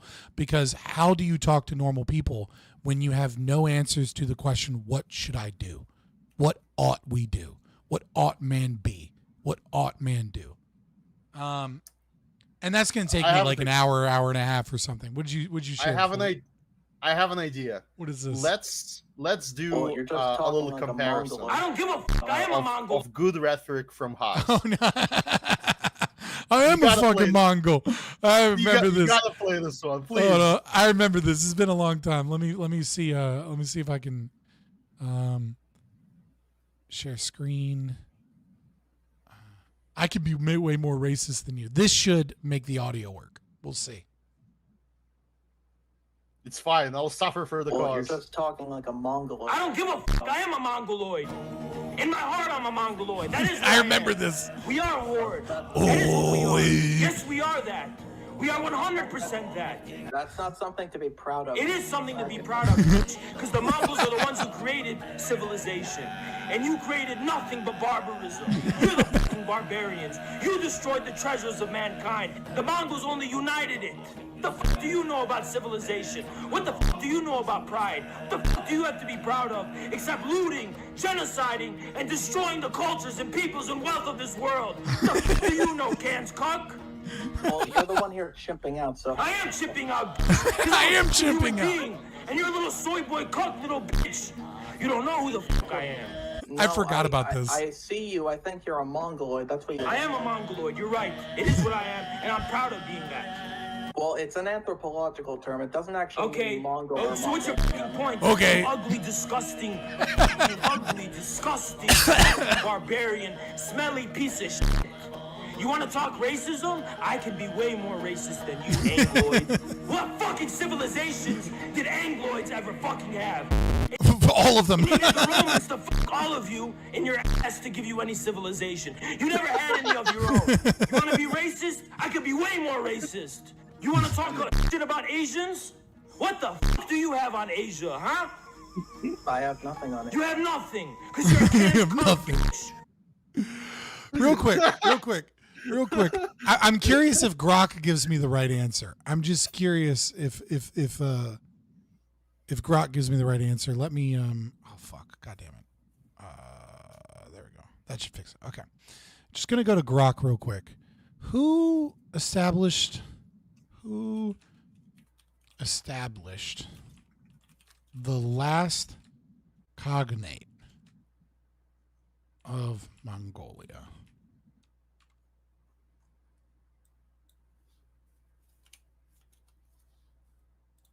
No, the key, while you're looking for that, what I want to highlight is that this is the perfect way to frame something in a debate. It doesn't matter that he's wrong on most of these points. What matters is this energy, vitality. That's what people that are watching, that's what really appeals to us. And I think when somebody does that on the libertarian side, which I have actually another clip for, it just looks phenomenal. And this is the type of skill that you should have, even though ideologically is like it's empty. It's very ugly once you start analyzing what he's suggesting when he's talking to a person.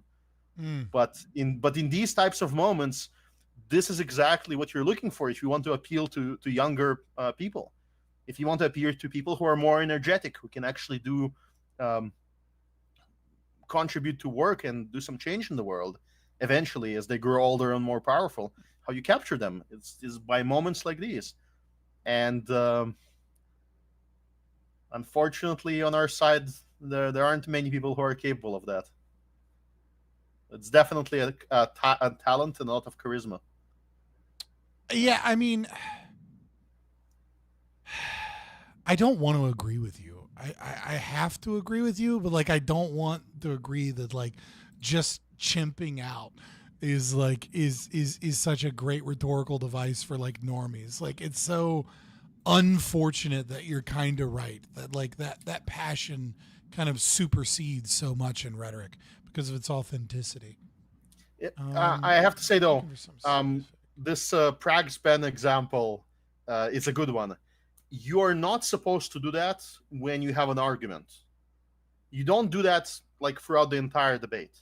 But when somebody is weak and they're starting to destroy the debate itself by like interrupting you constantly or doing something else that's disruptive, not letting you get your point out, that's when getting defensive doesn't work.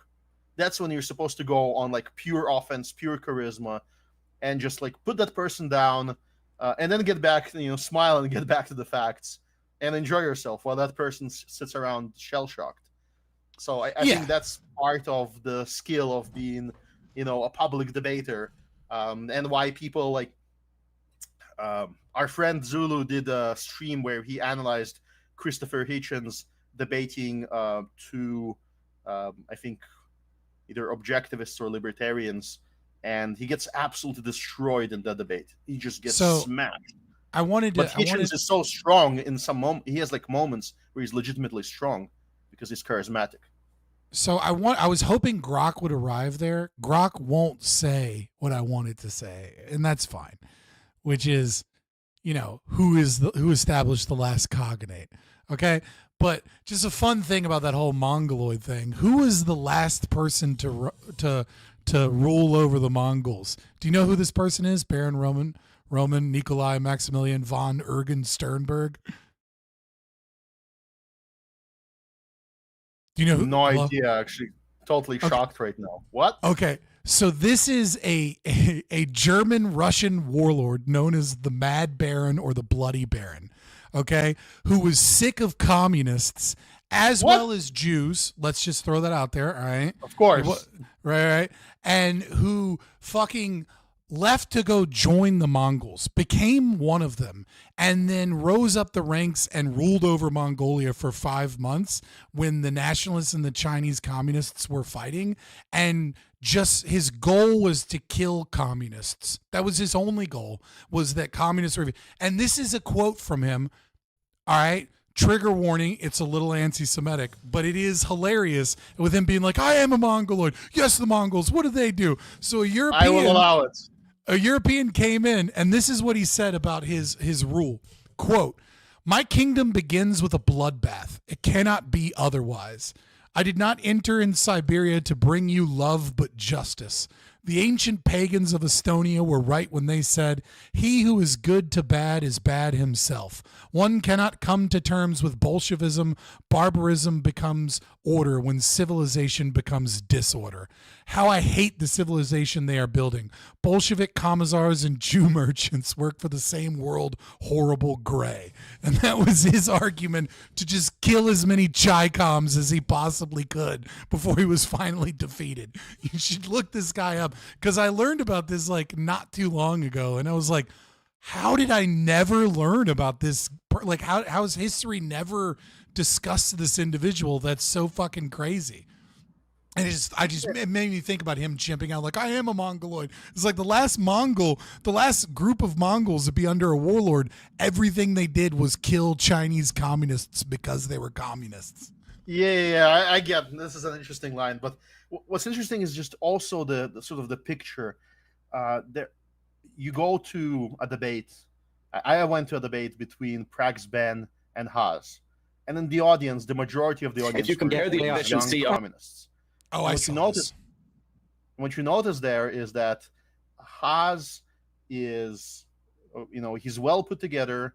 He was relatively well dressed. He came in all black, very stylish for this type of debate. Mm-hmm. And Prax Ben was also, there dressed really well. I think Prax Ben actually looked better. I think he's slightly taller. He had like some ornamentation. So it was a more impressive Prax appearance. Ben's short? No. I know he was short. I think he's taller than Haas. Well, yeah, but Haas is like infamously short. Like he's like 5'6" or some shit. Prax Ben was probably taller than me, and so he's like approaching. I just know. I thought he was. Yeah, I thought he was tall, like just a tall guy. It doesn't matter. It's a weird thing to focus on. I was just like, oh, I didn't know. Wait. What's important is the audience, the communist audience, especially in the bourgeois cities, right? In New York, especially, this is a very feminine audience. These are feminine men. These are sort of the classical soy boys.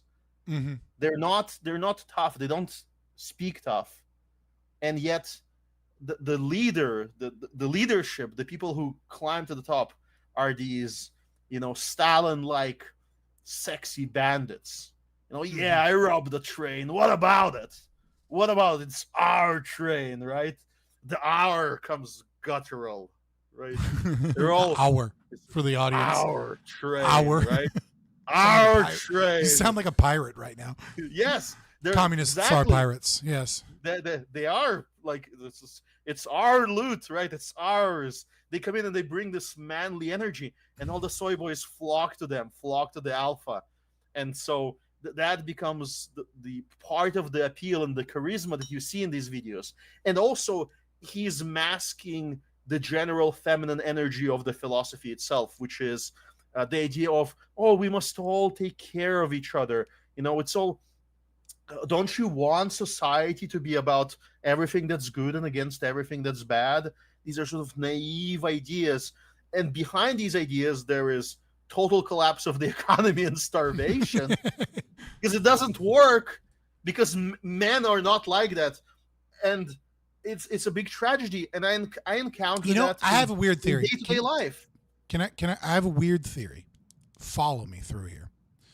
I find that leftism is essentially the feminine domain. It just is, right? It is collectivist. It is the concept of sharing. It is pretend empathy. It is like a woman's, maybe not woman, but a feminine role is deeply important to society and culture. It absolutely is. It is designed to enforce and impose equality, which is important in society. Okay, it is. It is important to impose equality. But the way in which it is intended to impose equality is in the family and perhaps through shame in the local community, so that individuals that are valued to the community and especially in the family are not left behind, right? Because it is to remind the masculine, right? And we all have a little femininity in us as men, and we all have a little masculinity in us as women, right? But it is designed to remind the man that pure, simple meritocracy is can be toxic if you don't forget that you value members of your community. You don't. It's to remind the men in a meritocratic system. Hear me out. I understand, of the low time preference, right? That this is a valued member of the community. And yeah, they might be fucking up right now. They might be destitute right now, but together we're stronger. And don't forget that you love that man and you know that man, and that man was at your kid's birthday party, kind of thing. And once it gets into the domain of politics, it becomes exceedingly toxic, because it's an inversion of the natural order. It's an inversion of the masculine energy that is designed to dominate, that is designed to control, that is designed to not in a toxic way. When I say dominate, right? I mean no, to sorry. climb the top of the ladder. No, to climb the top of the ladder by doing what? So let me make it by proving competency. Exactly. Now let me make it even more concrete. To be foisted up by others. I'll use my personal example. God damn it, you're not going to ever let me get. All right, let me put a pin in it, because you're going to give me 10 minutes and you're not going to let me make the point that I wanted to make. Oh, sorry. No, make the point, and then I'll reinforce it. Go ahead. Sorry. So we can critique that analysis, right? And I could go into much more detail about what I mean in that analysis. But moving forward, because what I've noticed is there is this constant concept of no true socialism. That wasn't really real communism. That wasn't real communism. That wasn't real communism, etc. And part of it is because communism is a philosophy of the female domain in a large thing becomes contradictory, right? So it could never be true communism, because communism doesn't exist in reality, because it goes against reality. But another thing that I realize is that in order for a communist revolution to work, you need masculinity. Because you need a figurehead, a power base, a leader.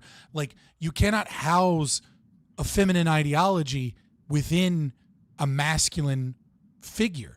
And so what you end up getting constantly is the masculine figure of this contradictory philosophy overseating and overtaking and beating all of the others. So like when we look at Russia, for example, you get Lenin, who housed a lot of that femininity and masculinity together as a leader. And what do you get?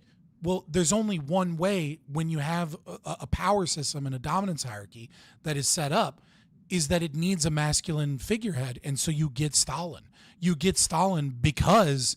And then now, and so now, not only does the ideology contradict with reality, but one of the most destructive things about it is that you have a masculine figure that is trying to house a feminine ideology, and those begin to contradict with each other. And so what you get is you get the ideology itself contradicting with itself, not just reality, because the person that is needed to present the ideology is a person strong in masculine energy that contradicts the philosophy itself, not just the philosophy contradicting with reality. And I think, I'm finishing up, I think this is one of the main reasons why fascism tends to be less destructive in the long term than does communism, because it still houses certain masculine cultural ideas. It still maintains a concept of private property, even though it doesn't exist in like a hierarchy. It still maintains a masculine figurehead that is like controlling culture, as opposed to like trying to destroy it in a basis of equality. Like Stalin is like breaking apart Jews that he got from Poland and sending them to Siberia because we can't have multicultural, You're losing me here a little etc. bit. I think that's they this is like the image we have, but in reality they had the same feminine energy just focused on one race of mothering that, and then quickly became debtors and had to like attack others to basically sustain themselves. But the Thomas principle is the thing, right? Like if the consequences are real, then it is real, right? And so I think the consequences that the symbolic nature of it has on the culture is less destructive towards the culture because it's at least pretending to have pro-social values in a way that communism doesn't. I like this direction, but I wanted to provide maybe a more personal example of what I mean when I talk about, you know, some specific way to identify this. So I joined a small business. In your mustache. Sorry. Drink. I joined a small business, and at the time the idea was to just, you know, get a steady job. And I don't like working for big corporations. And I saw a place that needed a lot of improvement, and I needed to self-improve at the same time. So sort of there was a lot of alignment there. So the first year I worked purely voluntarily, close to 60 hours a week on average. Why? My hierarchy of ideas is as follows. My personal reputation and my personal growth is the most important thing to me. I'm very selfish in that. My number one client is my boss, who's the owner of that business. And right below in importance is all the other clients. All the people that I email, interact, make promises to, they read my name in every single email and exchange. They speak to me. I'm the voice of the business. You know, the owner is sort of behind the scenes deciding major things, giving me guidance in areas outside of my expertise. But I'm the one making promises to everybody. And I'm the one keeping those promises. And that gives me great pleasure when I'm producing a product and I'm giving it to the client, the service, at the right time. And I'm connecting all the dots and making sure everything happens. And that means that if I work for 40 hours a week, and somebody is slacking in the business, or there is somebody used to slack like a year ago and a whole bunch of garbage built up, I'm the one that stays overtime to clean it, to clear it up. Sometimes literally. I will take out, I don't care. If garbage needs to be taken out and every single bastard in the business didn't take out the garbage, that doesn't mean that when we go on the next day, that garbage will stay in the office. It will be gone. I'll make sure that it's out. If there's a garbage email that nobody responded to, I will respond to it. That was my attitude. And that pushed me to be like the essential member of that business.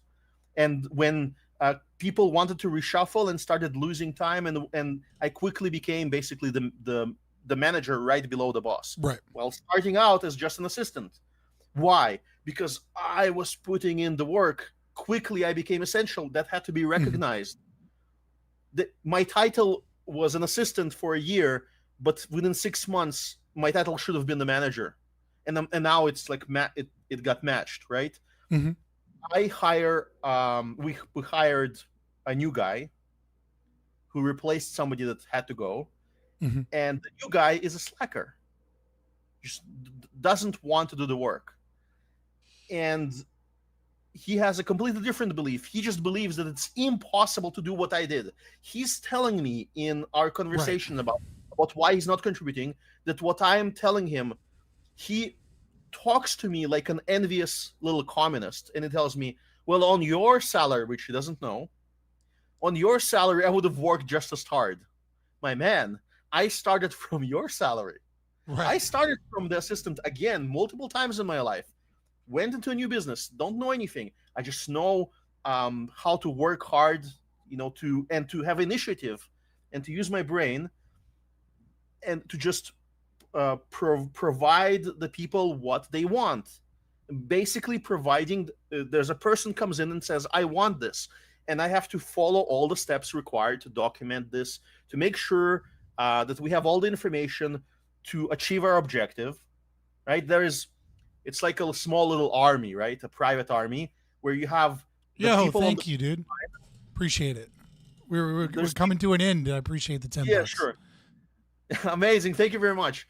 There's people on the front line. They need targets. They need to be constantly occupied. You can't have your valuable MVPs slacking, right? So you need to provide them with logistics. You need to provide them with targeting. You need to show them where to go. They have to navigate all of these various corporate and other resistant institutions that don't really care about the mission. You have to focus on the mission. And we provide all the necessary parts of this. If somebody gets hired and he doesn't do that, that doesn't mean it doesn't get done. It means I get to stay late, finish at 6:30 instead of 5:30, and almost come late to the stream because I made sure that things got done. And it will remain that way until I go to a different business, which might happen. I'm with you. Yeah. You understand the point? And the communist attitude is the entitlement of there is some hours out there. There is some mystical hours, right? That if we just share among everybody, it will happen. But the hours is me, right here. I want to give you. Blood. I want to give you another this is example. The hours, right? I want to give. I am the hold on. property. Can you hear me? Sorry. Yeah, I know. I'm just finishing the point. The main point is that I am the producer. The people I interact with are the producers. We're making sure that the young kid can join the business and make some money and then become a manager later on if he produces stuff. And we're in the private sector. And they don't understand this. And it's a tragedy that most of their work experience is in the corporate world. So I want to show you something. So this is a post that I saw a whole bunch of shit, and it's like, this is actually from the right now, the communist attitude from the right? Goldstein wants you to work 80-hour work hours, right? And then there's here, I'm Jewish, so I'd pray to Satan, right? They're like, look at this Jew, this evil Jew, right? And I read this and I was like, this makes perfect sense. So there's a LinkedIn thing, and a whole bunch of people were like, fuck this guy. Met a candidate that said he's, quote, looking for more work-life balance in the first interview. Rejected immediately. This was my advice to him. I'm going to be honest. Mentioning you are prioritizing work-life balance was a non-starter. For your other interviews, I'd really reconsider how you're approaching things. If you truly desire work-life balance, it is probably a sign you haven't found work you truly love. I work 80 plus hours a week and it never feels like work because I love it. That's kind of bullshit, but whatever. Startups. So this is an interview for a startup, a tech startup most likely, may also not be the right place for you. The reality is that early team members really do need to put in long hours for little pay to make a startup successful. Ones that have, quote, great work-life balance and high cash comps always fail. Sounds exploitative to work-life balance, folks, but it's not at all for actual startup people who deeply believe in the mission. And this is the most important part in parentheses that they really skipped over. And the future value of their equity. Prefer extremely fast pace, yada, yada. This man is a tech startup that is offering equity to people that come in and work on his startup. And he's expecting people to come in and work 60, 70, 80 hours a week because this is like we're taking nothing and we're creating something. And if you're in it when we start it and you have equity when we start, we're trying to build something that's going to be of extreme value. You're going to get rich is what he's saying. You come in, you work 60, 70, 80 hours a week, and we work together as a team and we create something from nothing. You're going to own whatever percentage it is that you own. I don't know if it's good enough or not, right? I don't have all the details. But I saw this and I was like, this is not only perfectly reasonable, this is the right fucking attitude to have for a tech startup, right? Like Everyone wants a fucking tech startup, and you're not going to get to be dominant by giving everybody high pay and great work-life balance. You're going to be dominant by having a couple of people in the very beginning that have a ton of energy and a ton of knowledge that want to hit the ground running, doing a ton of work because they have equity in this company. And this is how you're going to be a fucking millionaire at 24 years old. But you can't sit there and be like, as you said, spread the magical hours around and it'll just happen. Like, this is not the spot for you. And it's just like, you said that and I had to go find that tweet because it was like a month ago. But that's exactly what I was thinking. And there are other businesses. And they're just like, ew, the Jew wants you to work 60 hours. Ew. And it's like, you missed everything about that because you're just a right-wing socialist. You don't get it. What they don't understand is, what does it mean with a startup? It means that they are, if it's a meaningful startup, there's lots of nonsense. I mean, it could be a nonsense bullshit when true. Yeah, correct. But all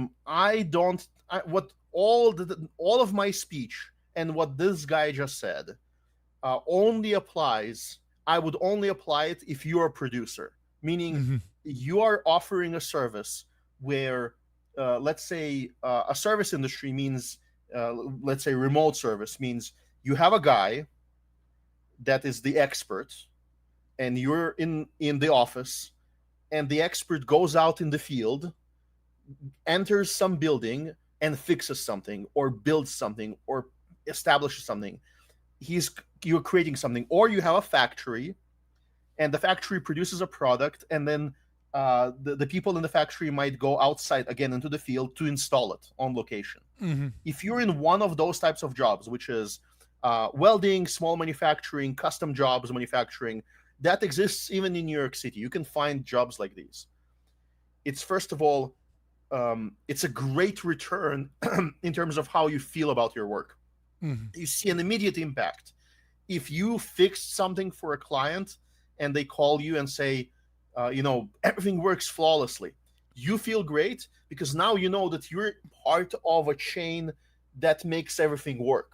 Really, you fixed, let's say, a data center for somebody and it works. It means somebody doesn't have an outage. It means somebody else is productive. It means you get to go out with that money that you've accumulated and get somebody to prepare a good meal for you, or get to buy something off of Amazon or from another store. You get to, possibly invest in maybe your own future by building a home for your family. All of that feels organic and part of each other. It's the opposite of the alienation of labor that the communists keep talking about. I don't feel alienated, even though I have zero equity. Why? Because I will, if I don't get paid enough and I'm a valuable member, it means I have evidence to show for it. I need to market myself, and with that evidence and that marketability, with writing in my resume, this is how many contracts are signed. This was the monetary value that I added to the business. This is how many customers I served. This was my return. These were my reviews. To the next business that hires me, or to my own startup, that's the value. And that means I get a higher salary bump next time I switch. But more important, I feel great. I don't feel like a corporate, drone that produces nothing, because it's the private sector. Even quasi-private, you still get that feeling.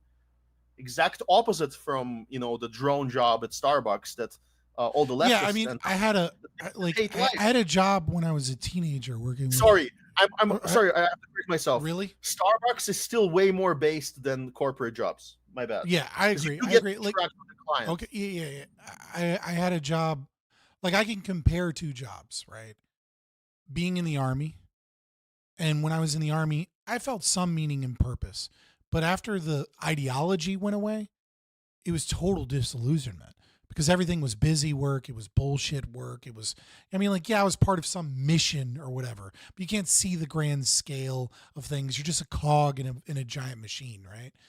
And then another job I had before I went into the Army with my father, which I've had a couple of jobs like this, but just as an example, is, I worked at a mill, and at that mill, a lot of what I did was just unloading trucks and shit like that because I was a laborer, right? And then after I was there for a while and I showed and proved my competency, I was trusted with doing some of the carpentry work, right? Some of the easier carpentry work. And one of the things that we would do at the mill is we would do specialty stuff because that like couldn't be done on site, right? And so one of the major parts of the job that we did was before standardization of like trim and door frames and things like that. Carpenters just, because like in a lot of like 1700s, 1800s homes, there'd just be like some trim and people would want to do a restoration. But you can't go to Lowe's and buy the trim that was in this fucking 1806 home. You just have this trim and you bring it in and go, can you make this? And then we would have to take like blades and on a grindstone and grind them until they matched. And then we'd have to make sure that they, we made two of them and they had the same weight. Even if the other one didn't cut, that was fine as long as they were the same weight. Because if you put them in there and they weigh differently, one of them will shoot at like 9,000 RPMs and potentially hit somebody and kill them. It has happened, right? And so you have to precisely do this almost artisanal work, right? Where you're crafting it until you get it, and then eventually, you grab the wood and you push it through, and then you end up with this trim of like whatever this random carpenter from 1806 put in this random house that is now historical, and you get to give it to a construction company. It's like, oh my God, thank you, this fits perfectly. And they get to go and restore this piece of American history to its former glory because of the work that you did. And you have this product in your hand, and you have this thing that you've accomplished, and you've resurrected this piece of history that's important to the architectural nature of this nation, right? Like these old colonial / Victorian homes that are kind of special to America, and that they sat between two different styles, right? And we took both of them and blended them together, and there were no standards. And like, I didn't get to do that by being a lazy fuck. If I was a lazy fuck, or if I just did the bare minimum, you know what I would be doing instead? Is I would be unloading trucks, and I would be going and putting stairs that were completed, because a lot of it was like making stairs cases for like new home builds and stuff. And then I would just throw them in the truck, and that's what I would do every time. I would just do that grunt work. But it was because I was dedicated, because I always made sure my shit was clean, because I came and was curious and was like, oh, what are you doing? How does that work? How do I do that? And then it was like, and then the next thing was like, hey, I have to make this staircase railing. Can you help me bend this wood? And as we wet the wood, bend it, glue it, wet the wood, bend it, because we want to make a solid piece for like a Victorian home. And we have to have a new staircase railing or something to replace the old one. And then it was like, hey, can you help me make dental block, right? Because dental block's real easy to make. And it's like, you keep showing interest, you keep working, and then you get to do that. And it's exactly as you said, it's the exact opposite of alienation from labor. You get to go forward and do more and produce more because you proved your competency, and because you were working hard. You got those opportunities to be more connected to your labor. And it is the communist mentality of just sit around, punch in, punch out, that actually disconnects you from your labor, that actually alienates you from your labor, that actually takes away your pride for what it is that you're doing, and takes away the opportunities to do and produce more. And if you got to live, or if you watch some of the documentary videos and films from the Soviet Union, you will notice that this is, if you turn in the entire society communist, the personal property becomes irrelevant. It's not really even a concept. Everything becomes great. Kropotkin fucking admitted that. That's why I like reading Kropotkin sometimes, because he admits what other communists are too scared to admit. It becomes gray. You go into a restaurant, and there's not even a chance. It would be surprising to find a waiter that cares about you. Why would they care? You don't understand. It's just ours. The product isn't theirs. The product is ours. They are annoyed. They are annoyed that you show up. How dare you show up? Because I'm getting my hours anyways. Now you're here. I have to work. I have to work. I have to put on a smile. And so they would spit in your soup, or they would make you feel like as if they did, which is worse, right? And you see this. You're not welcome here. Everywhere it becomes a society that disintegrates. Mm. And when there is a tiny whiff of freedom, where they allow, I'm sure this has been said before, but I'm sleepy, and so it sounds genius in my mind. So I'm just going to say it. There's no such thing as pride without private property. Yeah. It becomes I hope I'm the first person to say that because it sounds based as fuck. All right, I'm going to repeat it. There's no such thing as pride without private property. You can't have pride in communal ownership. You just can't. It has to be yours. The funny part is, what's the again, let me give you one more example from, I had a very similar experience to yours. I've working at a more factory setting, producing work for basically for the construction industry, parts, custom parts, and installing them. And I observed that again from the ground up, entering that business as an assistant, not even a manager, ending up in a management position eventually. But I noticed how the artisans became managers. So another management path was from the artisans directory. We had welders. How does a welder become a manager? Young guy shows up to work. He's a welder, and we test him. Like the boss tests him, and he says, "Here are all of these free positions. Do the cleanest lines you can." And he does it. He's like, his lines are perfectly steady. He looks fresh. He has the proper physique to do the work, and he clearly practiced in school, and his work is flawless. And then the next day he starts. How does he behave as the future manager, right?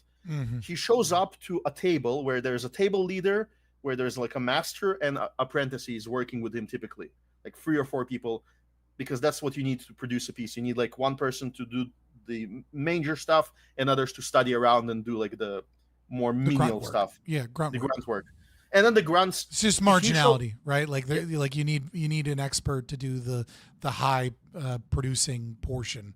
You need other people that are paid less to do the less producing portions. But they're paid less, but they are apprentices, meaning they have a chance if they want to become masters later. Yeah. And this guy shows up. He doesn't know anyone. They're all even different culture than him. They're like, half of them are are Latino, and he's not. White guy. So European guy. What does he do? He says, he approaches a master, says, "What can I do to help right now?" And he says, "Oh, this is dirty, clean it. All of my guys are busy." No problem, does it. And the result is that he works until it's done, and he says, "Are you satisfied with what I did?" "Yes." "Okay, thank you." And then he moves on. And through the day, he visited 2 tables. And then the next day, he visited the 2 other tables. So everybody got to see him as hardworking and contributing. And when they told him to do something skillful, he said, "Oh, thank you very much. I get to do my skill actually to show you, my welds." And he does the perfect job right there for them. And they're impressed. He did that for 2 weeks while getting probably the lowest pay out of everybody there. And then when we got sent like outside to install stuff, he was there solving problems. He was there making sure all the measurements line up. He was safeguarding people from, from making mistakes. And he was there on time every time. Within a month, he became a leader of the installation team for that factory. And his salary got jumped. He showed up in construction sites with top world companies, where he got to interact with their people basically, and he got seen and basically scouted by people in those bigger companies, because he was showing up and doing the work for them, and he was like providing them the same level of service that he has shown to the masters within his factory. So now he gets the respect of the factory and the business owner and the clients, and then his salary goes up again, because now he can, an entire section of the business is suddenly delegated around him, where the financials is still done by the boss, and he doesn't have equity, but he takes a whole chunk and just does it himself. He can, for example, get a whole project, let's say a rail or whatever. I'm starting to lose you. It's getting close to midnight. I've had a long. I'll finish the point. I'll finish the point. Yeah, wrap this up. I got to get out of here soon. Yeah. Good. That guy got scouted so fast. Yeah, of course. And the last time I heard about him was that they set him up in some high-rise building, and they gave him an apartment and a car. The next company, and the entire business was built around him, where he did have equity. That was the next step. He got yoinked out of our grasp, quote unquote. by higher paying people. That's you know what reminds me of, on hold the on. real So free market. this story will be much shorter, right? And unfortunately, it doesn't necessarily have a happy ending, but the beginning of the story is pretty good. You ever seen in America famous Amos cookies? Yes. Okay. Do you know the story behind that guy? Sort of, very vague. Yeah, he cut grass. That's what he did. He had his own lawn care business, right? And what he did is he was like, I'm going to cut wealthy people's grass. I'm going to make perfect grass cuts. I'm going to learn how to do this great, right? I'm going to turn this into a fucking art form so that I can have better clientele, because I'm not going from like bullcrap middle suburban shit. I'm going to like do a perfect job. And one of the things that he did is he got really good at baking and had like his grandmother's recipe. And what he did with his wealthy clientele is not only did he do this great job cutting their grass, but he made little bags of cookies that he would give to them at the end, just as like a special extra thing. And then he happened to, give it to a guy that was a businessman that was like, dude, these cookies are great. This recipe's great. Let's go into business together. Because he saw this man cutting grass and knew from the work ethic that he had doing it and the artistry that he had, and then the product. He didn't have to pitch him an elevator pitch. He came to him because he was like, I know you're a hard worker. I know you're a go-getter. I know if I go into business with you, you'll make this work. Oh, and on top of that, you have a great recipe and make great cookies. And so that's how Famous Amos Cookies got started in business together, was from lawn care.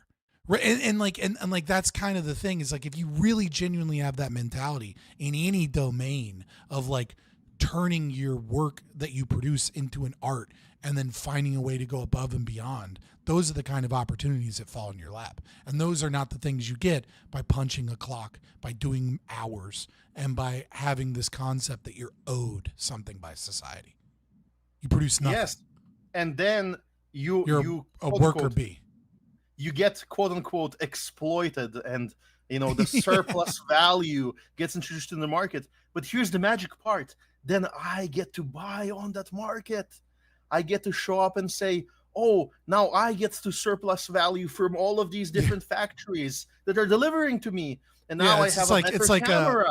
I have a better microphone. The businessman exploits your labor. And it's like, yeah, you know that in capitalism, at any moment, you have the ability to buy the products of your labor. You know that, right? You also know that at any moment, you have the ability to buy the means of production. Go out there and buy the means of production if you're so mad about it. I don't want to be an exploitator. They don't understand what management does in small businesses. In big businesses, fine. Maybe it's like in the show The Office. Maybe it is. Do nothing all day. Yeah, middle management, it can be a toxic hellhole of unproductivity. But Weber figured that out, right? He called it this was one of his principles, I forgot, but it's where people within a bureaucracy rise to the level of their incompetence, because if they do well, they get promoted until they stop doing well. And that's what large bureaucratic organizations like giant companies or government are essentially made of, which is a whole bunch of people that rose to the level where they're now incompetent and they're not good enough to rise any further. They don't understand that management is basically logistics and interpersonal relationships, and those are products. Yeah, that's why women do so fucking well in those things, right? Because interpersonal relationships, a lot of them are pretty fucking that good part. at it. But there is the masculine tenacity, and also being tough. So, firing the incompetent guy and saying sorry, we're not going to carry your weight. We're gonna get too into this. I don't want to I keep getting distracted because I love talking to you, Kasimir. It's been a joy. It's been a joy as well. But I think what we just had, this conversation with these personal examples, is much more effective at refuting the communist idea than these sort of more vague theories from which we started, the ECP. The ECP, the way it looks actually in real life, is your lazy coworker. Yeah. That's the economic calculation problem. If he doesn't get fired, and then maybe cries a little bit and turns his life around in the next place, if he keeps messing up and you forgive him because you're a loving, The ECP looks guy, like one. The ECP looks like one thing. I'll give it to you. It's 3 letters. DMV, Department of Motor Vehicles. That's what the ECP looks like. Yes. Because nobody gets. You don't fired want, for being and you lazy. don't want that. You don't want that if you want to get. You don't want things more done. of that. You don't want that if you want to get things done. All right, Kasimir. I love you, buddy. Kasimir, he's in the Discord. You can chat to him in the Discord if you join the Discord. Follow him on Twitter. I've linked several of his links throughout the stream. Follow me on Twitter, and it might even be easier to get some of his posts because that's how the algorithm works. I'm going to be back tomorrow, guys.